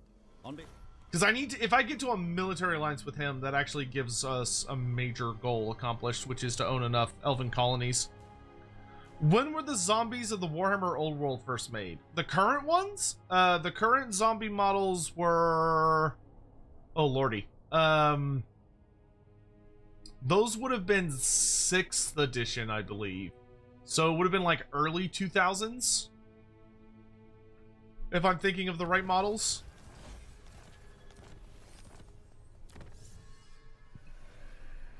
Oh, nice. Piles of Accord, or Pillars of Accord. That's really good, actually. +1 allied recruitment capacity and cheaper. Okay, that's great. I have mastery over this. All right, we're going to head into the desert. I know the way. I am very tempted to fire these archers and get sisters, but that's going to take a hot minute, so we'll just sneak over here. Yertle the hero. Let's pop this Dark Elf army before they get away. Bonk.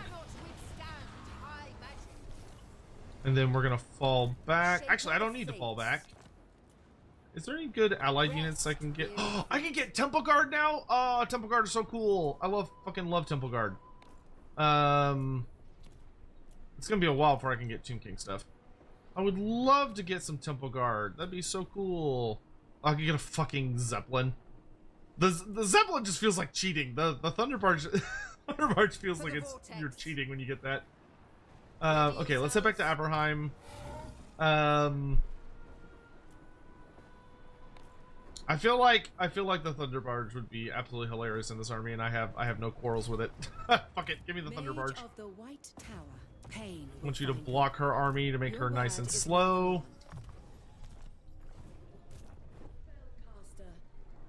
Real shit time. Is Khalida a yes or no? In what context? The winds are rising. Oh, the victory conditions overhaul mod. Yeah, sure, we can do that. Smash it to ruins. What news? Oh, is it in Smash or Pass? Smash. Not even this. Yeah, easy. Easy Smash. Easy Smash. Khalida is blessed by the Goddess of Beauty. And although in Total War Warhammer, she's obviously like super dead looking, she doesn't always look like that.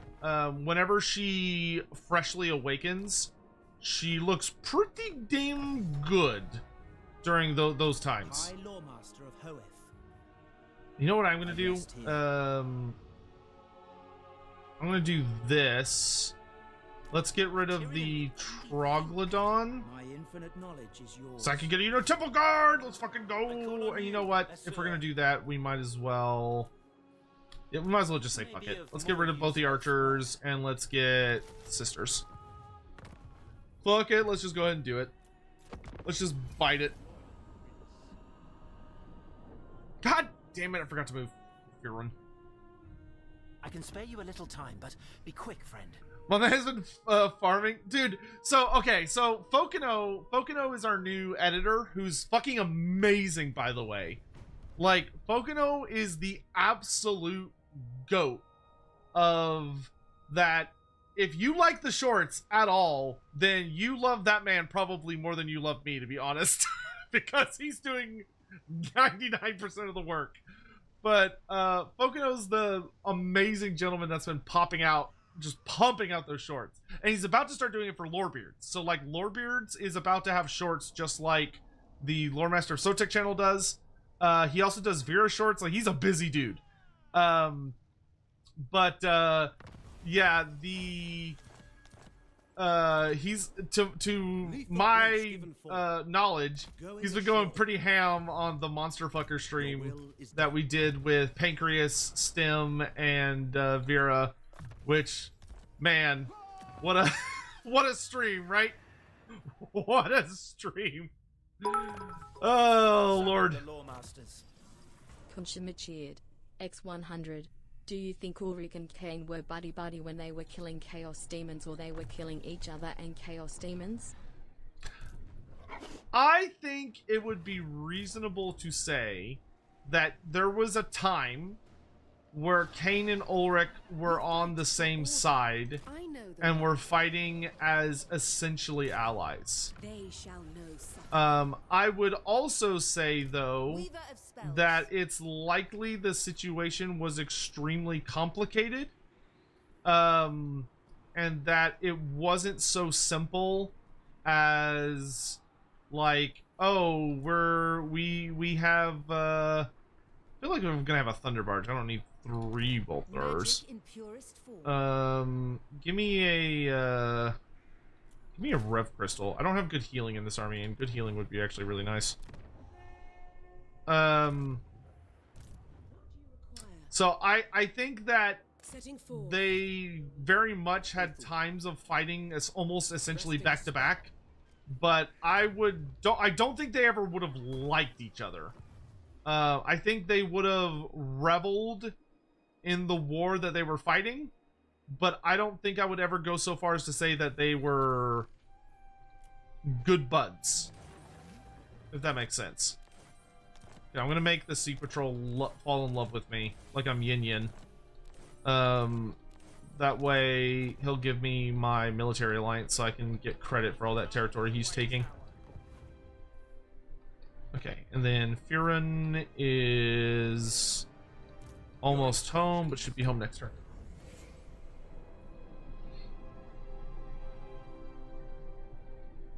What problem can the High Oh, when were zombies first made in the lore of Warhammer? Ooh, that's okay. That's actually kind of a tricky question. Dude, the Vlad von Karstein completely took over the Empire. Whoa! I don't think I've ever seen that happen. I don't think I've seen Vlad win the war for the Empire against the Empire. Damn!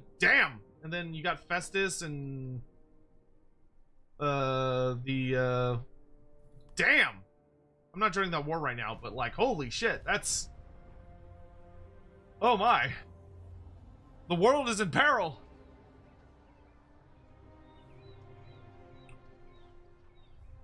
Anyway, so technically zombies have existed in the Warhammer world as long as there has been magic, because magic is drawn to all sorts of different areas, particularly Shaish and Dar can form in areas of mass death, where there's been like a lot of suffering, just a lot of nastiness in the world. So there's this idea that there is likely that zombies as a concept, like just zombies, have likely existed since the Cataclysm, I would say.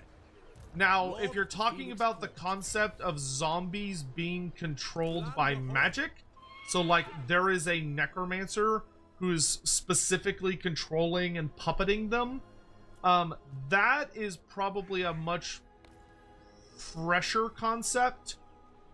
Ooh, what do I want for my my Phoenix themed army?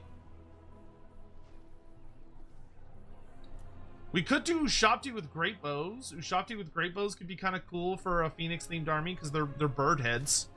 I think that makes sense. Ironbrow's Expedition. Oh, maybe Iron Drakes? Trollhammer Torpedoes? Oh, the flame cannon. It's got to be the flame cannon, right? Just fire. Fire for days.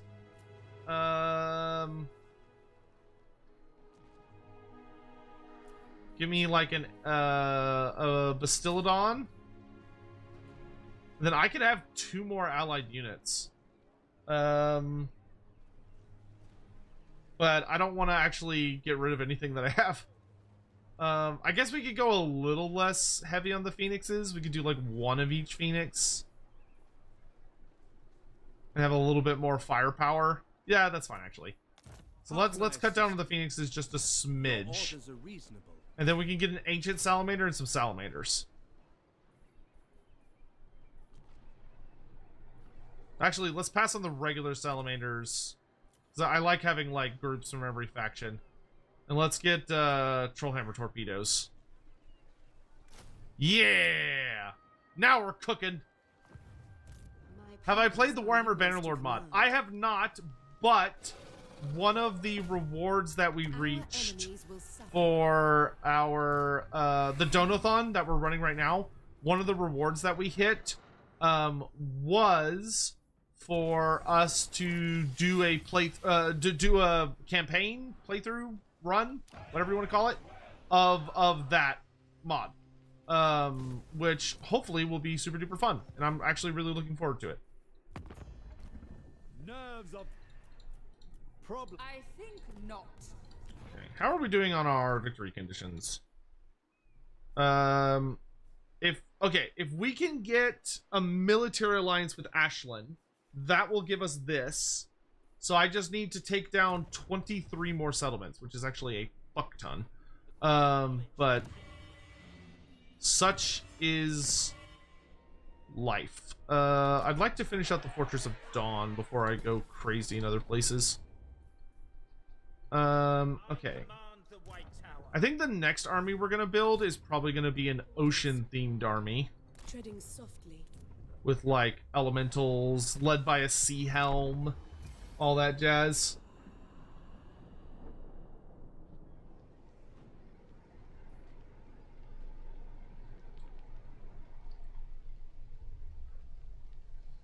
Do I know what faction in your career you will go for? No, I have no idea. I have absolutely no idea. We will figure that out. Skara, I'm not sure if you answered this because I had to leave for a while, but if you could have any Pokemon be Warhammerified, what would it be and what would you do with it? Tyranitar for you. Garchomp, dude. Fucking Garchomp. Give me a fucking land shark with blade arms. Like, how that shit's so fucking sick. That would be such a terrifying creature to have running around. Yeah, that'd be great. Give me a pissed off land shark. I love it. That's also a dragon. That is a giant army marching for Arnheim. I think we need to blast them with some spellios. Nice! Studies of the Vortex. There we go. Discovery for the White Tower. Alright. What can I unleash here to help out? So let's give ourselves the Metal Cataclysm spell to start. Himself is my equal. Any of these armies led by a wizard. This army is led by a wizard. We're going to delete her we're going to get rid of her magic. I'm going to target. I only have enough. Oh no, I have enough for 2 more. Let's target this. Oh my god. 3, 6. That is 10 units of shades. Oh, it's just shades. Oh my god, it's nothing but shades. Kill me now. This looks terrible. Oh dear god, it's so many shades. Okay. Let's do that is so scary, dude. That is the most terrifying shit I've ever seen. Okay, let's target this army and hit them with the they'll be tired for 2 turns. And then We'll do... How are my winds of magic? Do I have full winds? Master. Yes, I have full winds. Okay. So let's give me the, See, this reduces vigor loss by 50% for 2 turns. So my guys they'll get tired much slower. Or we could do that. Ooh, minus 50% cooldown reduction. Yeah, let's do that. That's really good, actually, because that means I can overcast spells and it won't be a big issue. Honestly, I think I should ride out and meet them. Because they're all gonna be tired. Because this idiot's in raid stance. I just hit him with your tired, and he's in March stance. Or no, he's not in March stance. And then this dumb bitch is in March stance. And if we beat them, these two can't retreat, so it'll just be like a total massacre. So I think we ride out for death and glory. Oh, I could lightning strike to make this more not hell on earth. But lightning strike will make me tired, won't it? Yeah, I'm not as big of a fan of that.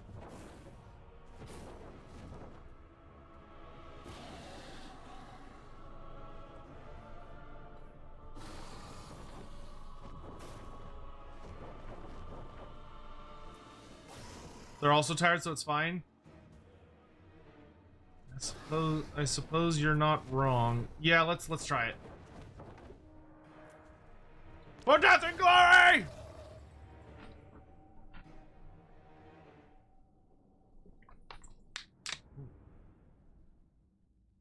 We'll ride out and meet them. I have a pretty good army for dealing with shade spam. He literally has nothing else holding this army up.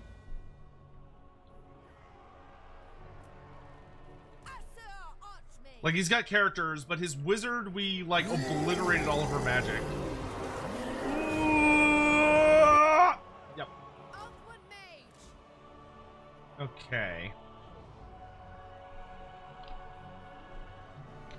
He does have some bolt throwers, but honestly, I'm thinking we're gonna mostly focus on unleashing hell from a distance.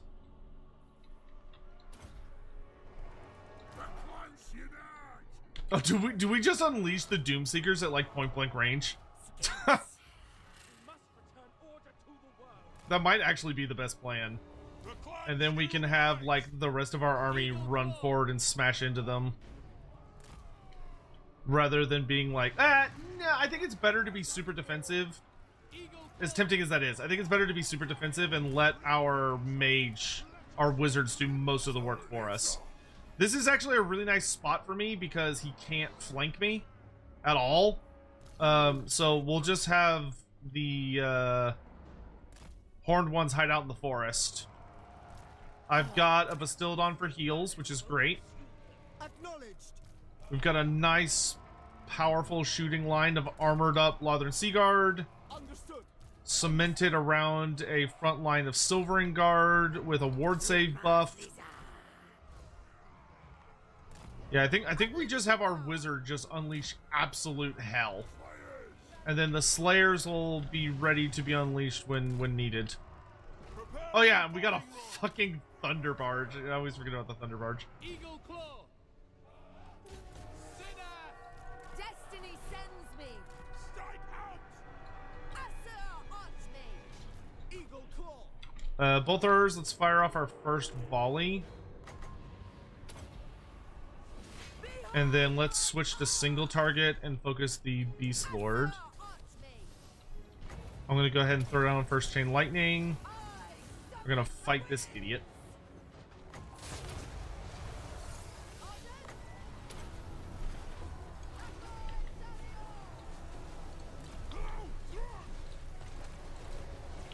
Alright, well he's fucking dead already. Evasive action, evasive action. Tide Call into a Dragon's Breath.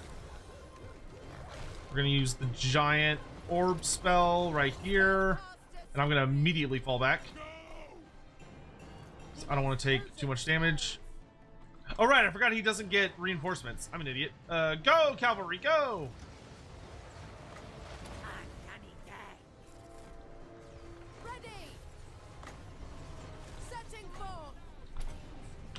Pillar of Flame! For the ancestor gods! Oh, guardians. Horned ones into the fray! Eagle claw. Bolters, we're gonna switch to multi-shot. Doomseekers, you're up!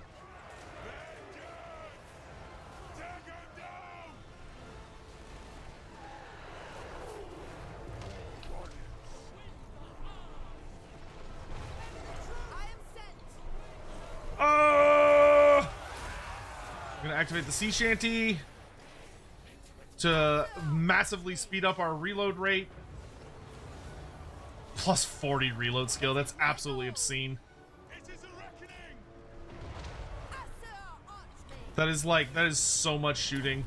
That is an atrocious amount of shooting.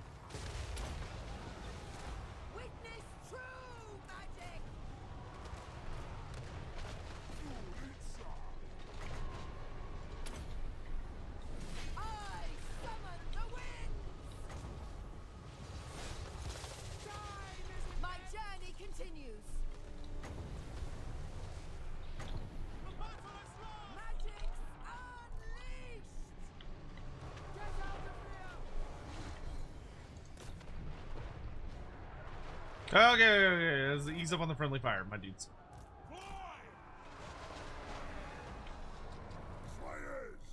Only one lucky Doomseeker found his doom.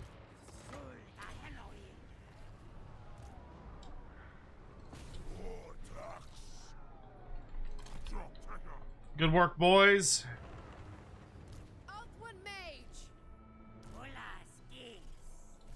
Having that thunder or the Stilodon helps a ton. And we're just gonna run all these shades down as best we can.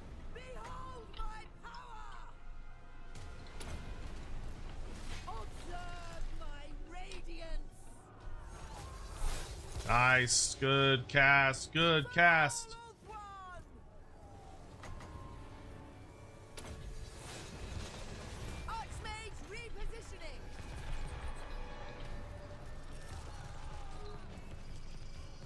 Killed 2 guys with that.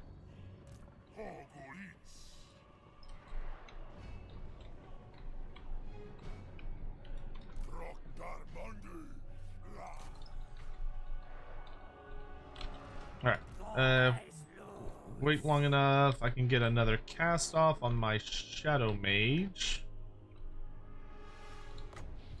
There we go.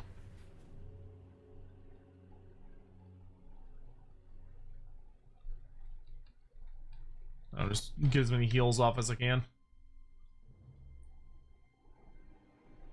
Are there other Thorek, are there other monsters from the Greenskins bashed into submission?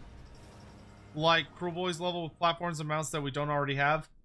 I mean, technically the answer within the core setting would be, from a tabletop perspective, the answer would be no. From an in-universe, like more of a roleplay individual scenario situation, the answer would almost certainly be yes. There would probably be creatures that have been drawn into Greenskin hordes either willingly or because they were captured, that were then, like, you know, the Greenskins like built platforms on top of their backs and all the other stuff. But there's nothing in the core text that's like, oh yeah, that's totally a thing that we do with this victim. Oh, that's right, she got lightning strike because she's got all the pirate stuff. Oh, that's so nice. Good, that means I can give her legit lightning strike, and then I can pass on that item to the Sea Helm once he's got an army. I refuse. Pyrrhic victory, my ass. We're gonna tear them apart, bit by bit. Just rip them apart.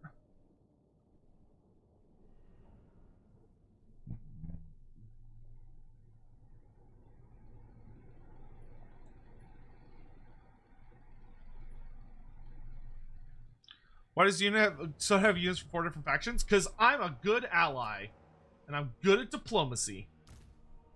This is all diplomacy work. Y'all can be out there. Eagle claws. Let's start in range of that dragon so we can just murk his ass. We will obey without fail.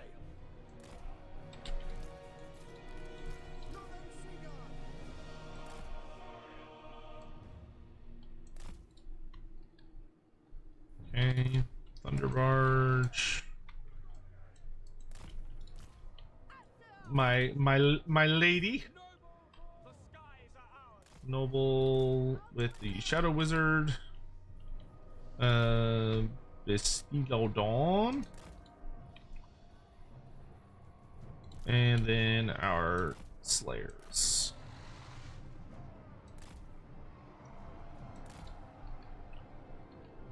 Master of sorcery. Understood. For the king. A prudent position.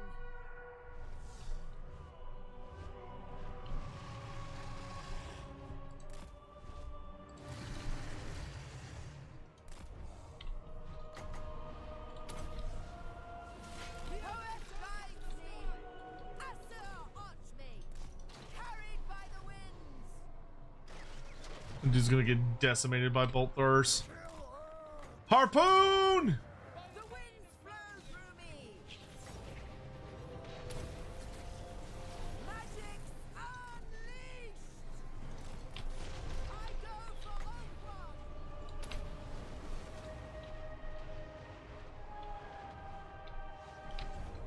Horn ones, let's pull back a bit because I see what he's up to, the little bastard. Summon our big gold spell over here. Eagle claw. Wait, guard stance. I'm gonna go ahead and. Is my goal. Oh, that was actually a good cast. Alright, they're in range. Unlimited Hit the shanty.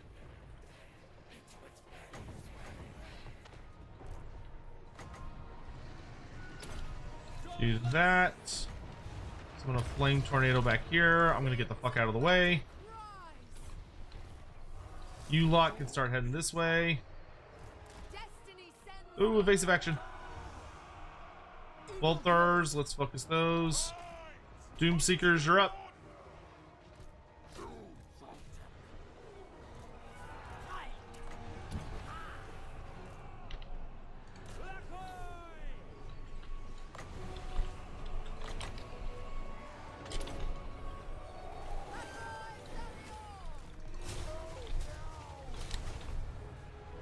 The Thunder Barge pull back a bit. I'm gonna drop some big shit over here. But don't stand there. Charge, charge, charge, charge, charge. Spearman. To the fray. It shall be done. Right away.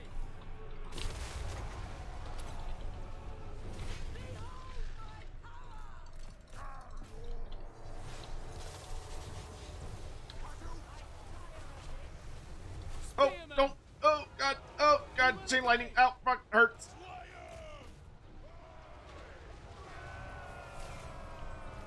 Okay, and this guy can't retreat, so I don't think we need to chase him. I think he just dies. Good job, everyone. Well done.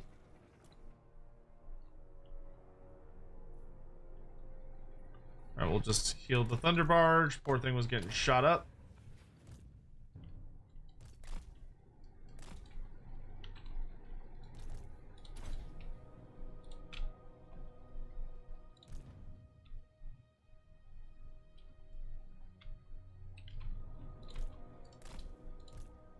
I didn't think the High was thinking of a coalition before. Because they're dicks.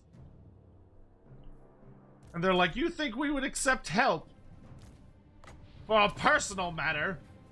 It'd be like going... Basically, this campaign is the equivalent of when you know that you're gonna have like an ugly family fight at Thanksgiving, instead of handling it internally, you basically go to work and you hit up like 4 of your best friends and coworkers and are like, hey, will you come help me talk trash to my family at Thanksgiving so I win all the arguments? And they're like, yeah, man, we got your back. That's basically how we're handling. That's how the high ups are handling this particular dispute.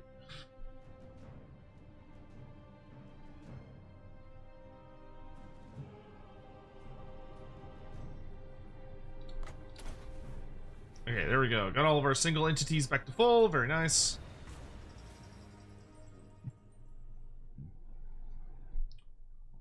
Only 22 elves fell, and I'm pretty sure Yertle actually killed the most of those dudes with that accidental friendly fire on the chain lightning.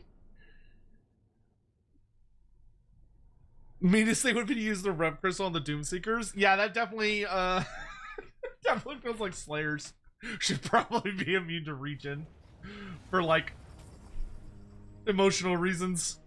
They can serve the tower. High Elven Archmage. Man, Yertle is kicking ass and chewing bubblegum. Look at her go. Specialist.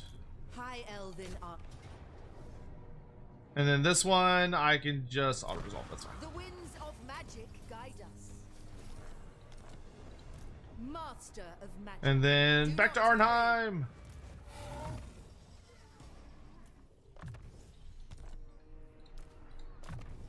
There.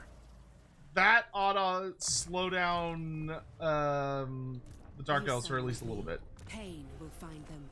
Especially when I can just use this chick to just block armies constantly.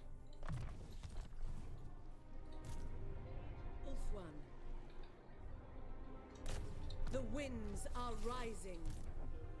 Of Ulthuan. Smash it to ruins. Should probably put someone in charge of the Petrified Forest. I might be able to summon a wizard. Oh my god, so stop spam something shade. It's rude. We could try summoning a wizard to hold the Petrified Forest. It's gonna need to be a really good caster though. I'm trying to think what's the best lore of magic for dealing with. We need someone that's good at unleashing magic to kill single entities. That is also a good lore for tearing up like legions of shooting units. I'm thinking probably death. Death. You think death would probably be best for this?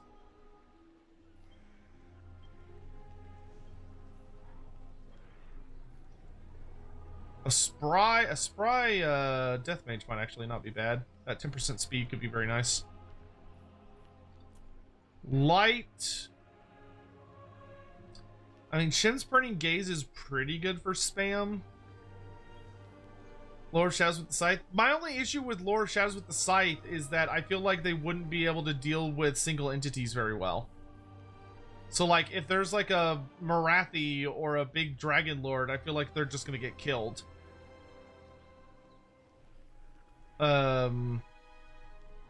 Beast. Beast is pretty good. Oh, especially with Negator. Because Negator would give them Mystifying Miasma and Enfeebling Foe, which is a pretty gnarly... Yeah, let's do Beast. Let's do a Beast Wizard. High Elven Archmage. And she starts off with a Moon Dragon. Perfect. Bring me my tomes. She's kind of going to be running solo here. What can I give you?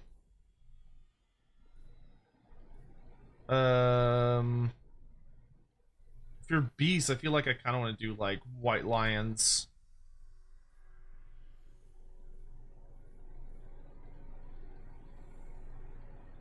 Could do dragons, but I feel like a White Lion army would be kind of cute. We can do that. Block of Doom, Amber Spear, Transformation of Caden. And then if I can buff my kitty cats, greater ward, speed of Assurin, and then probably, where's actual White Lions? They under Master Strategist? Yes, they are. Cool. And then for Measurements Renown, boop boop.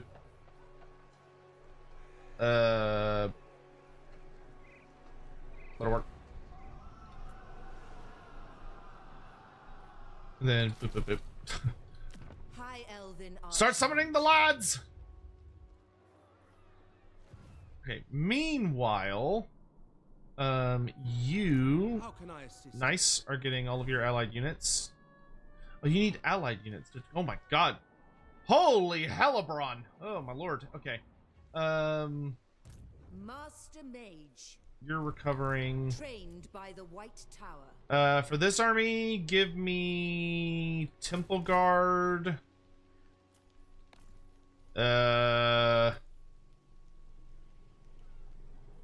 Beasts. Beastie Boys. Maybe Sepulchral Stalkers? Yeah, that sounds kind of cool. I don't know if the dwarves have anything I would consider beasts. Well, they don't have any good beastie stuff. I don't think I'm going to take a dwarf stuff in this army.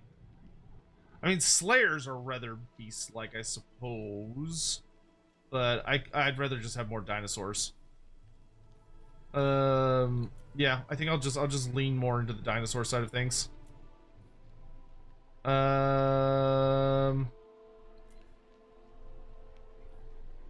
Maybe they're constructs. Yeah, they're constructs, but you know, they're animal constructs. Whatever, I don't know. I'm not trying that hard with it. Ark of Sotek, that sounds fun. A Carnosaur sounds fun. Yeah, that looks good.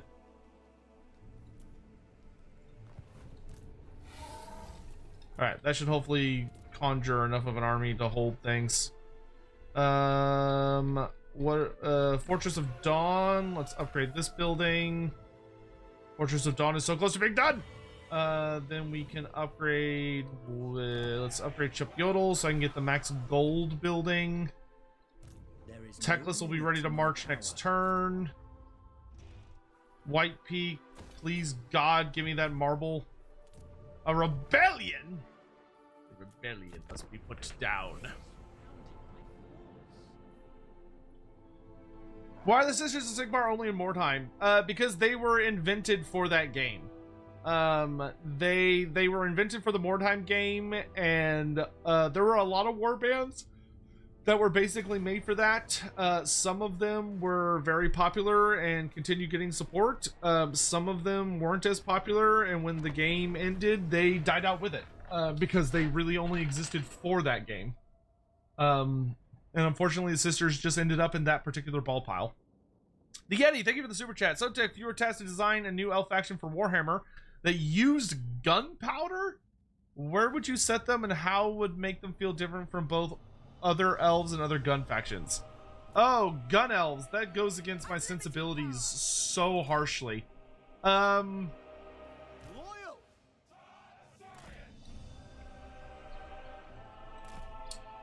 What I would probably do is I would want to design a scenario where the elves were surrounded by plentiful enough gunpowder and such that they came to the conclusion that the best thing they could do was use it despite its potential downsides.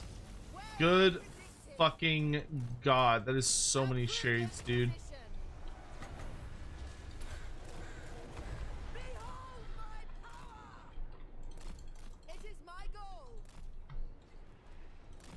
Like, I feel like I'm probably gonna just have to force them to use all of their magic.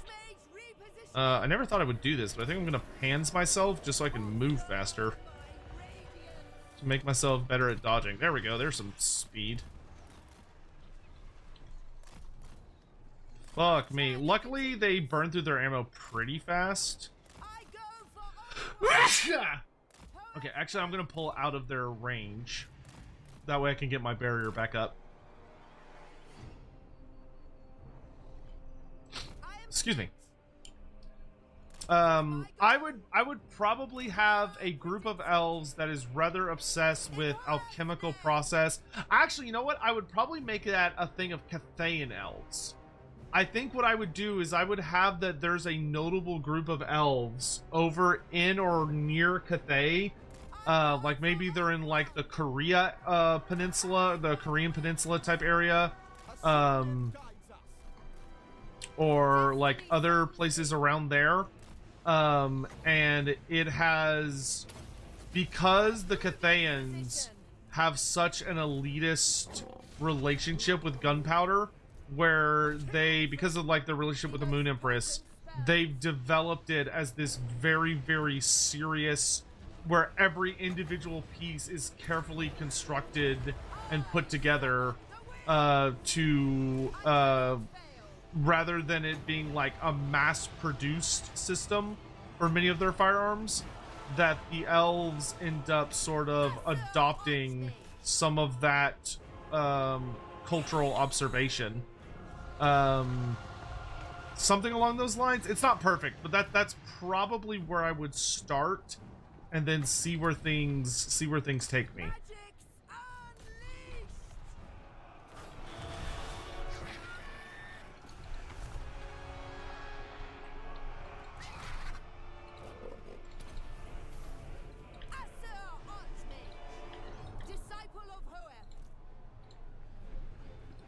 Be done.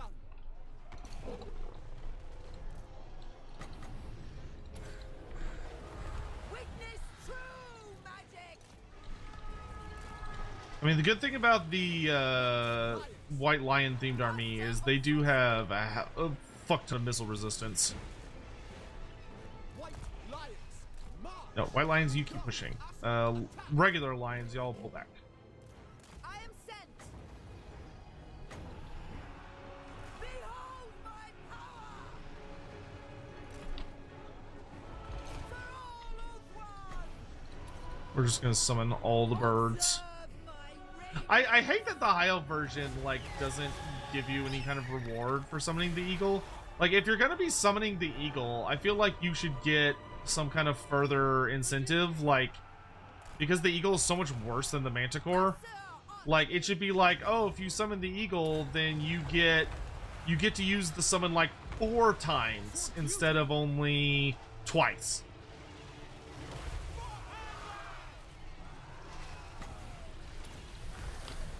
I summon the winds. At once. Okay, I'm gonna go chase these idiots off.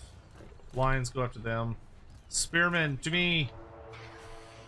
True magic is mine. I'm gonna buff them. Snottling VT cheered. X100. Sotek this gets into 40k a bit, but I'm curious if there's a lore reason we don't have a death faction in 40k. So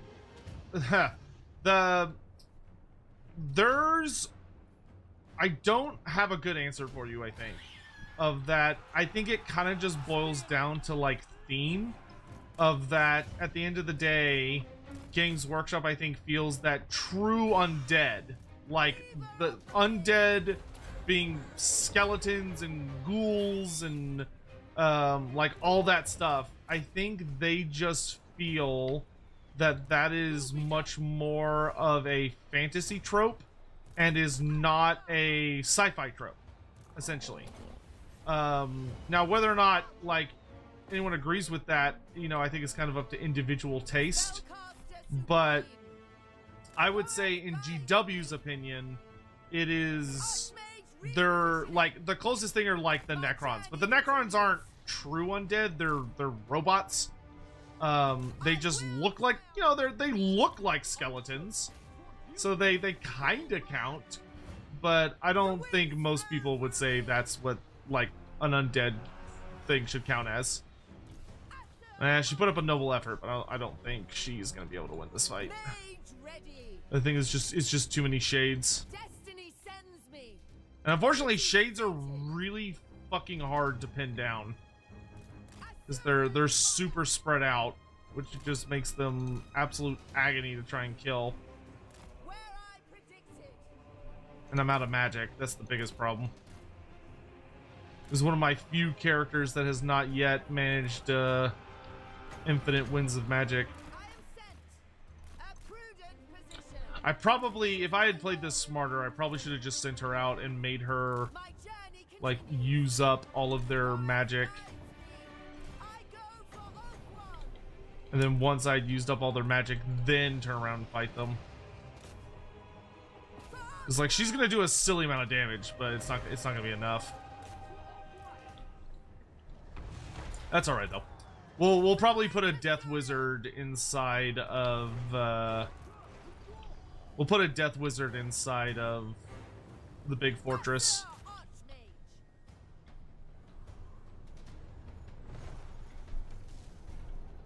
Oh fuck, they netted me. Who has Hunter's Snare? That's not very nice.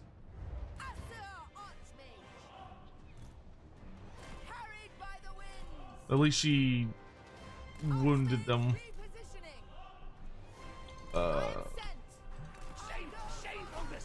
It's not shameful considering how badly she was outnumbered. She put up a good fight.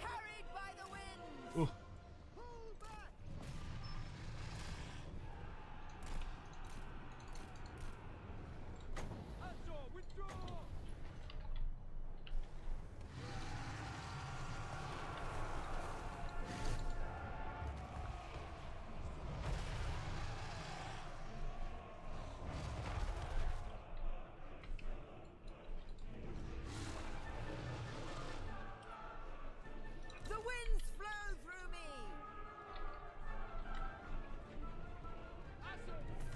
Yeah, that being said, to my knowledge, I think there's a vague form of necromancy that exists in 40k.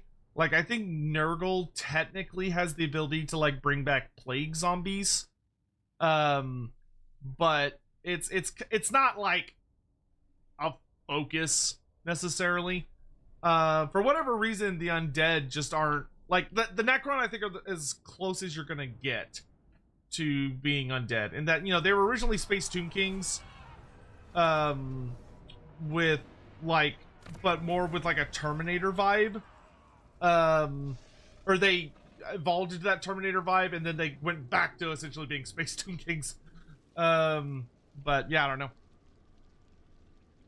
I would imagine if you were to chat with someone at GW, they'd probably say that they just don't feel like it matches the theme that they want to go with.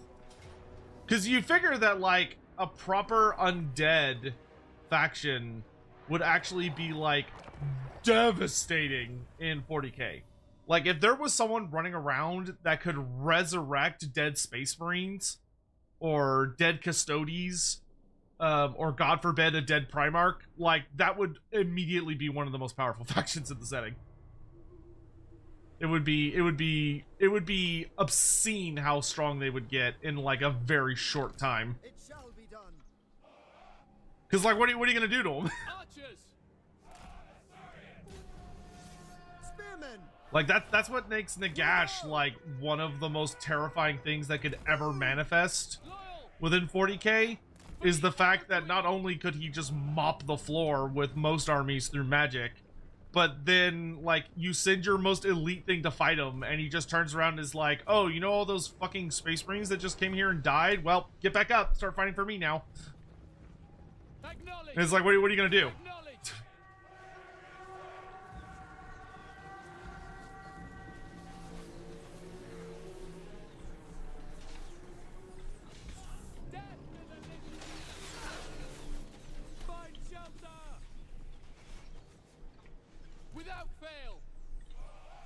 Okay, as soon as we'll fire off one more volley at the skirmishers. Okay.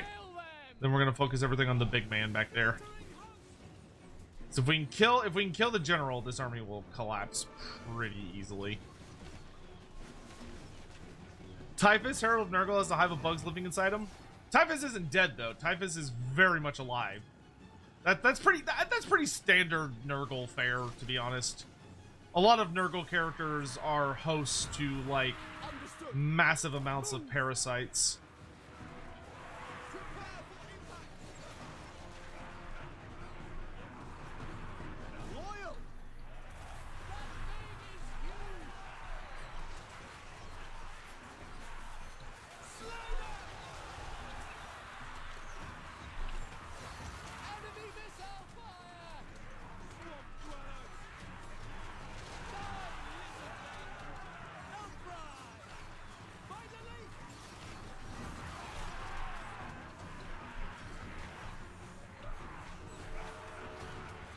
Bring it down! Bring it down!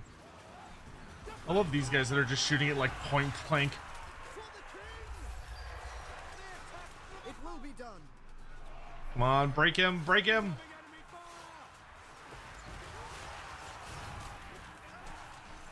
Without fail. Okay, good. Will be done. We can focus our efforts on the skinks. Oh no, he didn't break. Uh-oh. Here, let's turn our backs on those skinks for just a second. Oh, that was actually very painful. Okay, now he's broken. Okay. Back to facing the skinks.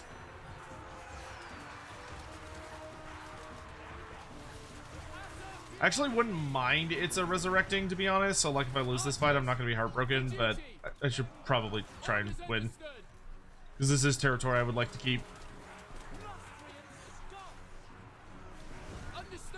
Don't appreciate being shot in the back.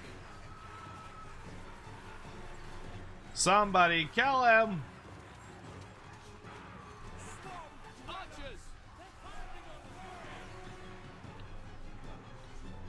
Oh my god, he got away.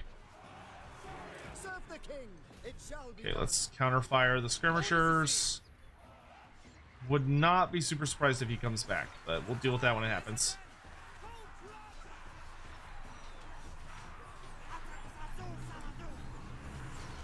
Okay, now we're gonna turn and face the giant horde.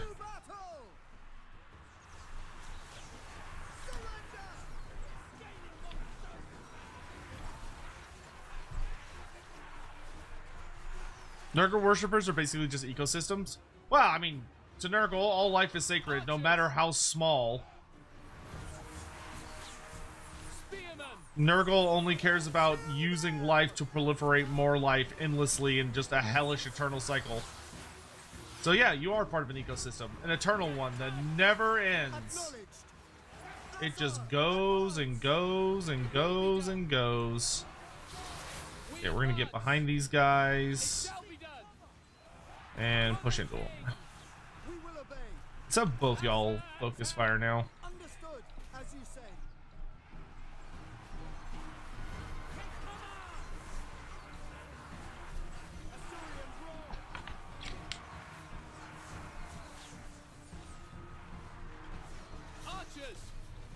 Let's see if we can finish off that Croxagore.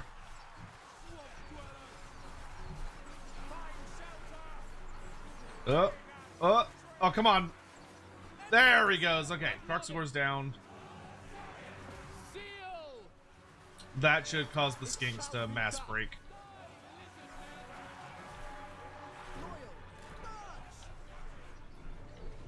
There we go. Get out of here, you little bastards. Get on out of here. We'll just shoot till they're out of range. Alright.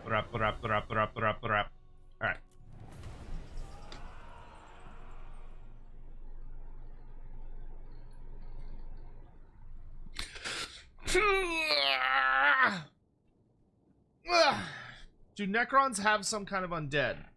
I mean, you could argue the Necrons are all undead. Because they're not, like, living, breathing things. They're more like immortal machines. that as long as the machines are able to be repaired, they will just kind of continue existing.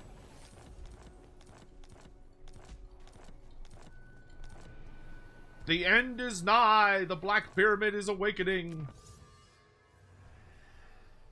Black Pyramid's probably the best one, actually, because that one tends to happen and end even without my involvement. I have enough money for Pinnacle of Civilization settlement. Oh, whoa, whoa, whoa, whoa, whoa, whoa, whoa, whoa, whoa. My game about to crash? Oh, I think it is. Game? Hello? Corruption is rife. Okay. Let's yeah.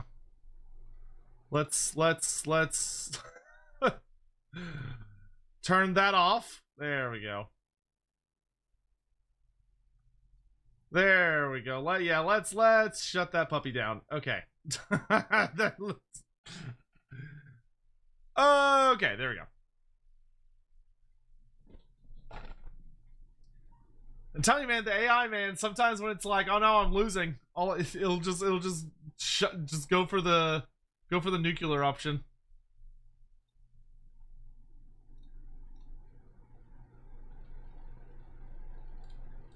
Oh yeah, it is Wednesday. I was like, Loremaster is live today, isn't it? It's like, oh yeah, they do go live on Wednesdays.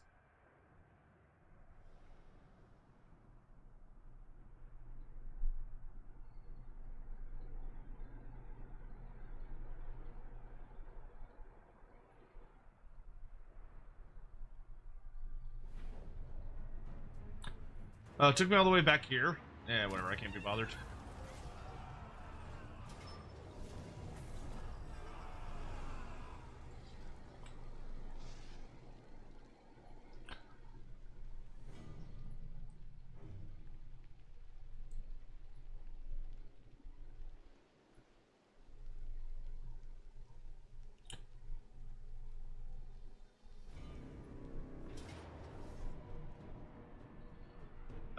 You know what? You can just have it. I don't want to fight that fight again.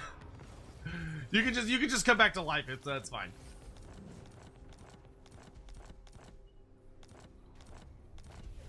Here, can we have peace, you and I? We can. Okay, great.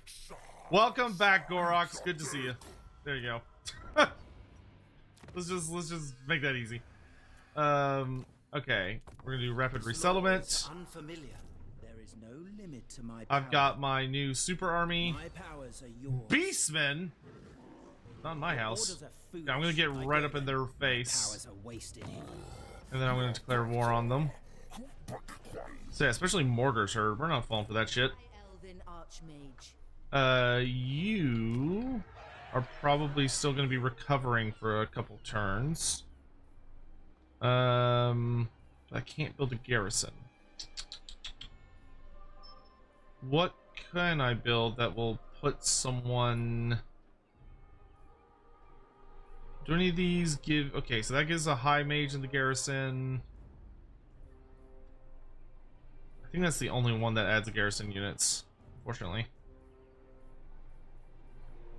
Yeah. Okay, let's just do more growth for the moment then. Because we just need lots of growth.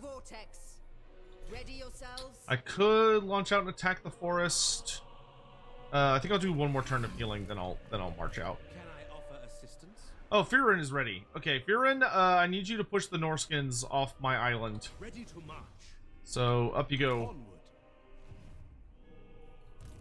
Up you get.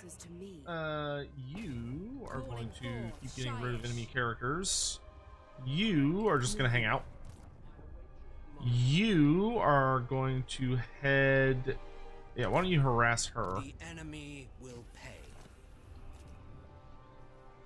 This place, I should probably put a garrison, to be honest. But I'll wait till next turn for that. Okay.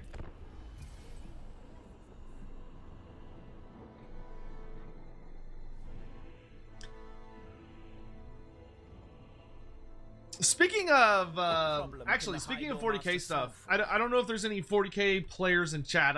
I think there's, I imagine there's a few. How are y'all feeling about the new edition? Verily, I appreciate the lack. I've seen a bit of hubbub about the, seen a decent bit of hubbub about the narrative. But I'm curious how y'all are feeling about all the reveals so far, whether it's like narrative stuff or rules or whatever it might be.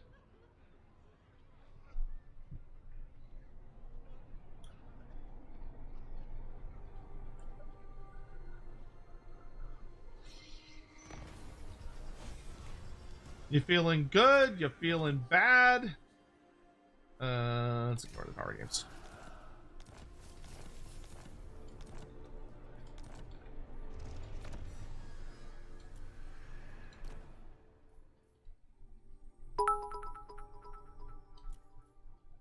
Tech 27 SS cheered. X100. When can you talk about what you played last year on 40k Total War? So, technically, I'm allowed to talk about it only so long as I don't share any information that would be new to y'all. So like, I can't discuss like a feature y'all haven't seen and make y'all like aware of it. That would be against the rules. What I can discuss is anything that's already been shown off or detailed that my experience sort of related to. I can be like, oh, I saw something similar to that, or I remember doing like this thing or that thing. So it's pretty restrictive, but I can't like, so TLDR is I can't give you any new information is like the biggest thing.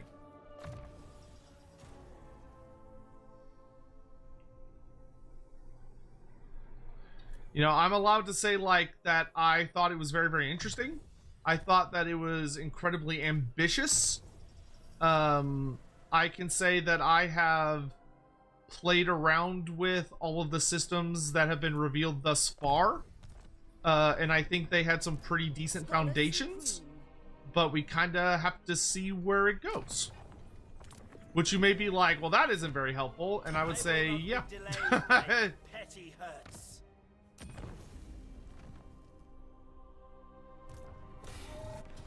You're not sure how you feel about Bashiva?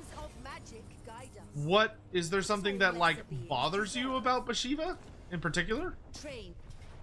We need not fear our lessons. Archmage. I really need like a second general down here because the problem is I can't defend two directions at once.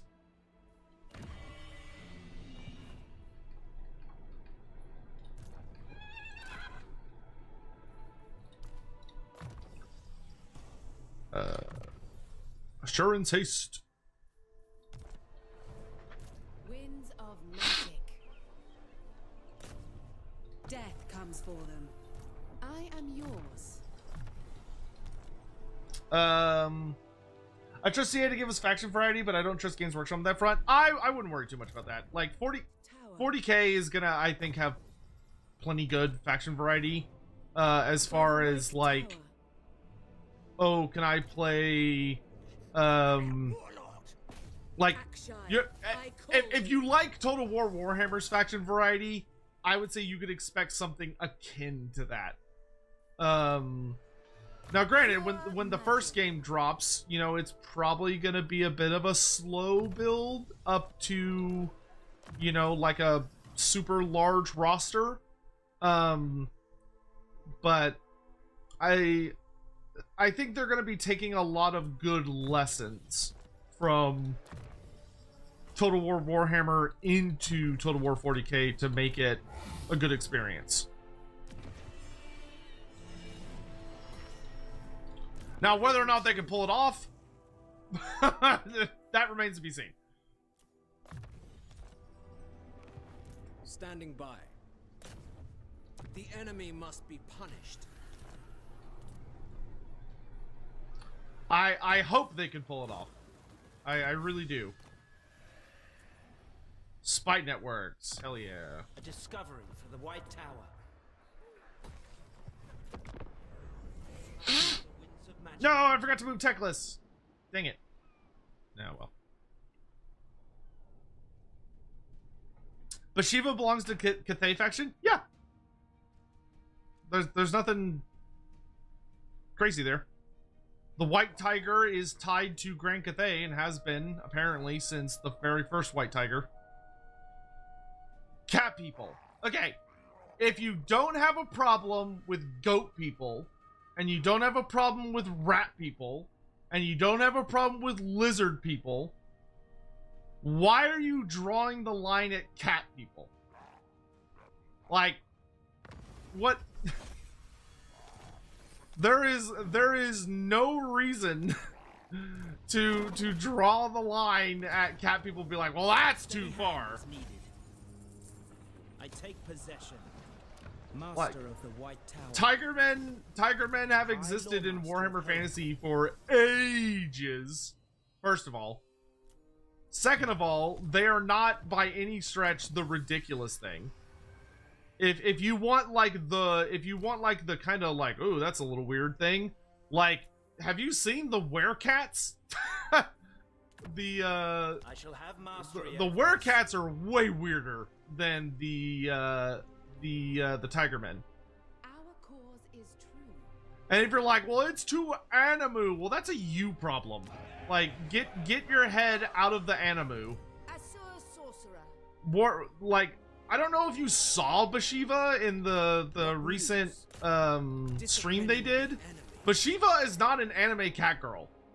Bashiva is like a fucking ripped, like 9-foot tall tiger that walks on 2 legs that is teleporting around and ripping people in half. Like, it's not, they're not cat girls. We have nothing to fear. A new fortress of Warhammer anime win. I would deeply like that. I'm not gonna lie. I am very fond of many animes. I wouldn't say I'm a super hardcore anime fan because I don't like keep up with like the release schedule or like, oh, what's the major anime for this season? Like, I don't follow any of that shit. But I would really like it if there was a Warhammer anime, because I would just like to see Warhammer get support in different mediums so we could see it expressed in like new and exciting ways. And GW is kind of hopeless when it comes to animation, I feel like.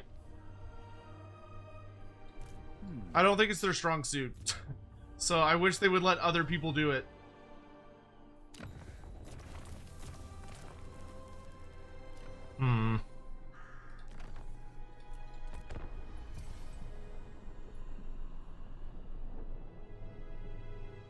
Do you think they will add a dragon mount for Titus?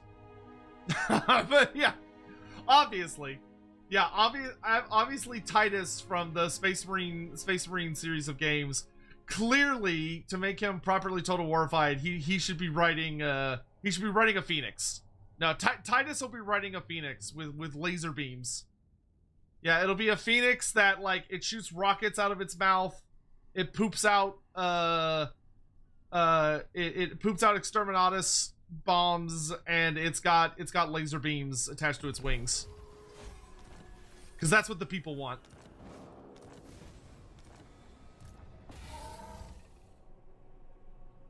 Oh, today is the 10th anniversary of Total War Warhammer, isn't it? Huh. Well, happy anniversary, everybody. Or whatever that's worth, I suppose.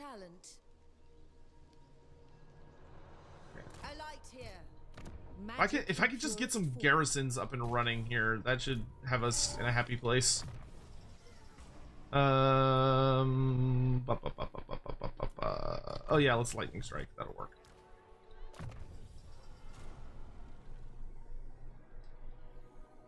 Well, it's sometime in May. I don't know if it's today specifically, but I know it's this month. Because I had some people asking me, they're like, oh, is CA going to do anything for the 10-year anniversary? And I'm like, I don't fucking know. I haven't heard anything. But that doesn't mean they're not doing something. It just means they haven't told us about it. Oh, it's May 24th. Okay, it's May 24th. So we still got a little bit. Congratulations, you're old. Shut up. I know I'm old. Leave me alone. Orders? I would. My powers are needed here. We probably need to heal. Okay, I need to update my items. High Loremaster. Can I make it back here if I march? Off I go. Yes, I can. Who Nice. seeks me? You good sir. Let's grab life leeching in case I ever do cast a spell with you. We can also use Invocation of Vol, so I get a new item. The Gilded Horn of Galon Kunuk. Oh, that would be really good on our Metal Wizard, actually. Minus 10% wins of magic cost for Lord Metal spells? Fuck yeah, dude. I've got the perfect character for that. Yertle the Hero! Master of magic. Again, I need to combine all gray items, because fuck gray. And then let's combine some green items. And then some blue items. Yo, Mad's map. All right, that's fun. Okay, you get the Gilded Horn. You, my good lord. No, you need the chest of sustenance, actually. I was about to be like, oh, you can have it. Well, we might put Mad's map on our Sea Helm Lord. That would probably be good. Let's combine. Loremaster's Cloak is actually really fun. I could slap it on some Loremasters of Hoeth throughout my armies. Because it's thematic. Yay. Okay, but we'll combine these two. Actually, do you have... No, you don't have a talisman. Oh, there you go. Enjoy your Deepwood branch. We can combine these two, and then I can combine the Talisman of Safari with the Loremaster's Cloak to get the Golden Crown. Nobody needs that. I kind of want the Emerald Collar. Yeah, you know what? I'm going to take the Emerald Collar off of you. Actually, no. Easier way to do this. Put it back on. And then I want you to swap this. There. That way, Caradrine has regeneration, which is what we really, really want, because that's sexy. And then we're going to combine these. The Obsidian Blade. Okay. Let's get everybody outfitted with weapons, please. This is our big bad Loremaster with Techless. Let's switch him to the Executioner's Axe. You, noble sir. Let's give you the Obsidian Blade, and let's also... I actually like you with the Talisman of Safari, because that lets you help out your wizard, so that's fine. Then let's do... The Prince has a good weapon. The Swordmaster does not have a weapon. Swordmaster, you shall receive... why don't you take the Blade of Darting Steel, and then I can give... Isha wills it. Go on. We can equip the wizards with Fencer's Blades, because that does give them melee defense, which makes them more survivable, which is always nice. I'm gonna sell Aldred's Casket of Sorcery, because I hate this item. I don't like it for my wizard armies, because it fucking... I think the upside of that item is heavily outweighed by the downsides.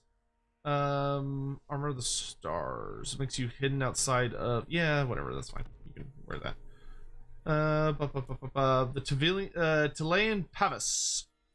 I don't have any other shooting characters. Actually, why don't we combine that with the Armor of the Stars and get us a blue piece of armor instead?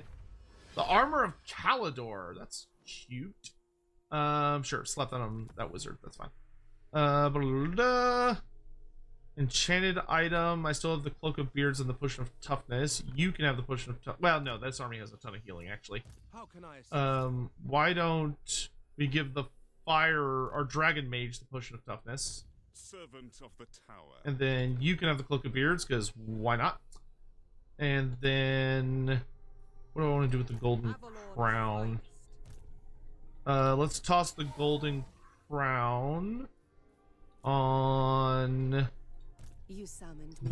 this wizard? Yeah, that'll work. Alright, that looks pretty good. That looks pretty good. We have a Blessed Tome Steel. I like you having the Book of the Phoenix, to be honest. But maybe that should go... because, I mean, the Blessed Tome would be really good on this guy, especially because this army does have a lot of magic. Yeah, you know what? You can have the Blessed Tome. And then we could transition the Book of the Phoenix onto our Fire Mage, because that makes her able to resurrect herself and gives her a bunch of extra hit points, which is good. That'll work. Okay, and then who do I want the Battle Banner on? The Battle Banner's pretty good. I feel like you're gonna need that. Let's see. Why don't you drop the Minstrel and the Herald of Mathlan, and let's get the Battle Banner and the Razor Standard. Let's drop the Bard and grab ourselves the Rampager Standard. And then if your heroes have any empty space, I don't think any of them really do. My knowledge is yours.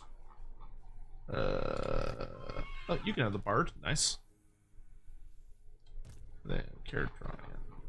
Okay, that's pretty good. That's a decent set of stuff. Do I want Potion of Toughness? Sure. Carrot Ryan, you can have that for now. Alright. Came here from your videos. Great work. Oh, thank you, Arbiter. I really appreciate the kind words. That's very kind of you. Let's upgrade White Peak. Give me more money from here. Your will. You are going to keep sniping heroes. I do not like them. Arnheim, sure. Trained by the White Tower. You're just farting around. Make sure you're keeping us good on tech. You are going to keep hammering these armies and wounding them to make sure they don't start recovering. The Dusk Peaks. Let's get a garrison up and running. Alright, and then that's it. Knowledge is yours. Ugh! Thank you for the Sotek quit being lazy and sit up.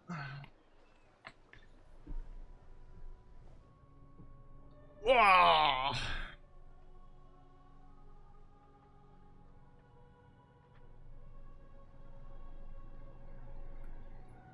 Thorak, what if idea? What if Alea was discovered a lot earlier than canon, like 100, 200 years, found by Crag the Grim when he was young? What would happen to the dwarf if the vamps didn't get her?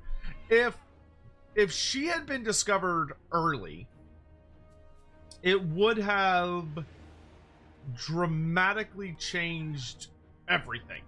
Like, beyond a shadow of a doubt, the world would have been so vastly different that it belies belief, because that would have resulted in the return of an ancestor god to the world, which frankly there just isn't.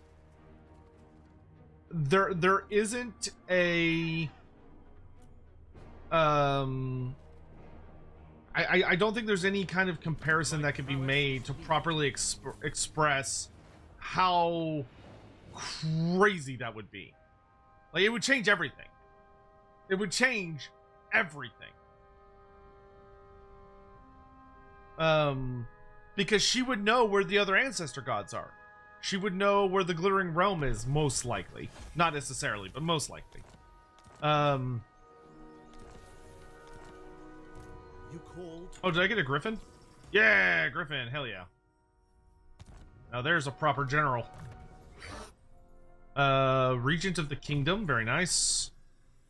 Let's also get rally, and let's grab immovable.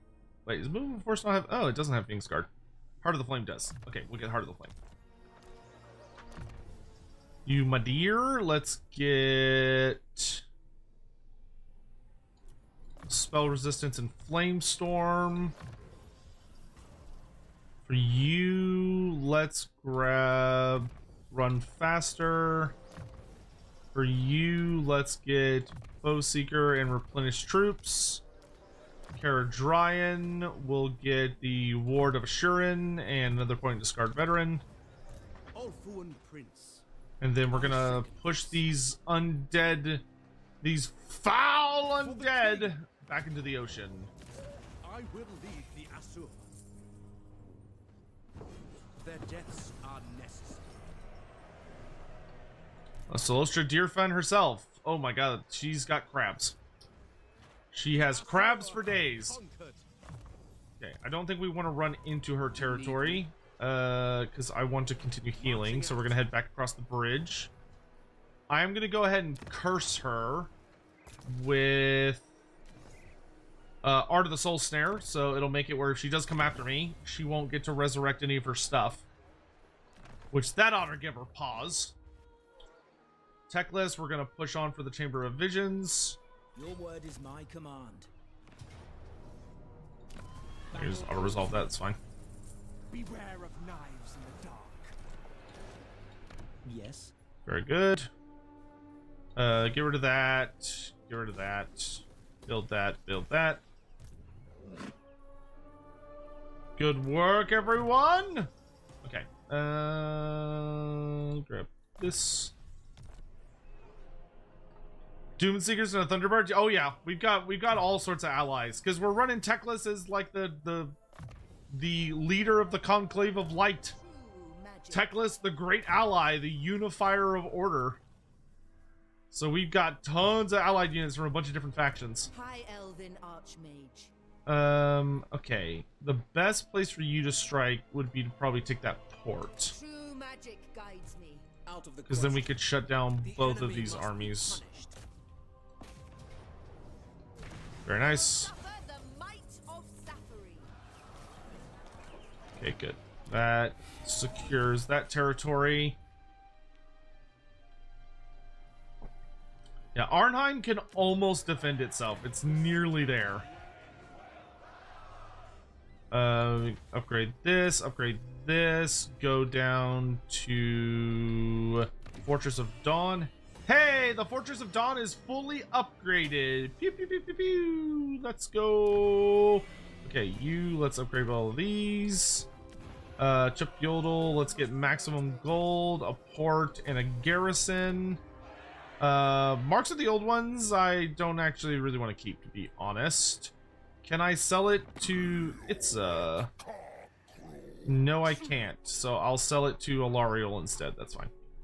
Serving the faithful servant of Ulthuan. Marks of the Old Ones, you can have it. I don't want it. I don't want it. There you I go. will use my gifts. Oh, money. Delicious. My powers are yours to command. Get rid of her. Shyish. Excellent. You summoned me, Mage of Safari. The winds are rising. If Warhammer Fantasy residents discover video games, what would they do with them? Probably the same thing we do, waste a whole fuck ton of time, but, you know, overall enjoy life more. Realize that it's good entertainment, and that, you know, when you have legions of legit actual demons trying to kick down your door and bring the end to reality, I'm gonna be honest, you probably don't really have the time for video games. But, you know, that's why it just kind of sucks to suck, unfortunately, in their shoes. Let's do hard to hit. Upgrade this joint. Upgrade this joint. Upgrade this. Is there any outposts I need to build? Nope. How are we doing on diplomacy? Glade Lord. Yeah, let's Granted access to befriend the whole Widrioth, Sea that's Star. fine. Poised valor.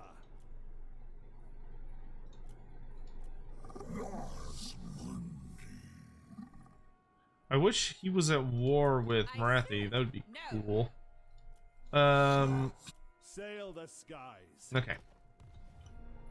Let's use some influence on Rapunzel to make sure that she hopefully thinks of us as positively as possible. Looks like she actually does like us a lot, but we'll see if that actually ends up going anywhere. Okay. How are we doing rewards or victory wise? We are still 21 settlements away. Ugh. Alright. Alright, we'll just keep on pushing. I think we'll start recruiting our Sea Helm themed army next turn. I know you don't play a lot of mods, but will you play another mod campaign at some point? Yes! I'm as part of this whole Donathon thing, I'm gonna be playing a Kremlo campaign, which is a pretty significant mod. Which should be a lot of fun. Although it will torture me personally at a very deep spiritual level, but you know, that's life. I guess I could send an army just to go kill Nagash. Because if we killed Nagash, that would also give us victory, and if anything, it might be faster. We will politely decline so that all my armies get a speed buff. For our tech, we're gonna get our last tech that requires us to pay money. Pinnacle of Civilization, good shit. Is unfamiliar. March on the Golden Ziggurat. I will give you Claim it for Ulthuan. Claim this place for Ulthuan. That's what I just said. I command the winds of magic. Let's build this, and then let's build this. There is no limit to my power. Do that. Magic in purest form. Yertle, we need to fall back to Arnheim. As much as I don't want to. Command me. Pain will find them. Okay, we can slow her down a bit, that'll help. So I can grab the Petrified Forest on the way over. Ulthuan prevails. That's fine. Azurion protects. Bow the Seafarer, very cool. High mage. What do you require? I will dispatch. Assassinate, good lad. Okay, I think I'm done upgrading the little settlements because I want to save up enough to buff up the big things. Okay, that's good, that's good. We're waiting on that. Freerin, Farron.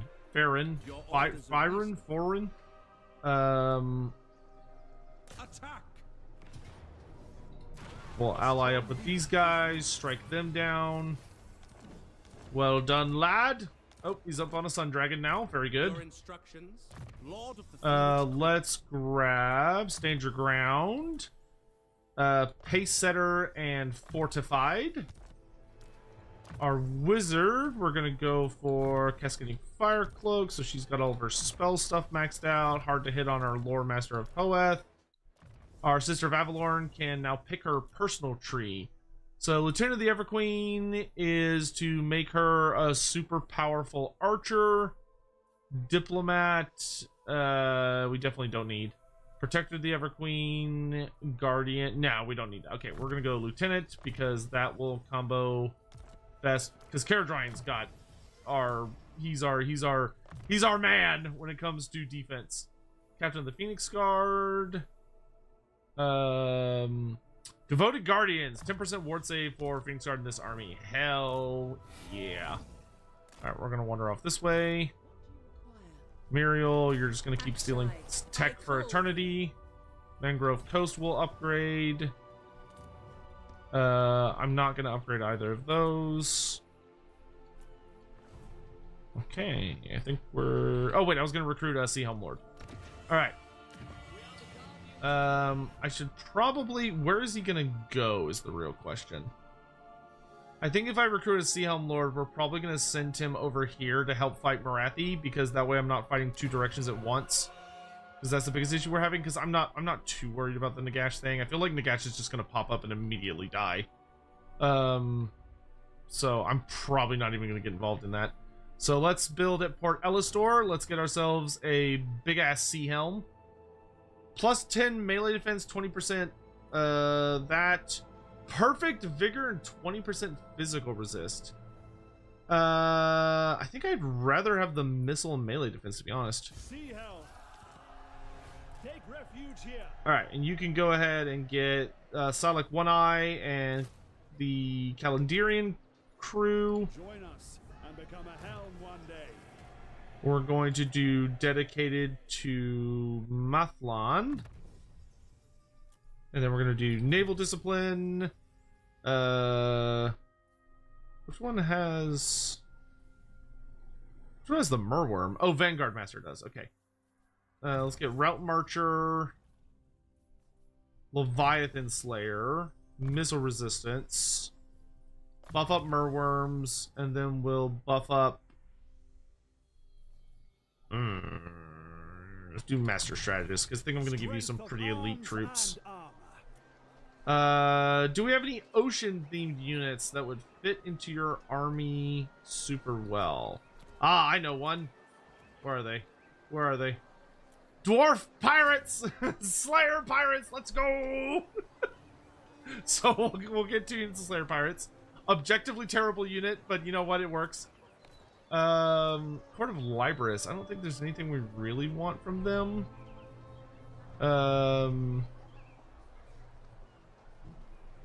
No. No, not really.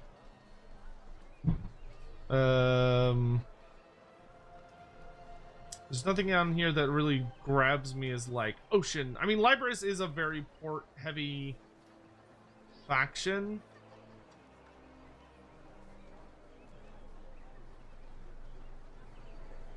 So we could just do like maybe catapults. I feel like I should get something. I think the Hyro Titan to stand in for a Necrofex Colossi. That I feel like that doesn't work, but you know what? That's good enough for me. I will accept that argument, even though I don't think it's a very good argument. Oh, we can get aquatic lizardmen. Duh. Okay, so maybe let's do 1 Slayer pirate, and then I can get some aquatic lizards. So we can get like a Troglodon for a monster. We can get 1 of each, and then we can get 1 of each Croxagore. There we go. There we go. We got some nice aquatics going. Sea Hell. Protecting Althwa. Ships have catapults. You think we should do catapults? I mean, we're gonna have a lot of artillery as is, but it'll be like flying artillery. I'm almost tempted to get like a flying unit that will support.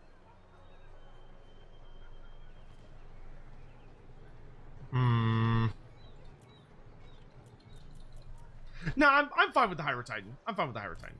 Because I can see the Hyro Titan like literally just marching in the ocean alongside them.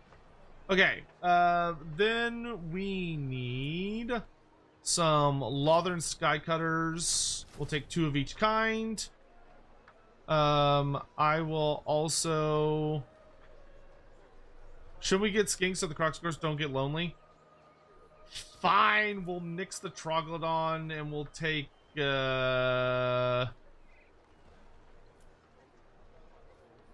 I like Red Crested Skinks, but I feel like they die too quickly in auto-resolve. Well,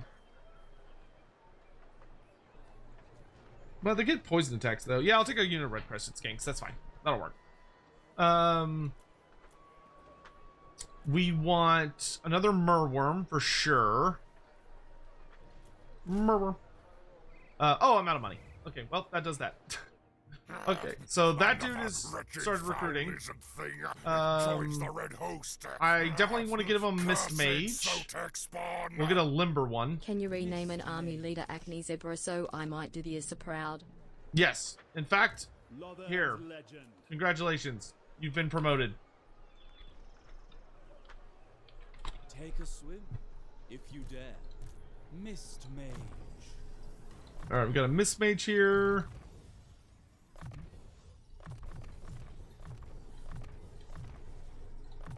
Up. We also want to summon one of the super mages. So what are our options? We could get a Heavens Mage that gives us more missile resistance, a Light Mage that gives us faster recruitment time and speed, a Beast Mage. I don't think a Beast Mage would work that well. It'd work okay. A Life Mage could work really, really well. A Metal Mage, sundering attacks, armor, and unit mass isn't terrible. A Death Mage lets me chase people down. I'm thinking death or life. I'm thinking either chase people down that try and flee from us, or because I think I still want to build a dragon army. But I feel like for the dragon army, a beast wizard would actually probably be best. Because I'm going to have just like lots of dragons and dragon and cavalry. Life for the elementals? You know what? You're right. You have use of my power. I do, my dear. Welcome aboard.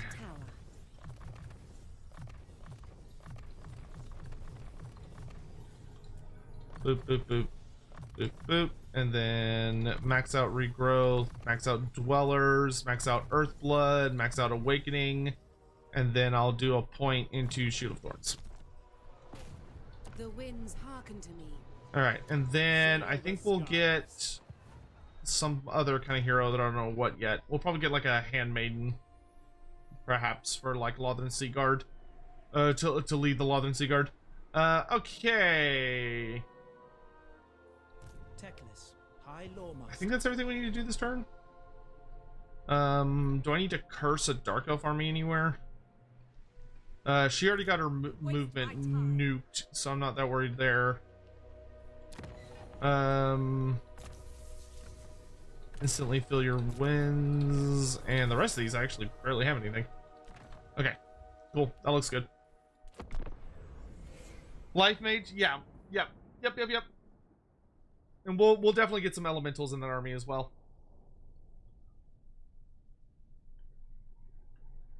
My friend finally got mad enough to Battlefield 6 to uninstall it. Rip. Well, I'm sorry your friend's had a rough day.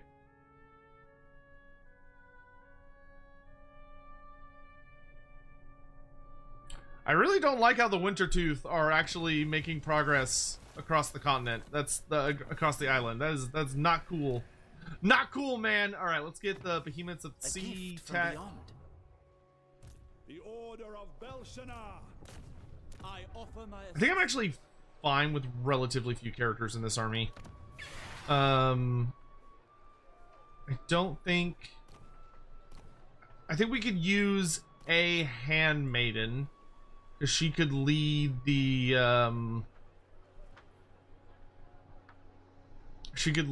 other stuff in my army. Oh, that's actually pretty resistant is actually not bad. +3 melee defense to everyone in the army, and okay, actually don't hate that, interestingly.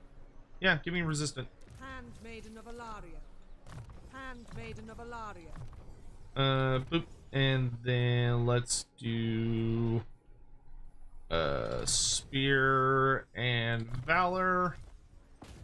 Isha watches over us. And then daddy needs what he can afford, which is a single unit of Oceanids right now. Alright, let's go ahead and march for the Great Turtle Isle. Yertle the hero. I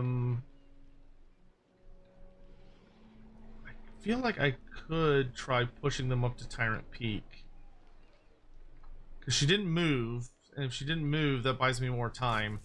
So let's keep pushing this way. Let's grab this. That gets the Titan Peaks under my control. Let's activate a debuff aura. You're gonna run off this way. You're gonna slow her down again. We'll just keep spamming. You can't move. You can't move. No, no, no, no, no. Who is this? Oh, Yertle. Oh, Yertle's max level. Okay, there you go. Lightning strike. And now that you have lightning strike, I can retire you from that one item, or the C items, and replace that with different stuff. So we can give you... You can do the Helm of Discord. Bow of the Seafarer. We need to combine some items.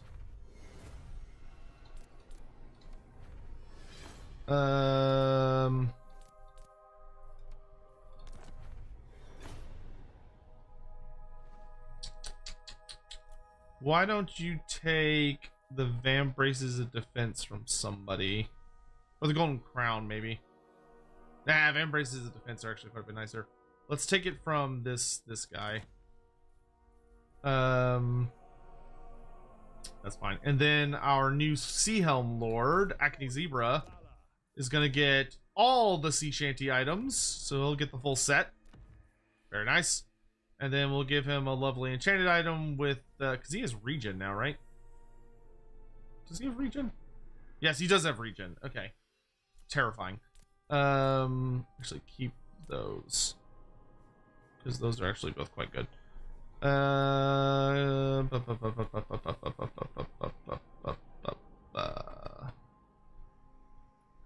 I had better enchanted item options. Potion of healing, I mean, I don't think he needs that. I think I'd rather put that on his oh, well, he's in a life mage army. He doesn't need potion of healing. Whatever, it's fine. Let's get you your various little dudes here. Lion standard, switch that for standard discipline. And then for these nerds, nope, she can't take anything. He cannot take anything. Okay. We'll put Briar Sheath on you. That's fine. Oh, I was gonna give him Mad's map. Oh, that's an enchanted item. Perfect. Okay, yeah, there we go. This shall serve me well. That'll let him move like hilariously super fast. This wizard, Shadow Wizard, why don't you take the, where is it? The potion of healing. That'll work. And then for his wizard, we'll give her, what does Starwood Staff do? Oh, it gives you power. Oh wow, it gives you reserve. Damn. All right, that's actually quite good. And you know, we can go for a blue item. Book of Hoeth, perfectly fine. Good. Okay. I think everyone's mood. No, not you. I serve the king. Yeah, I want you to focus on securing this side of the island.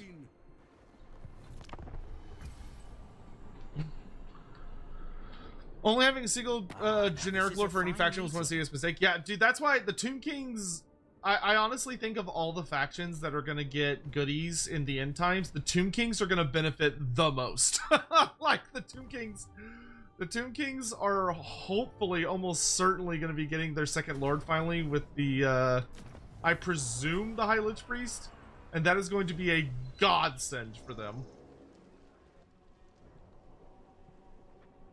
Like I would be willing to bet they're gonna get the Lich High Priest. I've yet to play Norska or Stoner Elves since Tides of Torment. Which minor faction should I play? I would say play Norska. Norska got so much better with the update. Like it's like a night and day difference. The Asur follow strength. We are the conquerors. It wasn't garbage beforehand, but it wasn't great. Now it's like fucking great. Like, oh my god, it's so good now. Norska has like the thing that's crazy about is there's so many different ways you can play them. Is the thing that impressed me the most about it is that like the options you have for how you want to play is rather staggering.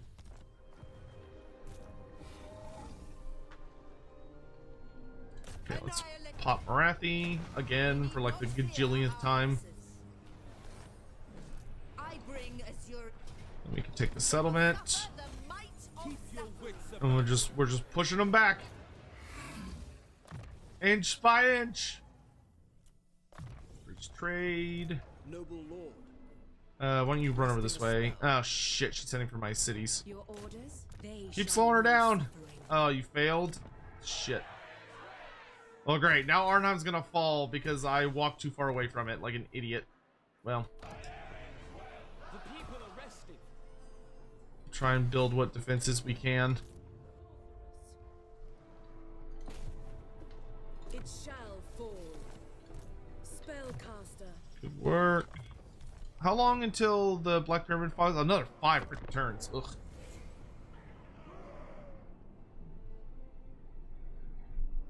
Oh, I forgot to move Techless, but he will go to the settlement I need him to be at, so that's fine. Kadaif unleashed.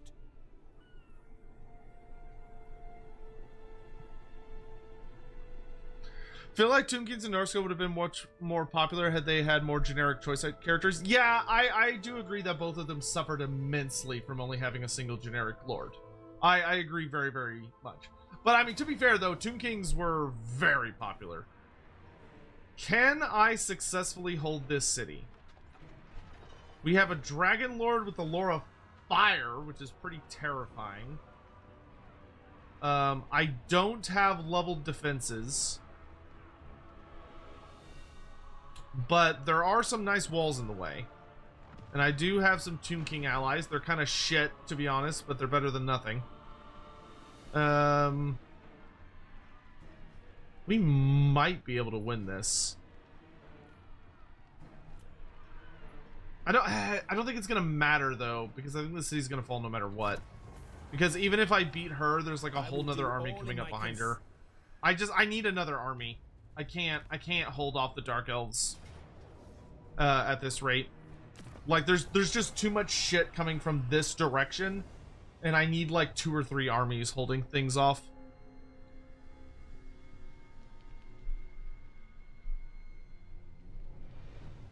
Or I just have to sit on it for like many turns, and I really don't want to have to do that.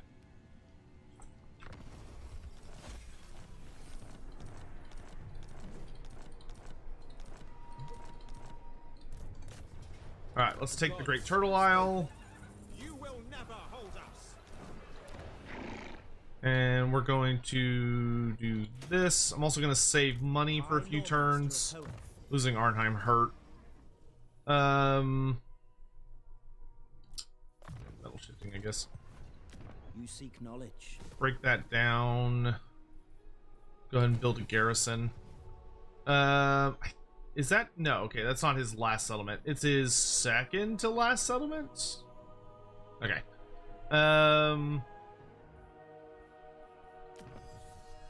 Let's get Horse Masters.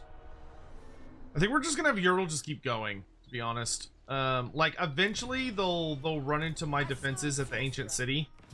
I think at this point we just need to continue pushing forward to just keep up pressure. True magic. Get rid of that. You have my attention. Because you two can harass them Done. Pain will find them. to like slow them down a fair bit. Prince. You, good sir, need to come down and defend White Peak and hold it until... I don't need White Peak to stay up forever. I just need White Peak to stay in my hands long enough that I can get the stupid fucking marble building. Once I'm able to build marble there, we're good to go. We're done. Rising. I could not care less about it at that point. But every time I'm about to build the tier 3 marble building, they come out and fucking snipe it from under me. The absolute bastards.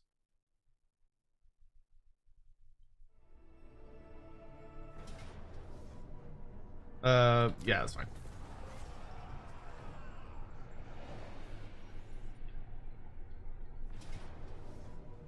And then once the Sea Helm army is ready, we can let the Sea Helm army just go after them.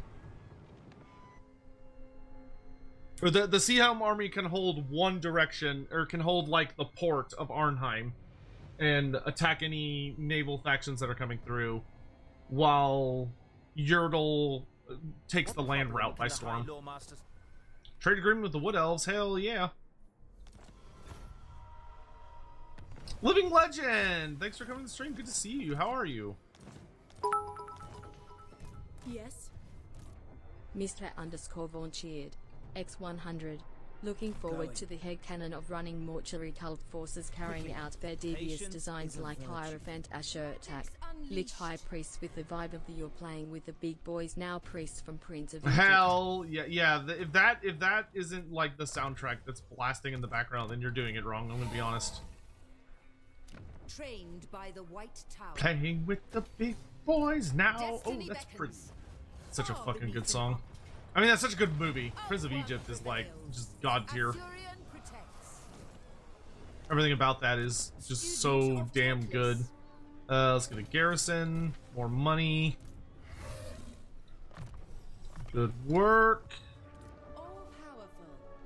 Okay, you just need to do your damnedest to slow the. Oh, it's Hellebron herself. Hello. Our enemies will suffer. Noble son of Ulthuan.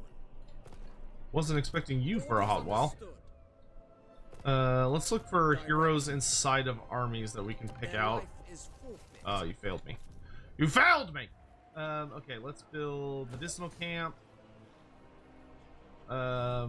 Save some money, I suppose.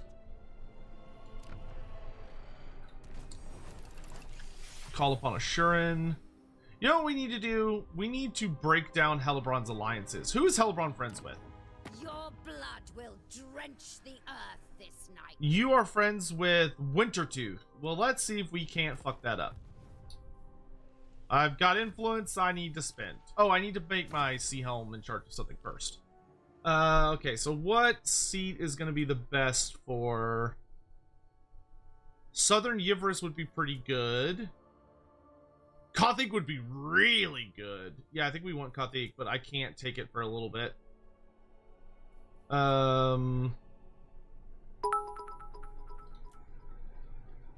Yeah, I think we want Kothic. X100. Yep. I'm going to send a Lich High Priest to take Aethelaren and the vaults. It's canon. It's happening! It's canon! As you should, as you should. Okay, so we're gonna take back White Peak. The Asur need. Seize it. I will see to it. And have to rebuild that shit again. Mark of Shurin, hell yeah.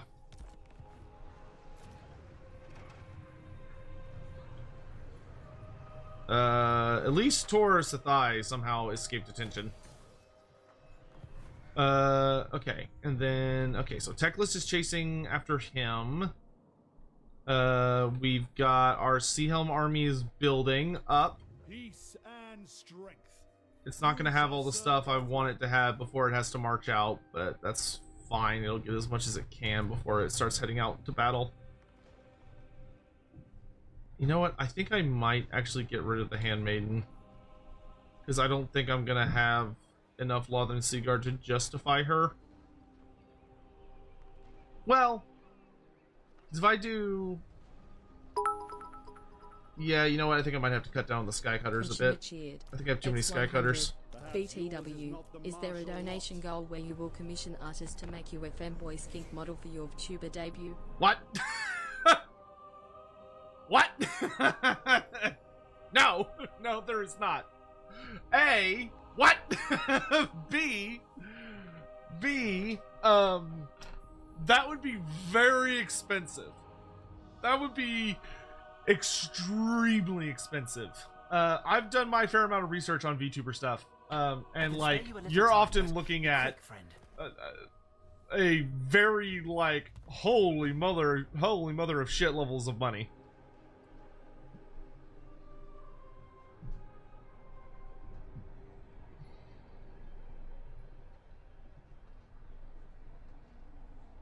No, have it be a Slon model? A Slon model would probably be more accurate, to be honest. I mean, that's basically what you're already looking at. if we're being transparent. I shall have mastery over this. Okay. So the first thing I want to do is I want to get this building to level 3. Because... Oh, wait. I think I already have that one, don't I? Because that's Awakening the Ancient Ones. Yeah, never mind. I don't actually care about that. Dang it. Okay. How much does it cost? Oh, go. Sea Elemental. Fine, I'll settle for a femboyslin. That's... What? Is noble. Listen. I await your command. I am not a taker of femboy form. I am a... perfect timing. Hey, Tisty, thank you so much for the raid. How you doing? Thanks so much for coming by. I hope y'all having a good time. Thank you so much for the raid. I really appreciate it. If you're don't worry about it. If you're coming in, don't worry about it. If you're coming in, hello, I'm Loremaster Sotek. I'm considered one of the premier authorities on Warhammer fantasy lore and literature, and I hope you're all having a lovely day. We are working on a techless campaign because I'm trying to get a victory in a very hard campaign, because I'm trying to unlock all of the Total War Warhammer achievements before Lord of the End Times drops, and we're very close to being done. We are literally in the last few stages. But I really appreciate the raid. I hope y'all were having a fun time doing whatever it is. Were you doing multiplayer or single player stuff today? Lord of the Phoenix Corps. Okay, so we've secured this space. Ready to serve. I could pop across and attack Arnheim. What is this foolishness? I think I might wait until Hellbrun backs off a smidge.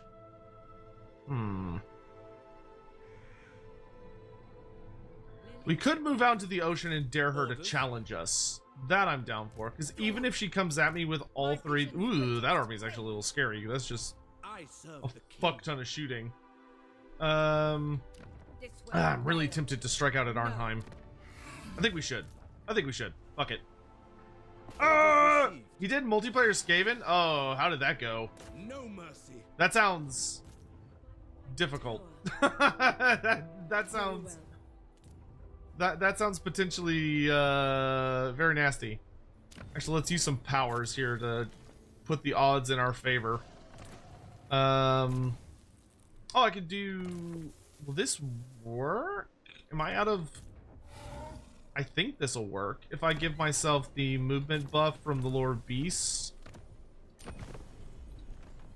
Can I offer assistance? Hell yeah!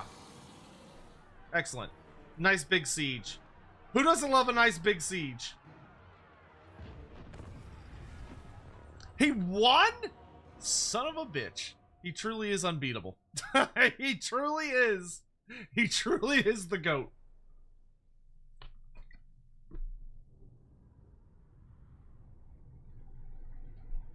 My man's just unstoppable. I think I'll have to watch the VOD of that later. Wait, we have Dark Elves coming in behind us? Oh, that is so unfortunate for Hellebron. That sucks for her, man. That fucking sucks to be her.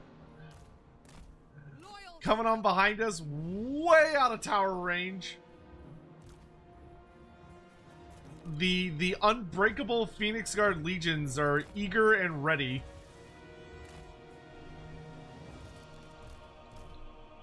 Come and get it. Warhammer's Gilf is in for a bad time. Our Assuran themed army is ready to rock and roll. You know what? Let's actually... Can I put you up on this hill? Oh, no, I can't. Okay. We'll put you more like over here-ish. And then there's trees in the way. This isn't like a perfect spot. We'll do more this side. We got our ancient salamander. We can move up our archers a bit. Well, no, I don't actually need to be that close. I don't know what I'm doing, because that's actually plenty of range. As long as they're fully in range, like, it doesn't matter. Shop tea. And, of course, the flame cannon.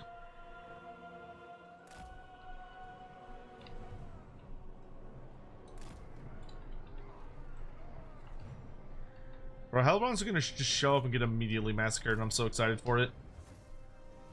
Loremaster, and then Care Dryad. Oh, you're up on the chariot now. Okay, we'll back you up a little bit. There, everybody? Oh no, our fire mage. Can't forget the dragon mage.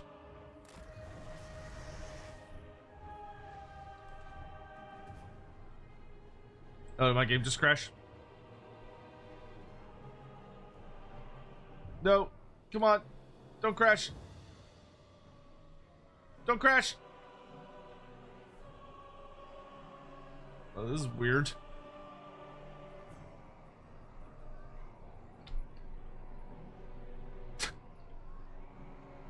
Going once.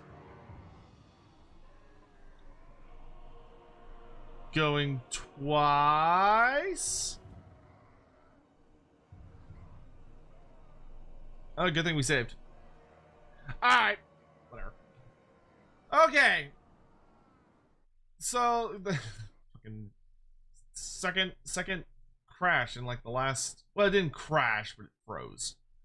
Alright, I am actually really hungry, and we have been going now for 6 hours. I think that's a reasonable stopping point for today. So I think we definitely will be finishing this campaign next stream. I think we're definitely going to finish. But I am really hungry, and I would like to go eat. So, I think we're going to go ahead and call it there for today's stream. I do appreciate you all so much coming by, and of course we had like a ton of raids and other sorts of craziness today. So I'm gonna send y'all off to hang out with a buddy of mine. Who should we raid? I'll figure it out. I'm gonna go ahead to the outro screen. Thank you all again so very much for all the support. I'm gonna go scrounge up some food, and then my intent is to come back and stream some Final Fantasy XIV here in a few hours. But I hope you all have a lovely Wednesday, wherever you may be in the world. And do be sure to take care of yourself. Be sure to stretch a little bit, get some water, and all that jazz, even if you're going to something after this. So I'm going to send you all off to see a friend of mine, and I will talk to y'all later. Have a good day. Bye-bye.